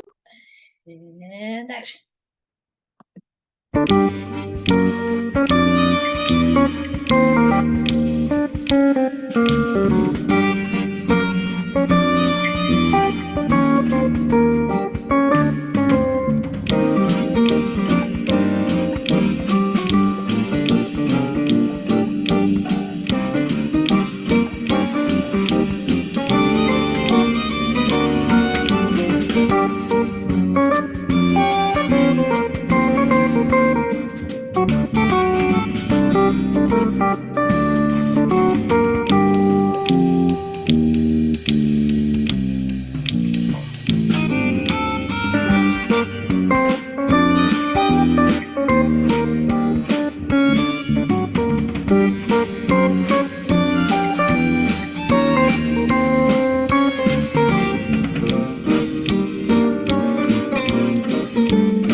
And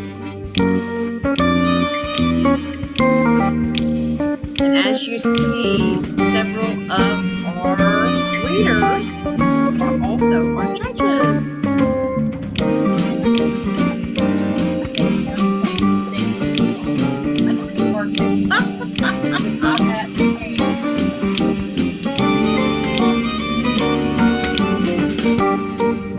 Is he a hot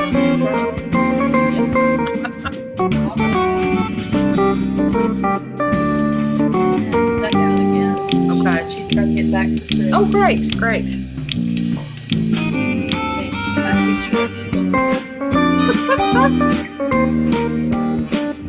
There's a double cat on the head. And Jeannie added a QR code at the bottom of this. Scan to take you directly to her website. Yes.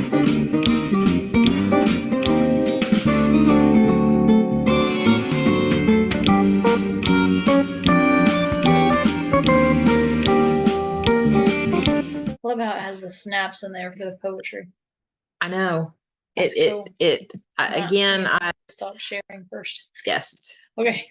And yeah, when I was looking for music, I wanted something upbeat, and it was just fun. And I can't remember the exact name of the song, but there was a couple of weeks ago when I did Love for Words on Wednesday. I found all this French music, and we use pixabay.com for much of our music because it's royalty free. We credit the artist, and that's the basically what they ask you to do from this website. And they've got pictures, videos, music, you name it, that is royalty free. It's a great website if you're looking for those kinds of things. And I found all, bless you, French songs. And I was just like, they're all just fun and happy and upbeat and Poe was fluent in French, so it's kind of like it's very apropos. Yeah, it's French influence there. Yeah, and one of the things I wanted to mention on the video on the prize pages, bless you, goodness, it's spring in Tennessee. Yes. I kind of added different little things that could be in your Poe goodie bag if you win.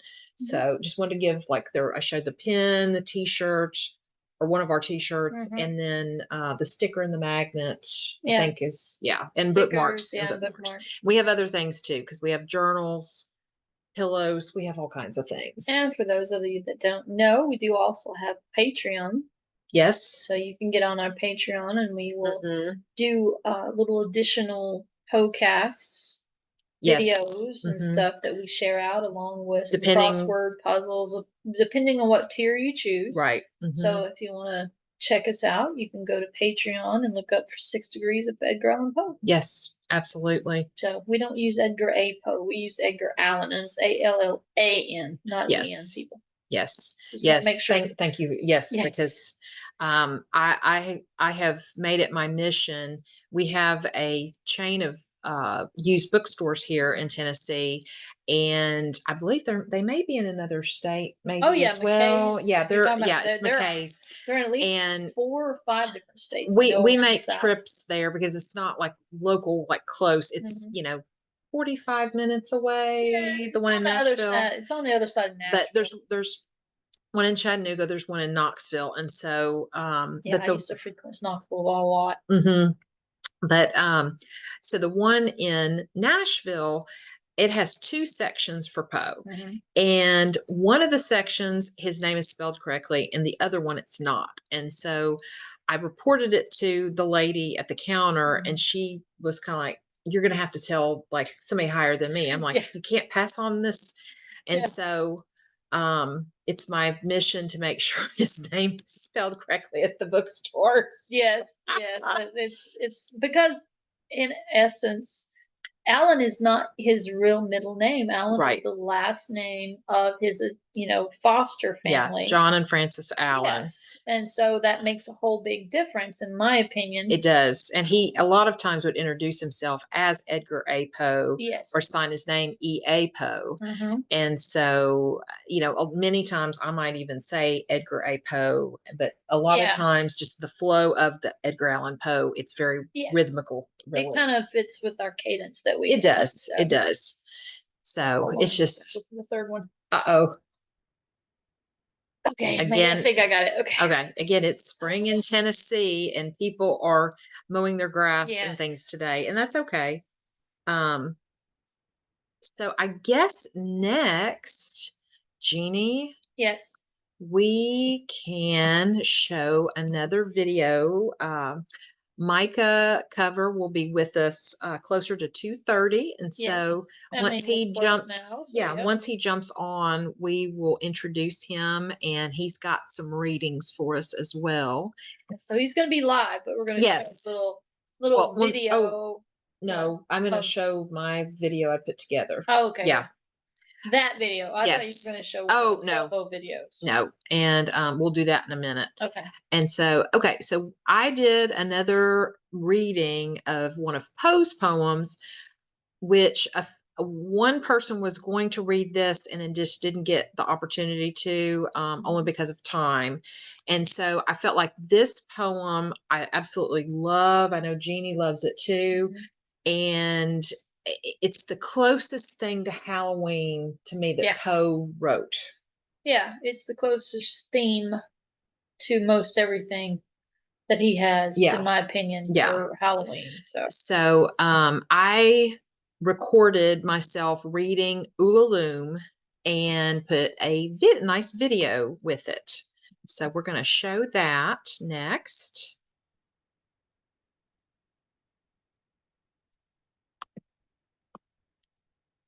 And hopefully you will enjoy it.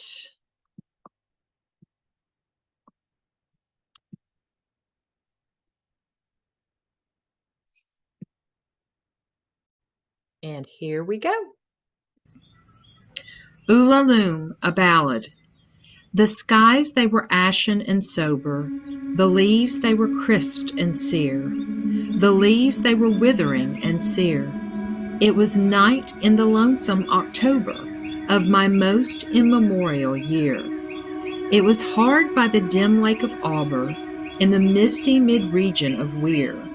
It was down by the dank tarn of Auber, in the ghoul-haunted woodland of Weir. Here once through an alley titanic, of cypress I roamed with my soul, of cypress with Psyche my soul. These were days when my heart was volcanic, as the scoriac rivers that roll, as the lavas that restlessly roll their sulphurous currents down Yaanek in the ultimate climbs of the pole, that groan as they roll down Mount Yaanek in the realms of the boreal pole. Our talk had been serious and sober, but our thoughts they were palsied and sear. Our memories were treacherous and sear, for we knew not the month was October, and we marked not the night of the year. Ah, night of all nights in the year! We noted not the dim lake of Auber, though once we had journeyed down here. We remembered not the dank tarn of Auber, nor the ghoul-haunted woodland of Weir. And now, as the night was senescent, and star dials pointed to morn, as the star dials hinted of morn, at the end of our path a liquescent and nebulous lustre was born, out of which a miraculous crescent arose with a duplicate horn. Astarte's bediamonded crescent, distinct with its duplicate horn. And I said, she is warmer than Diane. She rolls through an ether of sighs. She revels in a region of sighs. She has seen that the tears are not dry on these cheeks where the worm never dies, and has come past the stars of the lion to point us the path to the skies, to the Lethean peace of the skies. Come up in despite of the lion, to shine on us with her bright eyes. come up through the lair of the lion, with love in her luminous eyes. But Psyche, uplifting her finger, said, sadly this star I mistrust, her pallor I strangely mistrust. Ah, hasten, ah, let us not linger. Ah, fly, let us fly, for we must. In terror she spoke, letting sink her wings till they trailed in the dust. In agony sobbed, letting sink her plumes till they trailed in the dust, till they sorrowfully trailed in the dust. I replied, this is nothing but dreaming. Let us on by the tremulous light. Let us bathe in this crystalline light. Its Sibylic splendor is beaming with hope and in beauty tonight.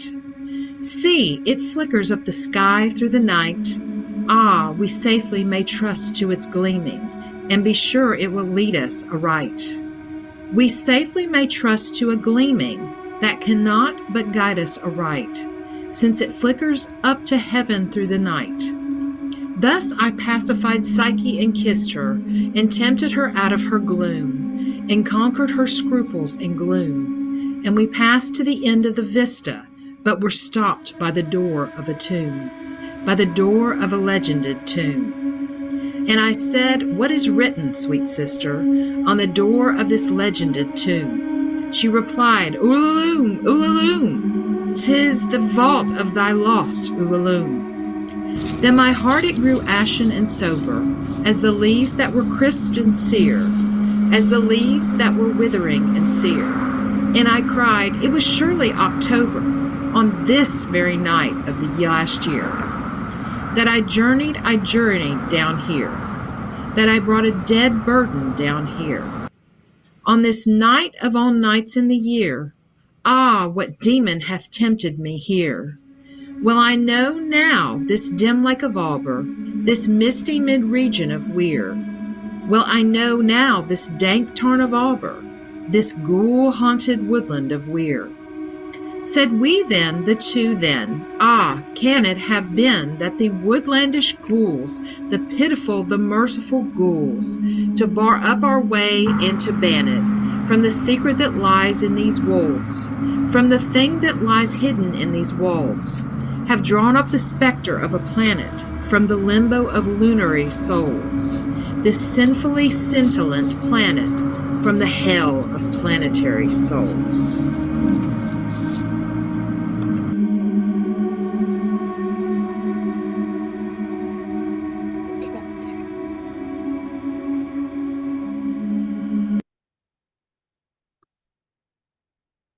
Holly says, love this poem. Excellent. Thank you. It's one of my favorites. I love it. And I was like, for today, I felt like it needed to be included.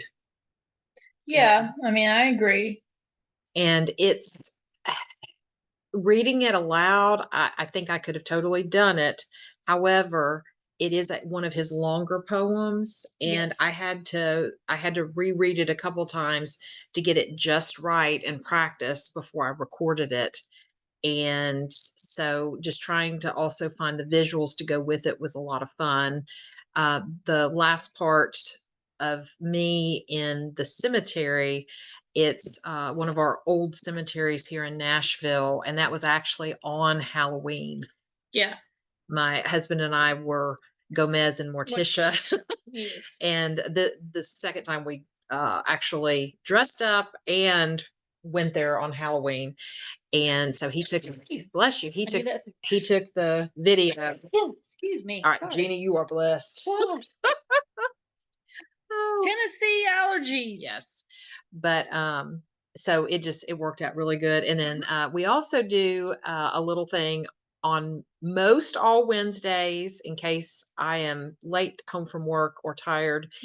We do words on Wednesdays. And so Ulalume was one of our words that we did back in October. And so there's that short little clip with Ulalume and just a very slight quote pulled out of it. Yeah, and I even used one of the, well, one of the stanzas from Mhm. Ulaloom on one of our promo videos that I was doing Yes, for you Poet did. Like Poe. Yes, Jeannie did all the promo videos for our poetry contest, and she did an amazing job, including a few readers on each one. Mhm. And she did readings on that as well. So if you want to hear Jeannie reading more poetry, go check those out on our And they're very YouTube. short too. So. Yes. And on our Poe Unplugged YouTube channel, we have, like, if you, depending on what you're interested in, you can go to our playlists and Yes. see Words on Wednesdays, Time Talks with Jeannie, On the Mhm. Road with Carmen. We've added our RSS feed to from hold on, podcasters at Spotify. Yes. That shoots out the audio version with a picture, but then we also add in our video episodes from the recordings as well. Yes. So you have the chance of not only hearing it, but seeing it, and then see other little aspects that we've got. Because Carmen does her traveling Poe places where Mhm. she talks about the different areas. And My finding a time- connection Yeah, to my Poe. time talks, I usually just use it as a little bit of history for the time period of Poe, or just Mhm. things that might be going on. Like the last 2 months, I did a little brief intro about St. Valentine and St. Patrick. Right.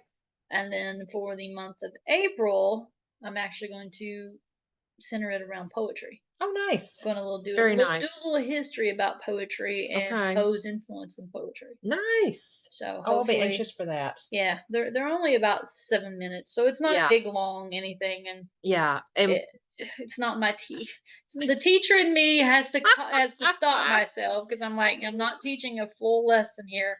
I right. just want to hit some highlights that maybe not everybody might know. Well, and what's cool for us, Words on Wednesday, usually Jeannie and I talk and we'll like decide on a word together and then I put it together and then, but her Time Talks and my On the Road, it's Mhm. always a surprise for each of us because it's Yes. kind of our individual things Yes. and niches.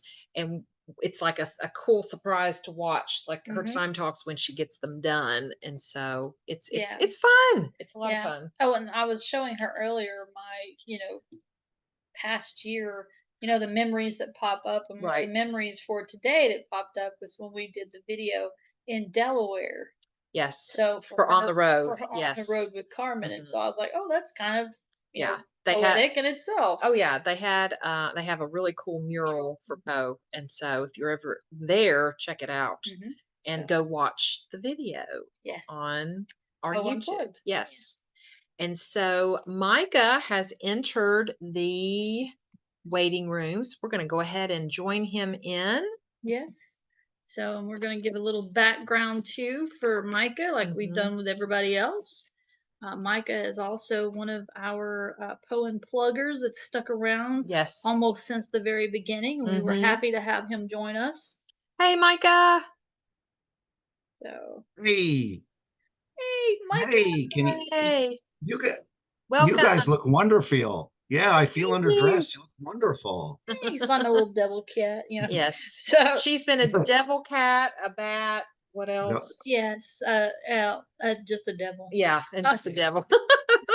And Okay. I'm gonna end the series at about another 20 minutes or so as a pirate. So Oh yeah, she is. She's going to make Oh, another costume yes, change. another head Yes. change. Yeah. So we're going to do a little yeah. introduction for you, Micah. So I'll Yes. do that. So you can just cover Oh, afterwards and stuff with your poetry okay. and stuff. So Micah Cover, he is a playwright, an actor, and a producer. In the art of magic, he is a teacher, a lecturer, a producer, a writer, a consultant, and performer. The world famous Hollywood Magic Castle called him an innovative performer with mind boggling talent. And on Penn and Teller Fool Us, Penn referred to his magic as a miracle. He has produced, emceed, and starred in the annual Night of the Raven, which is a variety show honoring the life, work, and death of Edgar Allan Poe for 19 years. So that's cool. And you may Thank you. find Micah on different social media platforms such as http://www.micahthemagician, all one word, all lowercase, .com. And also www.loftensemble.org. That's LOFT ensemble with an E. Yes. So on Facebook, you can just look up Micah Cover. And Instagram, it's Micah the Magician. Twitter, TikTok, and Threads, you can find just Micah Cover, whether it's just one word or separated. So he is going to be sharing with us an original poem, and he will also be sharing with us The Raven. So we look forward to both of those, and without further ado, here's to you, Micah. Yes. Take it away, and we're going to shut down our screen and mute. That way the screen is all for you. And when we come back, we'll discuss more about why you chose The Raven and your original poem. Yes. We'll discuss more about it, though. Okay? Thank you. You're Okay. All right. All right, Devil Cat. Yes. Thank you so much. All right. So, yeah, there's that 6 Degrees of Edgar Allan Poe. Thank you so much, all of you, for Carmen and Jeannie and 6 Degrees of Separation and Unpolite for letting me be here. I'm going to read to you my submission to the Poet Like Poe contest a year ago. And I hope you like it. And there's actually a reason why I want to share it with you. And let me bring it up on the screen. And I titled this Edgar Allan Poetry. Every word an eerie diagram of thought, unto grief, each line a trap, and the reader has fallen, resisting the abracadabra, and only to fail. Lines upon lines shall lure another phobia, another fear, next to an aorta pulsing with dying odes flowing, then ended, every word with horrific awe. And I was especially proud of this because I don't know if you can see it. Yeah, you might be able to make this out on camera, but there is a rotating acrostic. So I know with my background, it kind of swallows it up, but the acrostic on the left margin goes down and spells Edgar Allan Poe. Yeah, And Micah, the you can totally see it. Yes, it's cool. Excellent. I'm glad it's cool. And then the right acrostic on the right margin going bottom up also spells Edgar Allan Poe. So it was a rotating acrostic that I wrote specifically for our godfather of Goth, Edgar Allan Poe. And thank you for accepting it as a submission last year. Absolutely. We were excited to have it. Yes. And we hope you submit something this year too. Oh, I appreciate that. I would be honored. Thank you. And yeah, let me bring up The Raven. And thank you again. This is a real honor. Well, thank you. Oh, my pleasure. The Raven by Edgar Allan Poe. Once upon a midnight dreary, while I pondered, weak and weary, over many a quaint and curious volume of forgotten lore, while I nodded, nearly napping, suddenly there came a tapping, as of someone gently rapping at my chamber door. "'Tis some visitor," I muttered, tapping at my chamber door, "only this and nothing more." Distinctly I remember it was in the bleak December, and each separate dying ember wrought its ghost upon the floor. Eagerly I wished the morrow, vainly I had sought to borrow from my books surcease of sorrow. Sorrow for the lost Lenore. The rare and radiant maiden whom the angels name Lenore, nameless here forevermore. And the silken, sad, uncertain rustling of each purple curtain thrilled me, filled me with fantastic terrors never felt before, so that now, to still the beating of my heart, I stood repeating, "'Tis some visitor entreating entrance at my chamber door, some late visitor entreating entrance at my chamber door. This it is, and nothing more."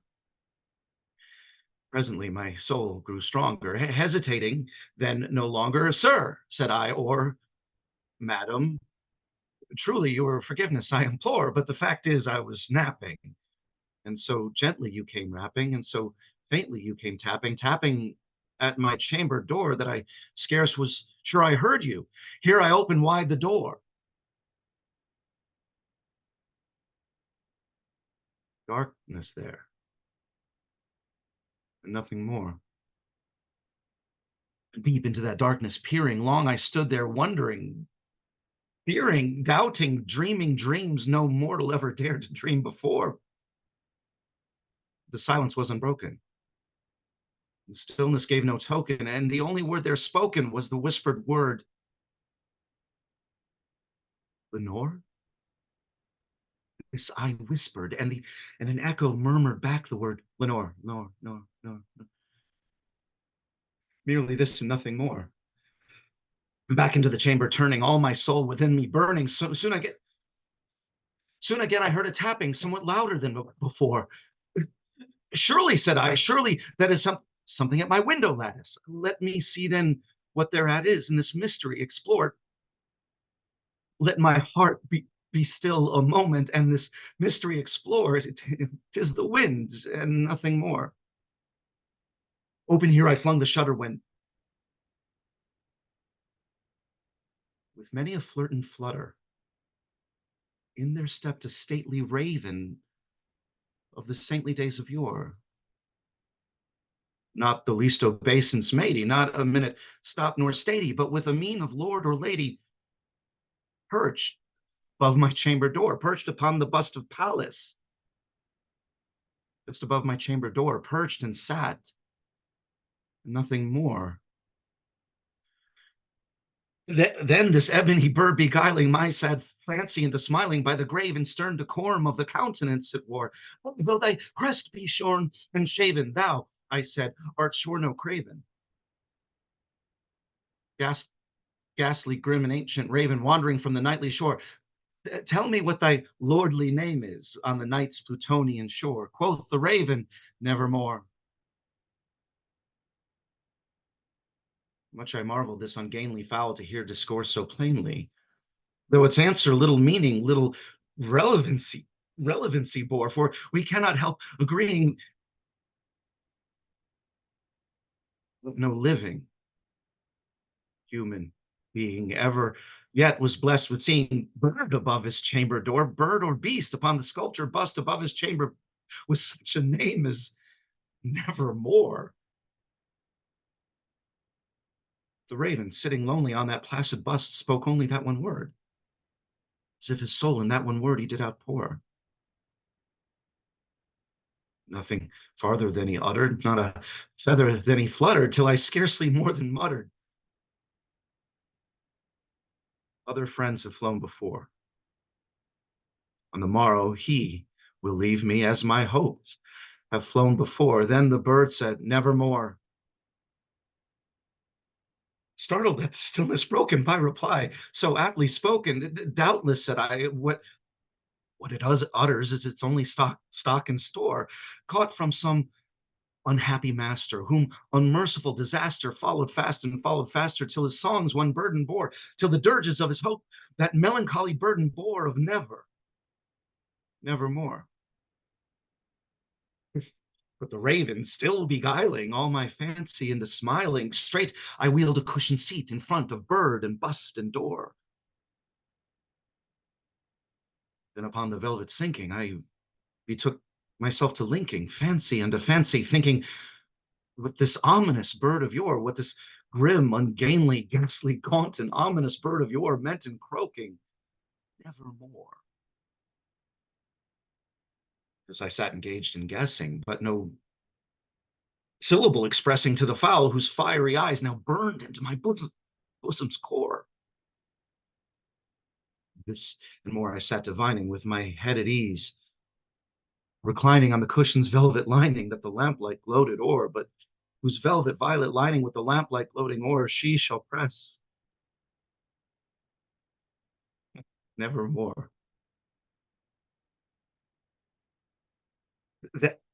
Then methought the air grew denser, perfumed from an unseen censer swung by seraphim whose footfalls tinkled on the tufted floor. Wretch, I cried, thy God hath lent thee, but by these angels he hath sent thee respite, and nepenthe from my memories of Lenore. Quaff, oh quaff, this kind nepenthe, and forget this lost Lenore. Quoth the raven, nevermore. Prophet, said I, thing of evil, but prophet still, if bird or devil, whether tempter sent, or whether tempest tossed thee here ashore, desolate yet all undaunted, on this desert land enchanted, on this home by horror haunted. Tell me truly, I implore, is there balm in Gilead? Tell me, I implore. Quoth the raven, nevermore. Prophet, said I, thing of evil, prophet still, if bird or devil, by that heaven that bends above us, by that God we both adore, tell this soul sorrow laden, if within the distant Aden it shall clasp a sainted maiden, whom the angels name Lenore. Clasp a rare and radiant maiden, whom the angels name Lenore. Quoth the raven, nevermore. Be that word our sign in parting, bird or fiend, I shrieked upstarting. Get thee back into the tempest of the night's Plutonian shore. Leave no black plume as a token of that lie thy soul has spoken.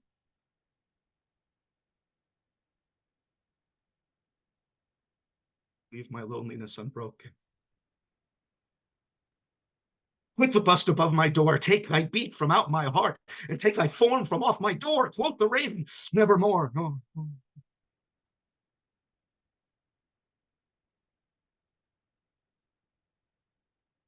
The raven, never flitting, still is sitting. Still is sitting on the bust of Pallas just above my chamber door. His eyes of all the seeming of a deep demons that is dreaming. And the lamplight orm streaming throws a shadow on the floor. And my soul from out that shadow that lies floating on the floor shall be lifted nevermore, more.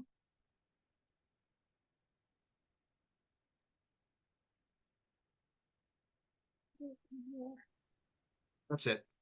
Yes, Micah, that was amazing. Thank you. Such I get the snaps. emotion. I get the snaps. Thank you. Yes. Well, I have good writers. I have good Yes. writers, so thank you. Yes, exactly. yes. And I was going to say, I mean, your poem is amazing, especially with both acrostics on either end. And Yes. then just the Thanks. passion you put in both of your readings was just like, ah. You should be my agent. Thank you. Okay. we were having a discussion because I was like, yes, you can definitely tell the inflections and the difference between a storyteller. Not to say that a theater actor is not a storyteller, but there's a differing audience feeling that you have between when you're in front of someone with a storytelling versus someone who is presenting as a theater with cues and direction and all that kind of stuff. Because I have my own background of professional storytelling, but I've not done it in a long time because of issues. But yeah, it's just the inflection that you have to use your body, your face, your mind, your emotions to come across to it and feel it. And it was just wonderful. I mean, even Thank you. I was listening to it on one side, but then I'm following the chat over here on the other side, and I've got it muted. there's a Where I'm chat, yeah. watching the live. Yeah. So why don't you share Okay. the Yes. Holly says, "Wow, OMG, your Raven is perfection." And then her Holly, thank husband you. says, "Hats off to you. He loved it." I don my hat to thee as well, Holly's husband. So it's been great. It's like I Thank you. said, it's just wonderful. The Raven is something that speaks to all of us. Yeah. I have to say. Oh, yeah. Absolutely. And Absolutely. we've enjoyed having you as one of our steadfast attendees to our Thank you. Poe Unplugged and Yes. everything. Yes. So Well, and we occasionally will say Poe Unpluggers, but we should probably ask y'all, do you want to be called a Poe Unplugger? And that's what we call our group. yeah, like Why not? Yeah. Yeah, because we came up with a phrase, kind of like the most interesting man. Yes. When I do this, it's this, and it's like when I'm Right. unplugged, I'm Poe, or like Yes. if I'm gonna be unplugged, I'm Poe unplugged. Exactly. Oh, I like it. I like it. Yeah. It brings a whole new connotation to being a Yes. Poe fan. So tell us, like, your inspiration of why you chose the Raven. Thank you. And as your fans may already know, you were kind enough to ask me about this during the interview with me, and Mhm. it really meant a lot. Yeah. And so you guys were, and by the way, thank you for that introduction. That was gorgeous. It was almost as if I had written it myself. So thank you. You But did. yeah, Yeah. but It was a wonderful biography. It was That's great. right. Oh, I We did. had great work to Oh, I work did. with. I forgot. Thank you. So, as you were kind enough to mention in the introduction, I'm also a magician, and then you were kind enough to ask me about that in our interview together. And for a magician, it has a very specific significance because I stumbled onto a scholar, as we mentioned earlier. I stumbled onto the scholar who insisted, and I want to make sure I get the words right. Um, um, for books, um, the books that are mentioned in the beginning of the poem, there's a suggestion that Poe was talking about arcane literature, as in books on the occult, Mhm. which means a number of things. It's a whole new interpretation on the poem. And if you don't go this route, that's fine. But as a magician, I really pounced on that because I realized, oh, wow, he may be in the middle of an occult ritual to bring back Lenore. And suddenly this bird shows up instead, which Mhm. is, he's going to react in a very specific way to that. And then the second thing is, this means he is a magician of some kind. Mhm. So as a magician, that really appealed to me. And then when I perform it, I also perform it while escaping from a straitjacket because the guy's clearly Yes. insane, at least in my interpretation. Yeah, and Yes. it is Yeah. a truly amazing performance when Yeah. you. Holly said Thank you. on Thank you. here that she needs to hear that while you take off the straitjacket, and then she goes, "That sounded a little weird, nasty, but It but you know, sounded hey, weird. Is that what she said? yeah, it Okay. sounded a little nasty, actually. LOL. Yeah. Taking the straitjacket off. Nasty. Like, well, it's not a strip tease, but Right. Right. it's a Okay. Well, psychological yeah. strip tease. We can Yeah. say it. Yeah, we can call it a Yeah. psychological strip tease. Mm-hmm. That's right. Yeah. But now you've given me a whole new boylesque act. So whoever See? said that, once again, thank you. Yeah. Yeah. Good job, Holly. You Yes. gave him For that. the burlesque. Great. You can do Oh, it. that was Holly. Yes. That was Holly. That was Okay. Holly. Wow. Yeah. Wow. Well, So okay. All right. that Well would be played, something Holly. cool. Thank you. Yeah. I like it. Yeah. Yeah. So, but yeah, thank you, Micah, for sharing that with us. Yes. I truly Thank you. enjoyed it I very did too. much. I did too, So, and I know our viewers yeah, did our as viewers well. did too. So Mhm. you are Thank you. definitely a performer. Yes. So we can see it. A performer. I see what you did there. I As a see what you did. performer. Well played. Wow. Oh. I have my moments. That Yeah. happen to be one of them. Oh. Score one for the devil cat. Okay. Yes. Yeah. You are now the devil cat. I'm the devil cat. Well, and that little remember the date you stuck me in the window, and I looked like a little devil cat sticking in the window, and I was like, Yeah. "What are you saying, Carmen?" I'm Yeah, like, because when I created that, I was like, okay, I've got to find a picture of one of us sitting down. And so I found this picture of me in a Renaissance dress I had made years ago. And I was like, this would be kind Okay. of neat to do that. And then I was like, okay, now how can I situate Jeannie in this? And then I took the I'm the lurker picture. in the window with the I devil took head. the Yeah. picture of us when we're doing I can't what it was it I can't remember. I don't remember. I found It was that It picture was something. and I was like, so I drew It's the 12 days of Christmas. yeah, it was the 12 days of Pomus. And so I drew the cat hat on her and I was like, I'm gonna stick her in the window. Because I knew she would like it. Yeah. I was like, I'm haunting her through the window. That's right. Oh, Holly said it wasn't the straight jacket that sounded nasty. It was being an unplugger. Oh. Okay. But she, wow, but Holly, she you've goes, taken it to a whole new level. yes, Yes. but she Yeah. said that works too, and I'm like, yeah, I can see that. Yes. You know. Because I a lot of Yeah. times instead of saying Poe Unpluggers, I'll say the Poe Unplugged group. So, Yes, yes, yes, it sounds more apropos. yes. And our Gothic poetry. Oh, I see what you did there. I see what you did there, Carmen. Wayne, he says, really, really passionate performance and readings, so good. Mm-hmm. So that's Thank you. Thank you, Wayne. Yes. Yeah, That so means a Yes. lot, Wayne. And Thank you. Wayne is our next guest that will Yes, be on so, in yeah. just Oh. a few minutes. Yeah, he's another Poe former. Excellent. Yes. Yes. Ah, no, Oh, yeah. you guys, there's no stopping you tonight. No, Oh. stopping well- us now. No, don't expect much after this because I'll be out of it. Oh yes. Yes. I'll be done. I'll be Poe out. Poe out. Oh Yeah. out. Yes. So, but thank you, Micah. We look forward to Yes. any Thank you submissions both. that you make this time Absolutely. to And Poe contest. yes, and next month the oval portrait on Poe Unplugged Mm-hmm.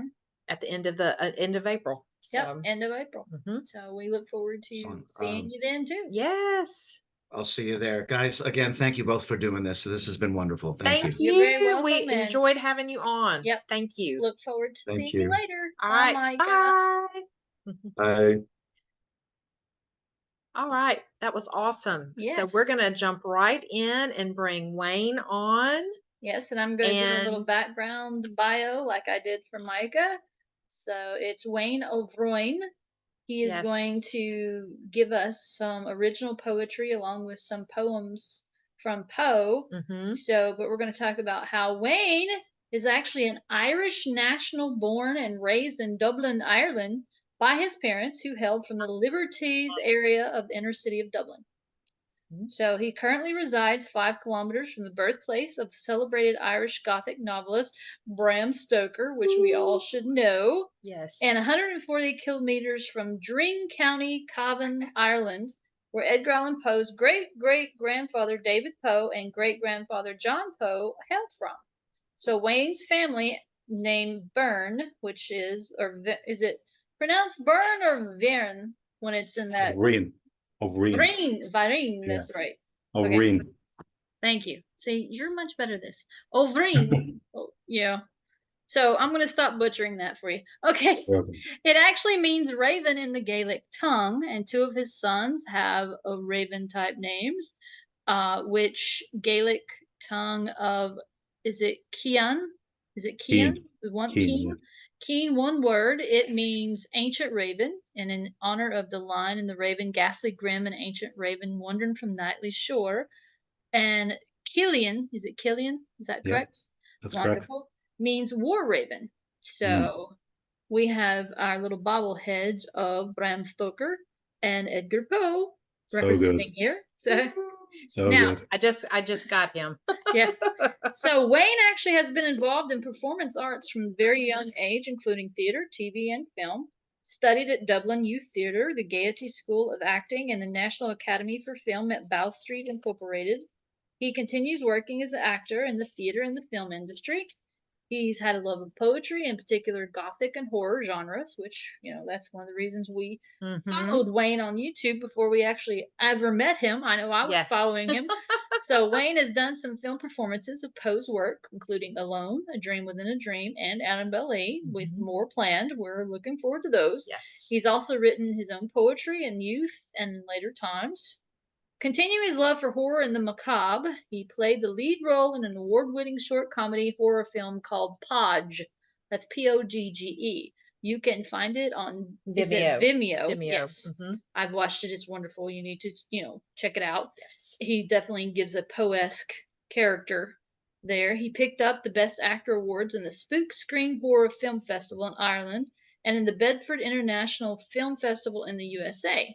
Podge is a lonely mortician who falls in love with a beautiful celebrity where destiny brings them together in a cruel twist of fate. And the film was directed by Rebecca Singleton.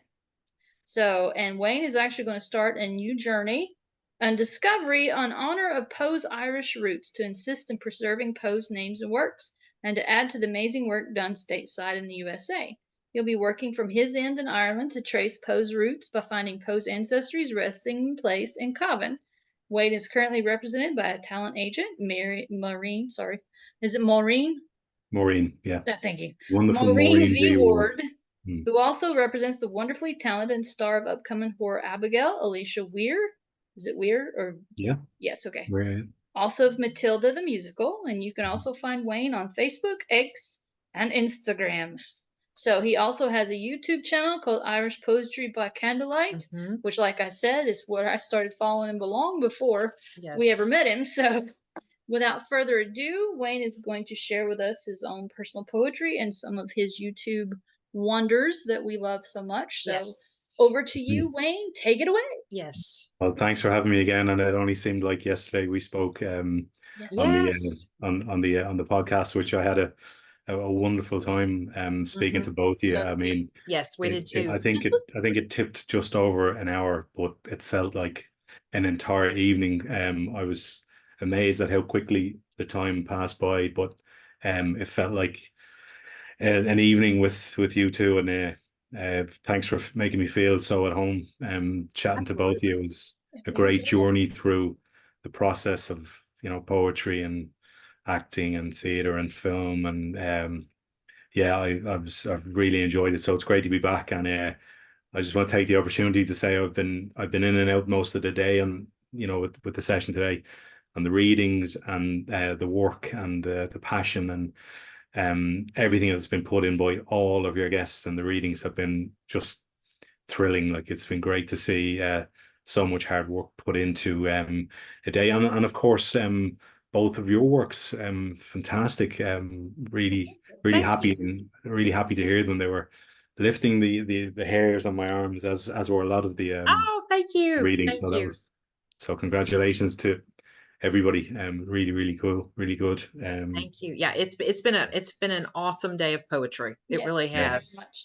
I've enjoyed it, and so many faces I've seen over the last couple of weeks, and great to be able to put a voice to the face, and yeah, it's great to see that, and the work has just been stunning. So congratulations to everybody from Ireland, from me anyway, for that. That's great to see. But, thank you. Yes. You coming to join us today makes this like an international event. We enjoy it. We across the pond, as they say. Yes. Yeah, we invited Stephen Smith to come on, but he has so much going on right now. He had to pass. And so, but we're like, we'll meet you again probably at the Poe Fest. Yes. So yeah, we're looking forward to that too. You'll get to dance. You'll get to dance another day. That's right. Exactly. That's exactly right. So Wayne, do you want us to share our screen to show your YouTube videos? Yeah, cool. That sounds great. Which one did you want to go with? Well, so we have Alone pulled up. We can show whichever ones you want. And then you said that you do have your new one up for your personal poem that you wanted to share as well. Okay. Yeah. So how about we do Alone first, since I already have that pulled up. Excellent. And then we'll go from there, because I can pull up whichever ones we want to do. Yep. Wonderful. So let me hold on one moment and pause that so we don't miss anything. Yep. Okay, so here we go.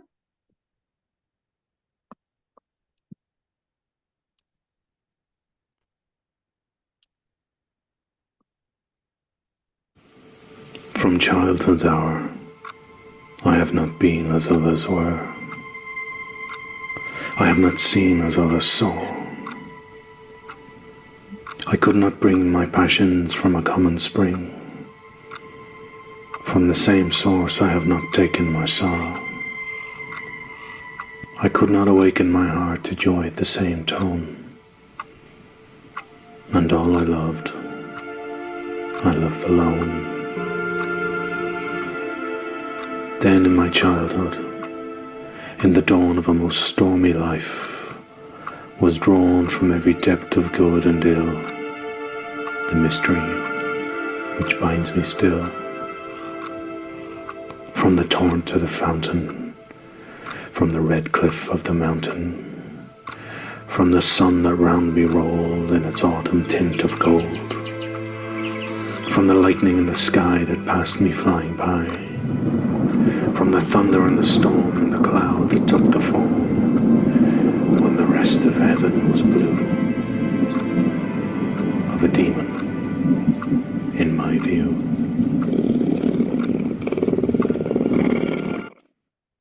Wow. Oops, hold on. I was waiting to be Hi. attacked there. Yes. I was like, what? All right. Is that actual thunder in the background, Wayne, or is that Yeah, just adding yeah, it? yeah. Nice. Such a great poem. Like, you know, Oh, yes. It absolutely. such amazing words to have the pleasure and the honor to, you know, to give a performance to. You couldn't ask for anything more from a Gothic writer. Poe being just the absolute master, I think we'd all agree. So to have that writing, as your previous Yes. guest just said, like, I've got great writers, you know, to work with that material is fantastic. So I might Absolutely. fund on that one because you know, it's just me and at home with a, you know, with a candlelight to use as a prop, much like this one here.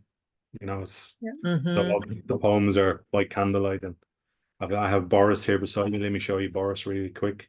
So this is another candle, another candlelight, but on the very top, you can see the stately raven. Mm-hmm. See that? Well, That's did that come up? Could you see that? Let's see real quick. Let me pull up our screen again. Jeannie's Yeah. got No, hold on. No, put it up. I don't see it. I'm not seeing it. There it is. Yeah, it's I saw yes. it. Okay. Yeah, Very cool. the time lag over here. Might be a bit of a lag in the We got time to this time, see it yeah. over here. It's like, Yeah. like, wait. So that's Boris, like Boris the Raven. Oh, Oh, nice. yes. Very cool. Yeah, And very, Holly very, says, Wayne, you have a perfect voice for readings. It's so rich. Excellent job with the loom. Thank you very much. Thank you very much. Appreciate that. So let's see. Do you want to do a dream within a dream next? Yeah, sure. That'd be great. Okay. That was All right. that was fun to make as well. So yeah, Let me pull that one up and get it ready. It's got the ad. I don't know why anybody would want to drink worm water, but okay. I mean, I did the conqueror worm earlier, so I'm like, I don't know if I want to drink the conqueror worm. Well, it is 6 degrees of Poe. That's true. Yes, true. That's very true. All right. Yes, and Pirate Genie has arrived. Yes, okay. She said she was going to be a pirate by the end of the day. Yes. So, yeah. Okay. Well, quickly before you play it, do you know why pirates are called pirates? Why? Because they are. Exactly, they are. That's right. We're getting They punny toward the end of this event. It's Poe-esque. It is Poe-esque. Yes, it is. Yes, pirates are. Okay. Are we ready? We are ready. Okay, here we go. Take this kiss upon the brow, and in parting from you now, thus much let me avow: you were not wrong who have deemed my days to be a dream. Yet if hope has flown away, in a night or in a day, in a vision or in none, is it therefore the less gone? All that we see or seem is but a dream within a dream. I stand amid the roar of a surf-tormented shore, and I hold within my hands grains of the golden sand. How few, yet how they creep through my fingers to the deep, while I weep, while I weep. Oh God, can I not grasp them with a tighter clasp? Oh God, can I not save but one from the pitiless wave? Is all that we see or seem but a dream within a dream?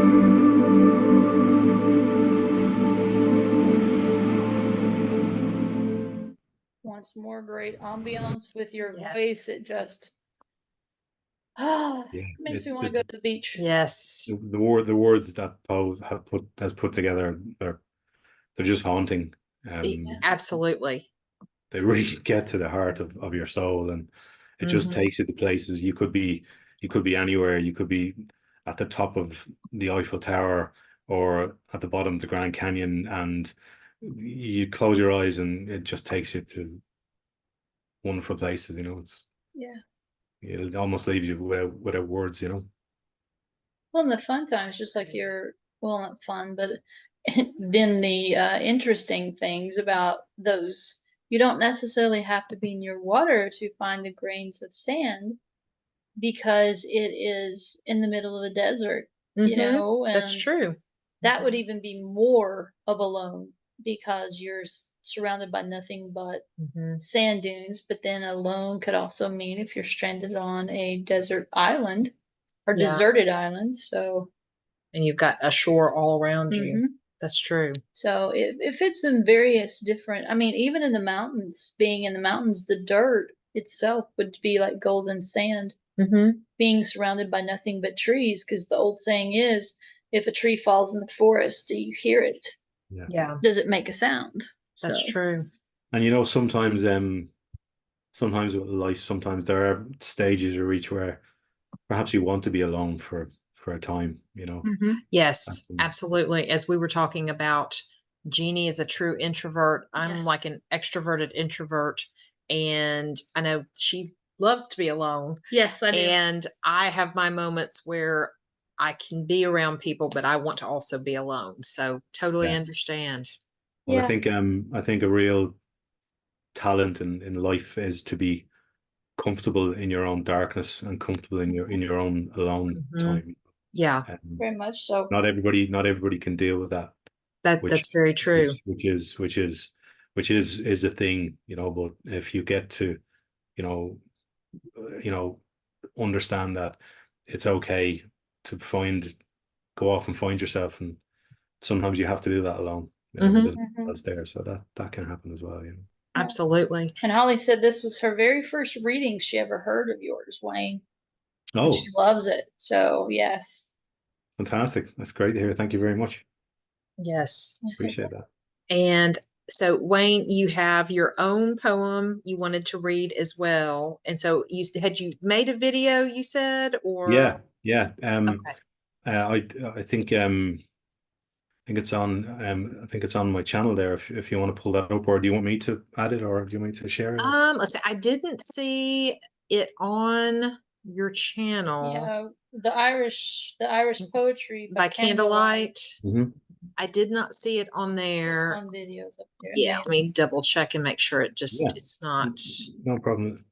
See if you can find it there. Yeah, it's not showing. Yeah. Okay. Let me just I mean, see if I can. I think you have the ability to share on your side. I Yes, and then also I think you may have emailed me too. Yeah. Yeah, it may take a second. Yeah, sure, no problem. And whilst I you're can doing just that, pull it up from there. Yeah, go ahead. whilst you're doing that, I noticed you mentioned Chernobyl earlier on. Yes. Which kind of, my ears kind of pricked up because I've been to Chernobyl. I Wow. was there a couple of years back. I went to Kyiv back in 2021 Wow. to shoot a commercial. Oh, So wow. I was there for 10 days, and on the second last day, whilst I was there, we got the shoot in the can, and it worked out really well. So I kind of had a day off, and I decided to take the hour-and-a-half trip up to Chernobyl, which is something that I'll never forget. In terms of for most people, it seems to be quite a disturbing place on in world history. But I was always been very interested to go and see where it happened, and it's still very much that still have a 30-kilometer zone around where you can't access without permission. So we got to go in there, and we got to get right up to the building where the concrete sarcophaguses encasing the reactor, and all of the area around, and the local Pripyat, I think is the pronunciation. We got to go there, and we drove through the Red Forest, and you know the Geiger counter for radiation. We have that with us, and that ticked up. But to stand in the same place where, dare I say, the filth of humanity in terms of what the Soviet structure did. And what I mean by that is with the Ukrainians, and the other Soviets who would have worked and lived in that location. They kind of knew there was a flaw in the design, which went on to add to the breach and why the reactor did what it did. But only for the people who went in to basically give their lives to stop it for its further spreading to greater Europe, to stand where they stood, knowing that when they went in, they were going to come out and they would have literally days and weeks to live because of what it did to their bodies. But they did it in a heartbeat, because they knew if they don't do this, everybody they know is gone, because there were 3 other reactors that were in jeopardy of blowing up. So to stand there where they stood was just spine tingling. And I think the group that I was with, I think we were probably one of the last groups to visit there, because literally a couple of weeks later, the world changed because the invasion happened. And so yeah, lucky to get in to experience that. Was a real life experience that I'll never forget. And another linking of 6 Degrees of Poe. Have you seen the HBO Chernobyl miniseries that was done? I have not. I've seen advertisements and a little bit of excerpts from them, but I haven't watched it yet. Yeah, you should see it. And another link with Poe, for you guys with the 6 Degrees. One of the leads who plays Legasso is the very fine actor Jared Harris, who happens to be the son of Richard Harris. Oh, okay. Yeah. And Barry Keoghan's also in it, and Jessie Buckley.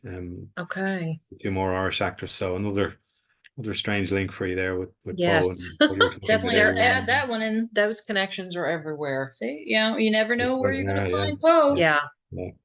So, did you want to? Did you find them? I did, Yes, we and downloaded it. I have it ready. Got it I was ready. just, I was going to say what you were saying was just so profound. I wanted to let you finish, and Thank then you. Appreciate we'll that. Yeah. get to that. All right, so here we go. Yes, Chernobyl has always been one of my, I guess, hiccups in history that I like to talk about. Yeah. So. Okay, so without further ado, No Sorrow, She Is My Blood Moon. Here we go. Climbing her night sky, she searches for me. She whispers no words or wishing for thee. Naked she shines as devils dance near, with night creatures calling for all to hear.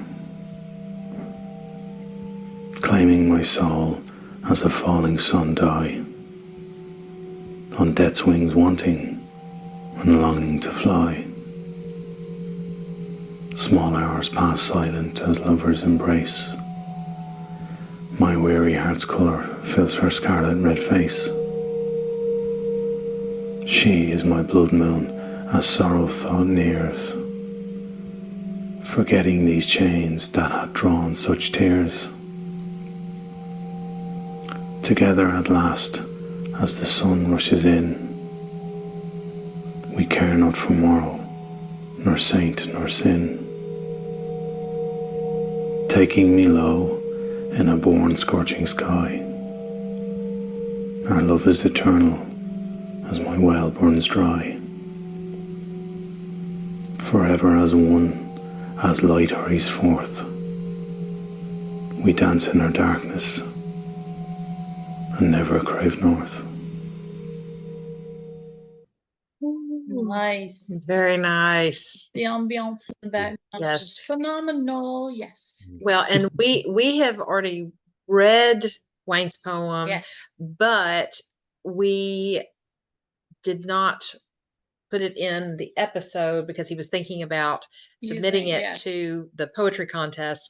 But we're not going to say what we know what he is going to submit to the poetry contest, but we keep it anonymous. And so, but I have heard it or I have read it. We Yes. are not judges. No, we're Just not to make that judges. clear. We So, sponsor it, but we don't yes. judge the poems. Right. That's why we have our 9 specific judges that we have. Yes. And so he's got another poem that he just finished that he's going to submit. Mhm. And so we're so excited that you're able to share that one with us. Yeah, well, listening to what you were saying earlier on about things coming to your mind, and I was listening earlier on where you were saying unless you write it down, Yeah. you forget about it. And one of those, I don't know when they come or when it happens, but Yeah. it hit me last night past the witching hour, and just past 12, and I Yeah. took the pen out, and and before I knew it, there it was. And That's so yeah, awesome. and I think I think it'll have a home amongst the work. Yes, I think And so. I hope you enjoyed reading it too. Yes, absolutely. Absolutely. Can't wait. Can't wait. And the video you just did for the blood moon, it just beautiful. Yeah. Very, very haunting in a Yeah. good way. Yeah, So Holly even said it gave her chills. So she Yes. loved it. Yes. Well, that one, just the context, as you read through the lines in it, it's a story of a mortal man who has a burning love for a blood moon that he can never be with whilst he's on the mortal coil. Mhm. So every night or every time he visits, all he can do is look to the sky and Yeah. see her, but he can never be with her. Mhm. So on his last days, as a mortal, on the last day with his last breath, he dies, and on death's wings, longing to fly, death Yes. takes him to her, and they embrace throughout the night. And Mhm. then the burning sun comes up, and she disappears, and she takes him with her. Yeah. And the last line, where we dance in her darkness to never crave north, is he turns his back on what he probably would have known of as Christendom. And so to never crave north is to never crave heaven. Yeah. He Yep. wants to be with her and dance in her darkness for Yeah. eternity. So that's That line is beautiful. Yeah. yeah. So yeah, it was great to get out the back end of that poem, not knowing where it was at the time, and then seeing what I put on paper, and okay, that seems to work. So I'm really thankful that you enjoyed it. Absolutely. Yes. Yes. Every time when I read it first and then I heard it, I cannot think of anything but the Greek story of Psyche. Mhm. So that to me, it's like the mortals and the gods of the old Mhm. and Greek mythology, how they would come down and then the mortals would crave that perfect beauty. Yeah. Yeah. Because that's the one thing with the Greek mythology, it was all about the ideal, Yeah. Yeah. about that thing. And so that's what I got whenever I read it first, and I was like, Yeah. oh, that's so beautiful. Yeah. Well, It is. I agree, and I think it's something. I mean, you mentioned the whole Greek, and you're talking a couple of thousand years in the past. But I think that connection with the moon for mortals is a very primal thing that Mhm. we have. Is, Absolutely. and looking up at a blood moon for our ancestors must have been, without the understanding of science, must have been such a mystical experience and such a spiritual thing. I Absolutely. mean, naked she shines as devils dance near, Mhm. with night creatures Yeah. howling for all to hear. I mean, just putting yourself in that zone where you can hear creatures in the forest and reacting to a strange blood moon, and you know, a campfire, and just in awe of the presence of such an amazing celestial event, you know. Yep. So Yeah. that's where my head was when I was writing Yeah. it. Putting it together, That I can all understand yeah, that. it all ties together. It definitely tied. Yeah, Yeah. I have a poem called The 13th Moon, of a full moon happening on Friday the 13th, and because it Awesome. doesn't happen that often. Yeah, No, it's yeah, definitely just like blue moons. They're very yeah. rare. Yeah. And you guys stateside have got a full eclipse coming up. I think it's on the 8th of Yes. April. April Yes. 8th. Yeah, Yes. and I think it's Yes. going to be a strip right across the states through Indiana, and I you believe know, so. It's yeah, gonna come to us between like 12:45 and I think Yes. 3:30, because we did not have that day out of school, but our superintendent felt like Well, a lot of schools will be getting out between like 2 and 3:30, and he did not want kids to miss out on that because it is such an event of yeah. just this all the science and what you can learn from it. yeah, So because this is our Have second you ever one. yeah. seen This have is you our ever Yes. seen second one. Yeah. Yes, we had one. Was it Uh, 18? Yeah, I think it was 2018. No, it No. was maybe it was. It was It was spring it was 28. way It was either before the spring 2017 COVID. or spring 2018 Yeah. Yeah, because it And was very while very we were important to still at tell West the Distance. very important to tell the kids not to look directly at the yes, Yeah, we provided everybody had the the glasses glasses, and and yeah, we had to yeah, make sure that they knew not not yeah, to. to right. Yeah. Mhm. absolutely. I experienced one back in 1999. We had one in Europe, and Mhm. I traveled from Ireland to France, to Paris, a place called Bretreol, I think is how you pronounce it, and that's Mhm. just north of Paris. Yeah. Okay. And what an amazing experience! Like Yeah. as you It look up, was life affirming. Yeah. yeah, look with two horizons, one on each side, and you could feel the temperature drop, and Yeah. the birds were circling. They didn't know what to do, and all of the farm animals, the cows, they started to come home because they thought it's time for bed. Right. So, Right. I mean, it It's so lasted. surreal. Yeah. Yeah, yeah, it really is. It really is. So, yeah, you can only imagine how our ancestors must have felt I in know. final times for to see those events. Must have been, you know, uh, just mind blowing. It still is, but we Yeah. understand the science a bit more. Um, Absolutely. That's why Absolutely. we have so many myths and legends rolling around I from that know. time, yeah, Oh, I know. which, Well, some and of it had a little bit of basis of science before mhm. they actually knew of science. Yeah. So yeah, Absolutely. it was yeah. great. And we thank you for joining us, Wayne. We Thank truly you very much. Yes. appreciate it. It's been so good to be back, and it's been such a great day of listening. As I said, I'll make the point again because I really strongly believe. I mean, from Mr. Rubin and Holly, and just too many to name. Yeah. It's been Yeah. great sitting back and listening. And I was bouncing between the laptop, and I'd go off and I'd pull it up on the phone. I'd have it in the earphones, and Oh, yeah. then I was in the car and I was connecting with the Bluetooth in the car. So I was trying to connect all day. So it was just I don't want to miss it. I want to hear the next one. I want to hear the next one. So Yeah. it's Well, and the good news is it's recording. So cool. if you want to go back, if you missed Yeah. anything, Oh, you'll be excellent. able to Yeah, go that'd be back. great. Rewatch Yeah, something or rehear Absolutely. something. And yeah, like we've said earlier, if you case you missed it, we are going to cut up the sections of Mhm. each individual person and re-release those, so people Yep. can share those out, watch them, whatever they want to do. So Yeah. Well, but just before I go, I want to, you know, your work was really great. At some stage, I would love, obviously, with your permission, to do a read of your poems. Both of you, oh they were wow, fantastic. But look, we can talk about that another time. yeah, absolutely. Well, I'd thank you. love Only for if That it. you're that comfortable that to means a do it. lot. So Yeah, thank It you. it's does. really great material. It's great to listen to. Really, really good. So Well, thank you. yeah. Thank you from me, and thanks to everybody. It's been great to be on, and great to be part of such a great group. Yes, And thank Holly says you. she's a big fan, Wayne, as we Yes, are, and we will yes, look forward to likewise, more in the future. absolutely. Yes. yeah, definitely. Thank you, Holly. And and I know probably a couple of people tuning in, but Yes. someone who's always very, very kind to me from Ireland is Paula. So hello, Paula. Hope you're well. Oh yeah, Yeah. she was on here earlier. Yeah. So Yeah. she hasn't said anything in a while, so I don't know if she's still on or Yeah, not, but we but hope still, so. yes. Yeah. All right. Okay, Thank you, well, Bye, go Wayne. meet Holly. It's them so good to and see Slán, you. and love from Ireland. Take care. All right. Thank Yes. you. Love from the Bye bye. States. Bye.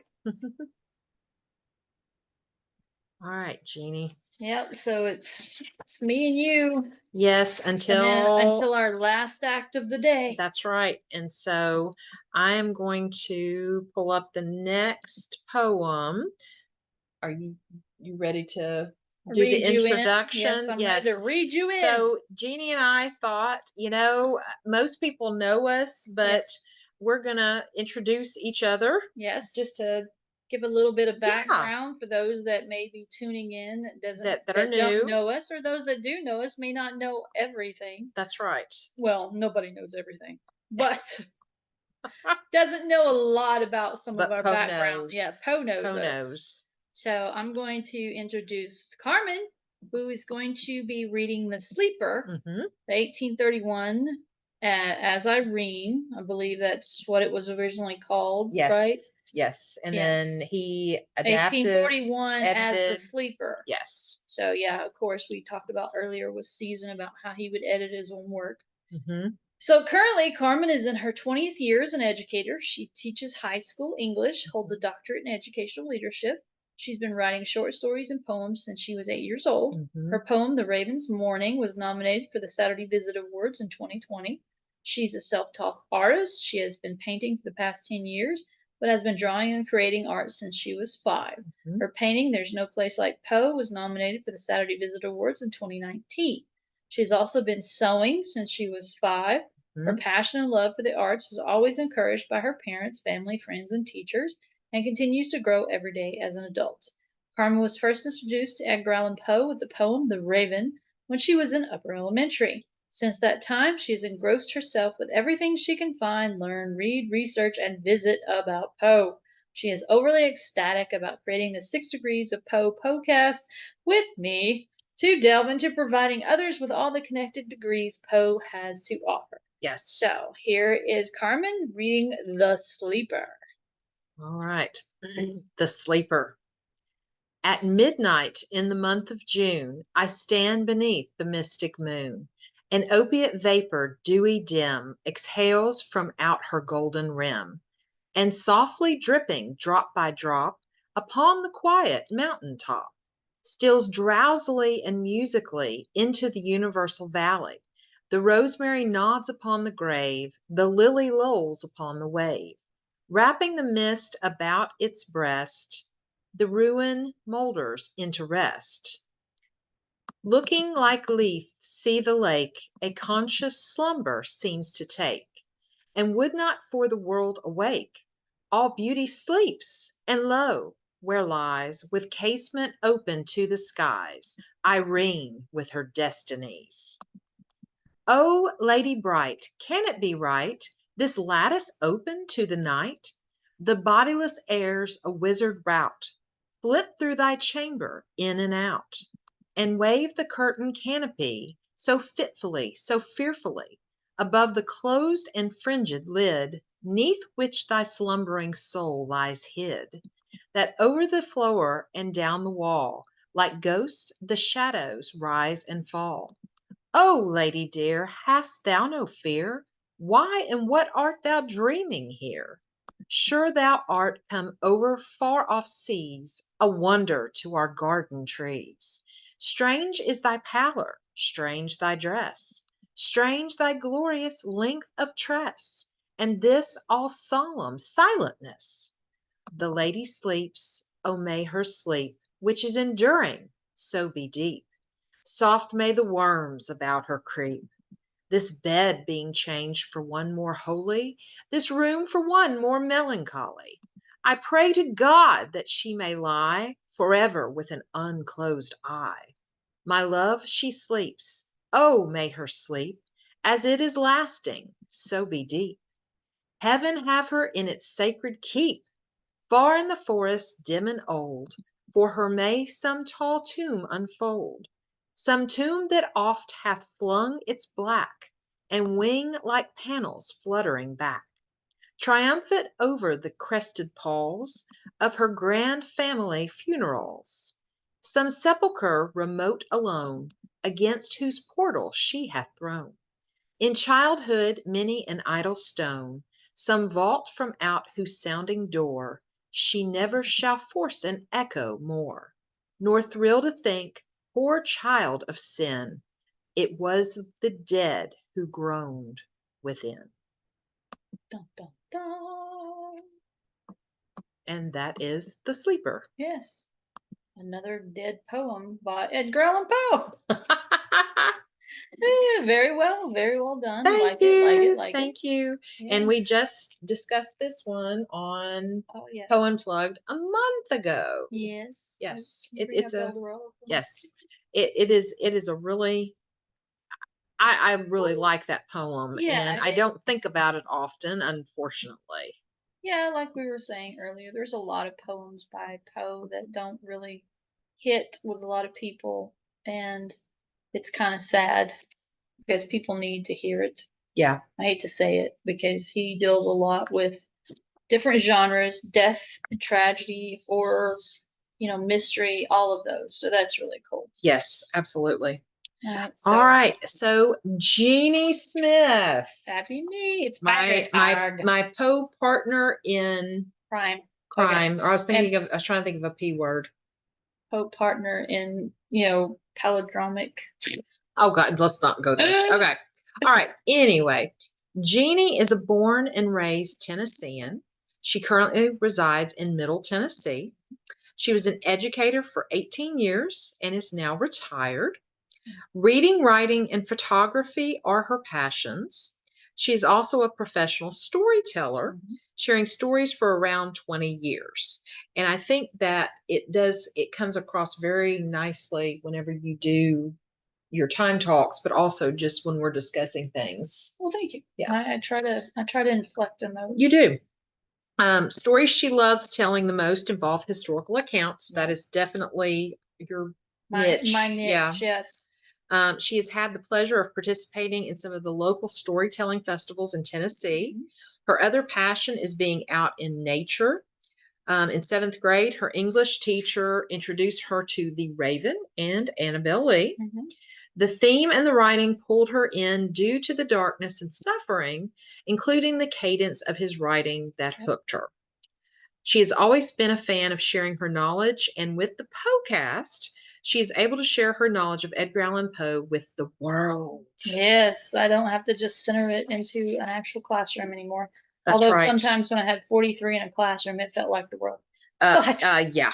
I do Your miss own it. mini Yes, world. my own mini world. So, but it was good because I got immediate feedback and I could see in their faces when they got it. Oh yeah. So Oh, it yeah. was It's a worth great it. thing about It's worth it. teaching. I was sad that I had to retire, but that's just one of those things. Yeah. But you, one of you the- have this outlet now. Yeah, I have this outlet thanks to Carmen who dragged me in with her. So I'm enjoying it for the most part. I wish I could participate in some other things that I would like to, but that's not the way life has it right now. That's Yeah. okay. Mm-hmm. But I wanted to read El Dorado because it is one of my favorites. After I was introduced to Poe, I had to find out more and more about him. Yeah. And every time I think of El Dorado, it's not so much thinking about the historical aspect of the city of gold. For me, El Dorado was just that dream that everybody aspires to have and accomplish in their life. Yeah. Some make it, some quite don't get there, and some have to change their dreams, which has happened to me many times over the years for differing reasons. And El Dorado has to change. El Dorado has to go to just the person and what they're looking for at the time. So that's why I wanted to share El Dorado with everyone. Yeah. And I will say, and even if you have to change your dreams, that doesn't make you any less successful. Right. Then, sometimes it makes you more successful because you've obviously, and I'm talking about in general, people have had to go through things in order to change their dreams. Yeah. And for good or bad.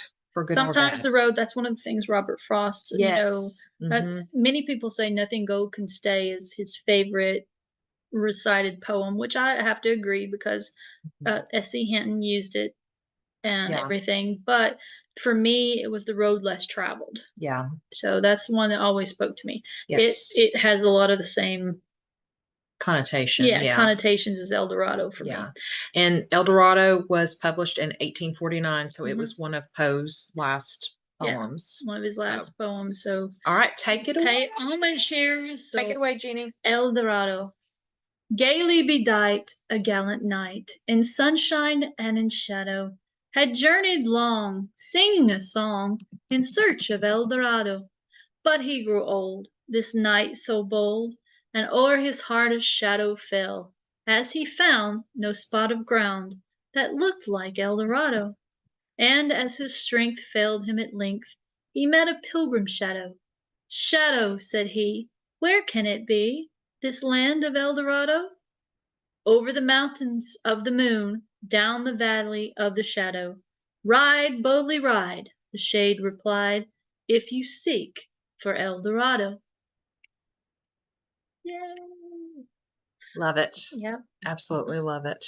And I think, Jeannie, that is one of your favorites, It isn't is. it? Yes, because we've had a lot of going back and forth with the Greek times and everything.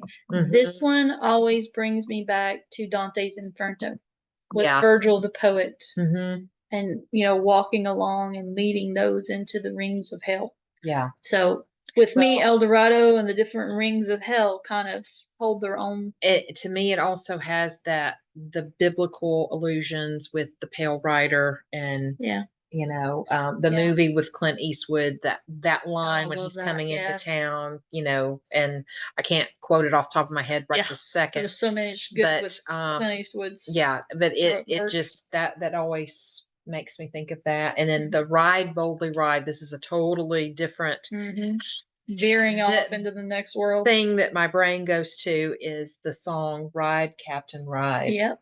Yep. It just I can see the speaker, saying that.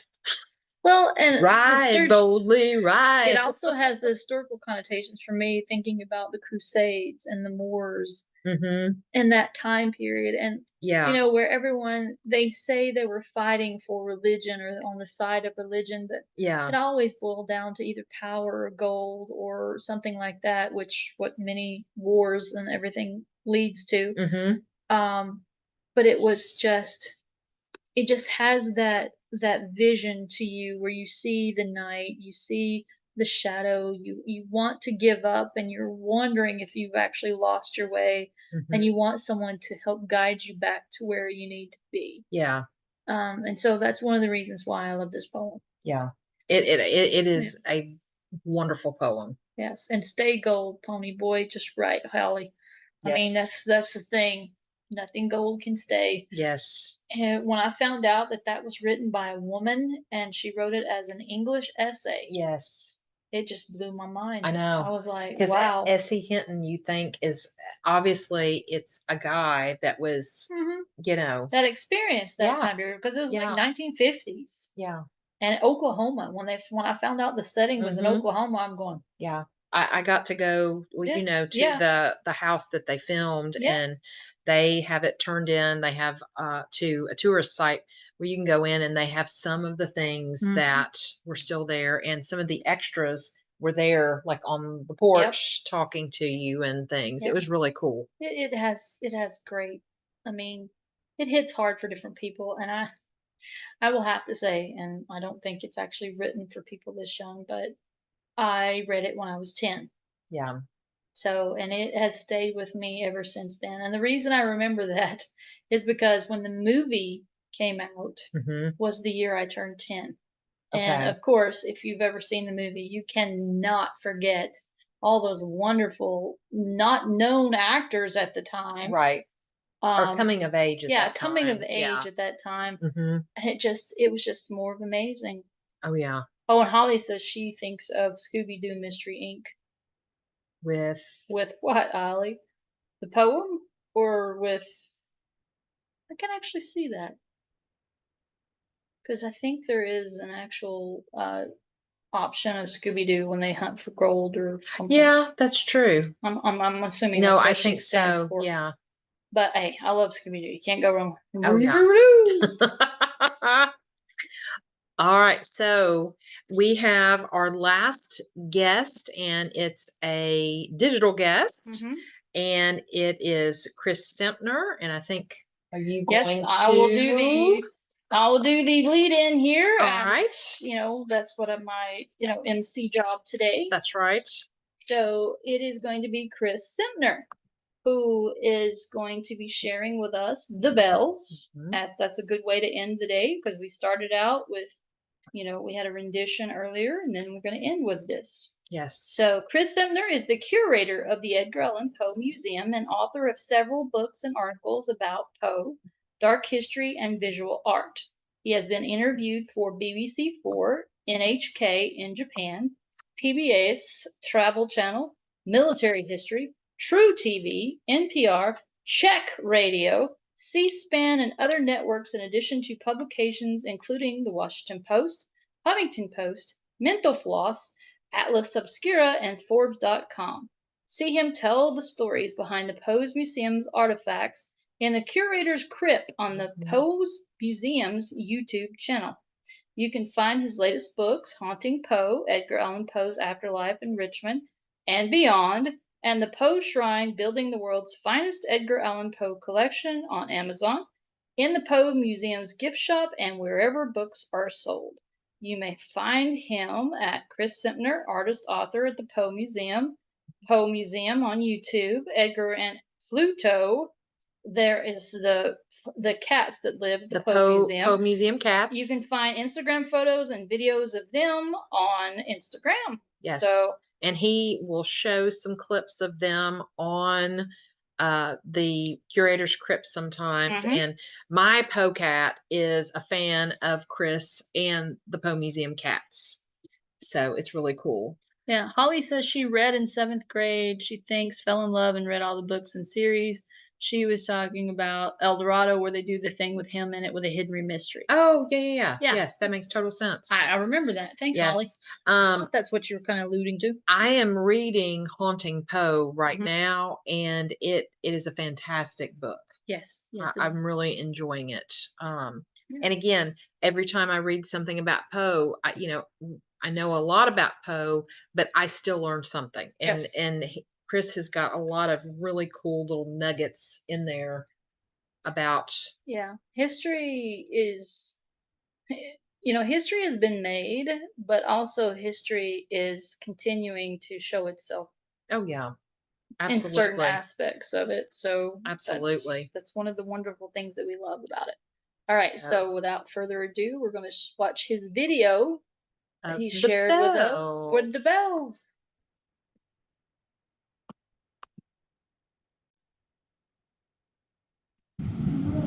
Good evening, and welcome to the Poe Museum. This is a little poem I like to call The Bells, by Edgar Allan Poe. Hear the sledges with the bells, silver bells, what a world of merriment their melody foretells, how they tinkle, tinkle, tinkle in the icy air of night, while the stars that oversprinkle all the heavens seem to twinkle at the crystalline delight, keeping time, time, time, in a sort of runic rhyme to the tintinnabulation that so musically wells from the bells, bells, bells, bells, bells, bells, bells, from the jingling and the tinkling of the bells. Hear the mellow wedding bells, golden bells, what a world of happiness their harmony foretells. Through the balmy air of night, how they ring out their delight, from the molten golden notes all in tune. What a liquid ditty floats to the turtle dove that listens while she gloats on the moon.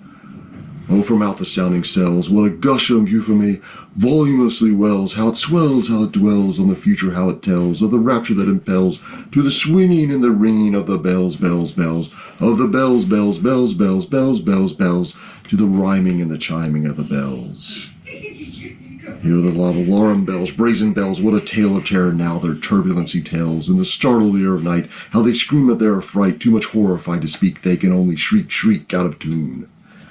And a clamorous appealing to the mercy of the fire, and a mad expostulation to the deaf and frantic friar, leaping higher, higher, higher, with a desperate desire and a resolute endeavor, now to sit or never by the side of the pale-faced moon.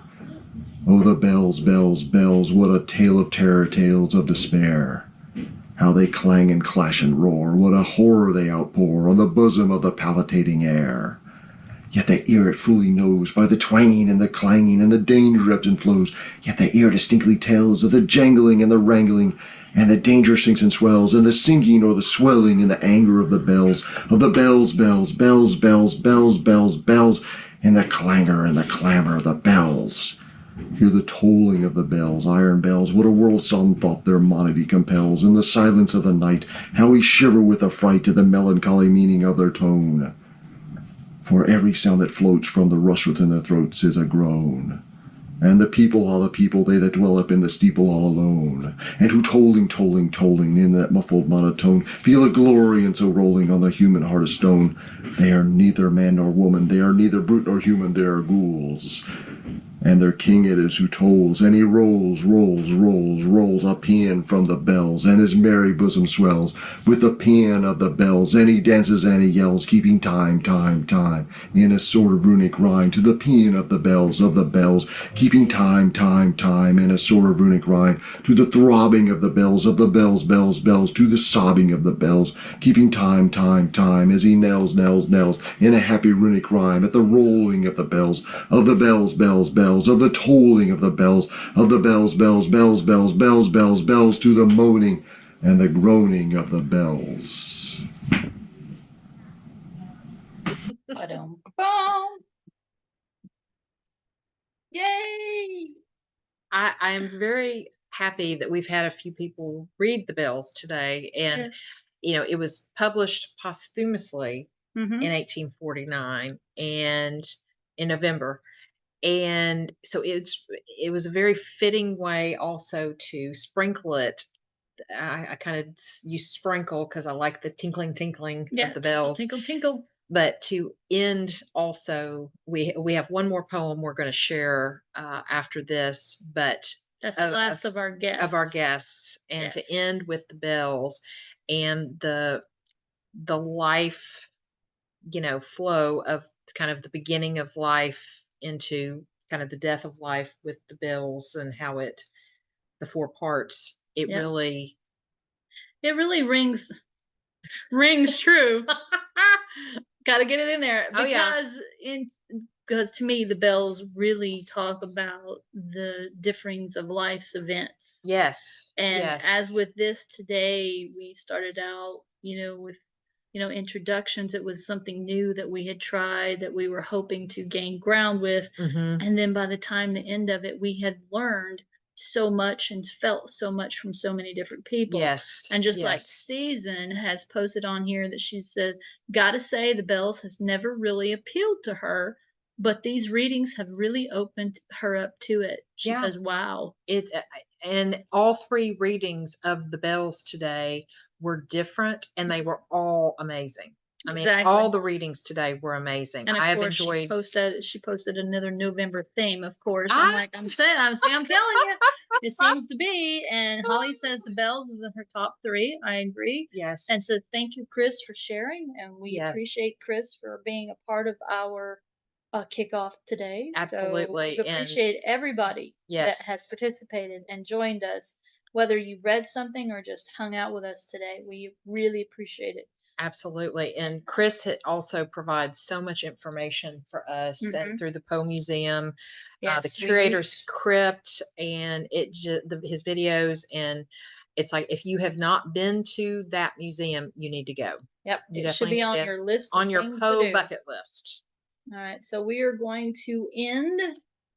But first, Holly says, thank you, Carmen and Jeannie, for this wonderful event. Enjoyed myself. We enjoyed having you. Yes. And we have one more poem. Yeah, we have one more poem that we're going to close the show out with. Yes. And so this is my poem, The Raven's Mourning, Mourning. Yep. And I wrote this on October 5th, 2018. I wrote this on the plane coming back from the Poe Fest that year. That was the first year that the Poe Fest happened. And this inspired me something about flying, and you'll see why in just a second. But I submitted this in 2020 for Visitor the Awards. Poe Visitor Awards, and was honored to be nominated for this poem. And so basically it's written as couplets throughout the whole poem. The first, what Jeannie's part that she's going to be reading is from the Raven's point of view, and occasionally it'll switch to a third person, very rarely though. And then the part I'm going to read is Poe speaking from his grave.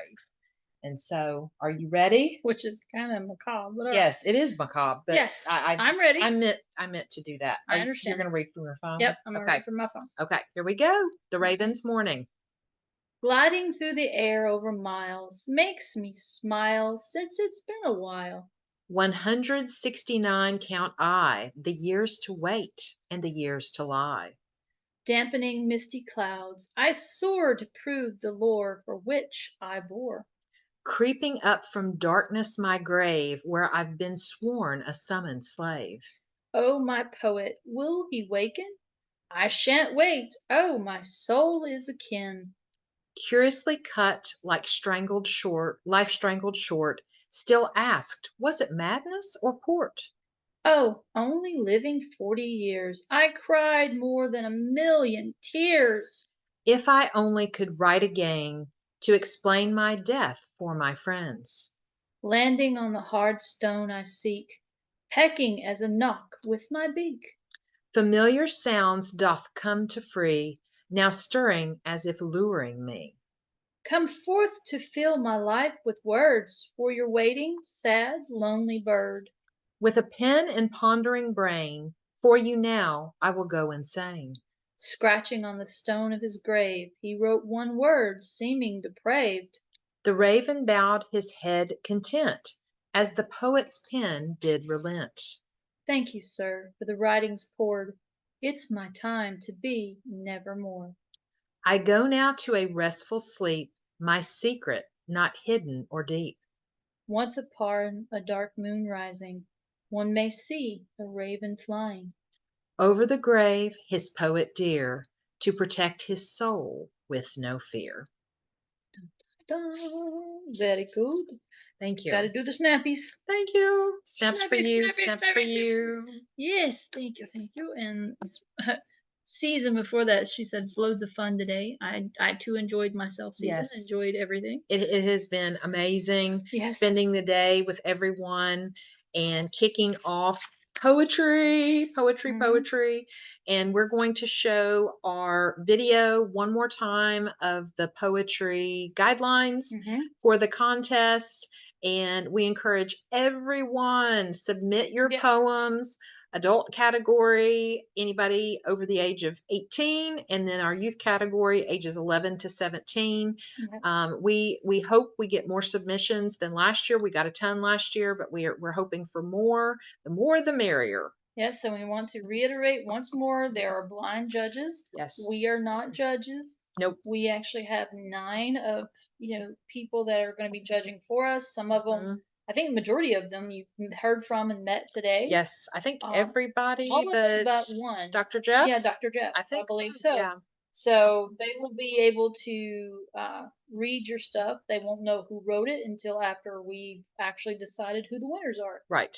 So or they've decided. Yeah, they've decided, and then we've told them who wrote them. So yes. we know who wrote them, but we don't tell anybody until the judging is completely But we finished. do read all of them because Yes. we're curious and excited. So because we love, we we love poetry. poem. You cannot love Poe without Yes. loving poetry. Yeah, and Season says it's been like attending a Dead Poets Society event.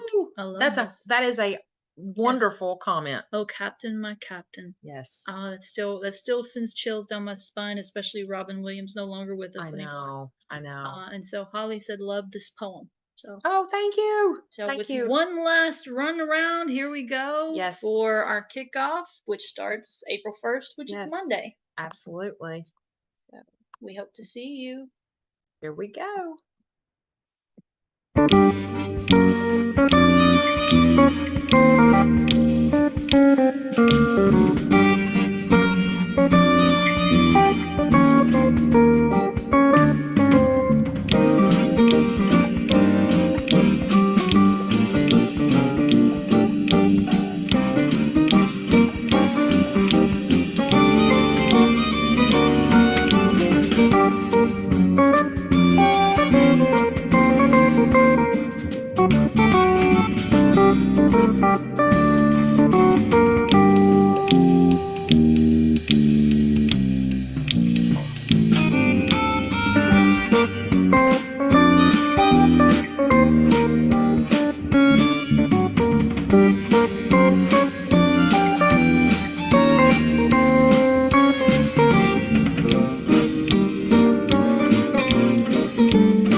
Poet like Poe. Yes. Get out your feather pens and inkwells and poet like Poe. And we look forward to it. Yes. And we want to thank every one of our readers today for, if you were live, if you sent a video, all of the participation that you gave us. We appreciate you so much. And all our watchers, we appreciate you joining us. Yes. And we will post this on our social media in increments so you don't have to watch the whole thing.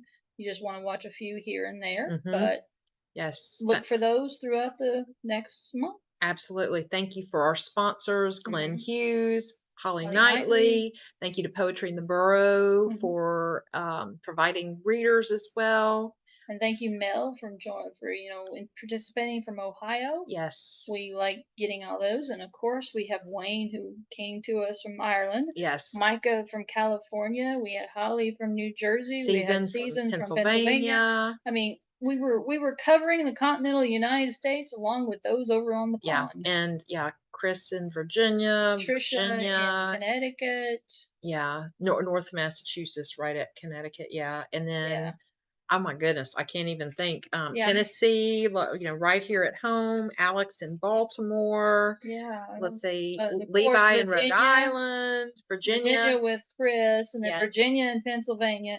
Not the state in the Sharon in Baltimore. Yeah, Sharon in Baltimore. Jason is stationed, I think, in South Carolina. Yes, right now, but I think he's out of the country right now. I think he's from originally California. Maybe, so, yeah. But he's stationed currently. Yeah, Ari in New York. Yep. Trying to go through everybody. Because Gregory, Gina, and Brianna are Tennessee. Yeah, from our Poetry in the Borough people below I think that's everybody. And then yes. So we thank everyone for participating again, and all of the things we do, we could not do without the support from everybody out there. That's what we're all about, is making Poe connections to everything that we can find and that relates passing to Poe. on the Poe to many other people. Yes. And then Season says she'll be sending the link for it to Vivian and Alyssa's schools again on Monday. Oh, thank All you. right, Thank you. And then Holly said thank you, and Holly wants more. Thank you. Thank you, guys. If those that are watching, if you haven't joined us before and want to join us on our Poe Unplugged, you can come join in for the Oval Portrait this month. Yes, and or next month. It's still March. Sorry. That's right. And we will be putting that sign up registration up within the next couple days. So. Yes. And I guess, Jeannie, we're actually in the same room. So we can do this together. We are Poe Out.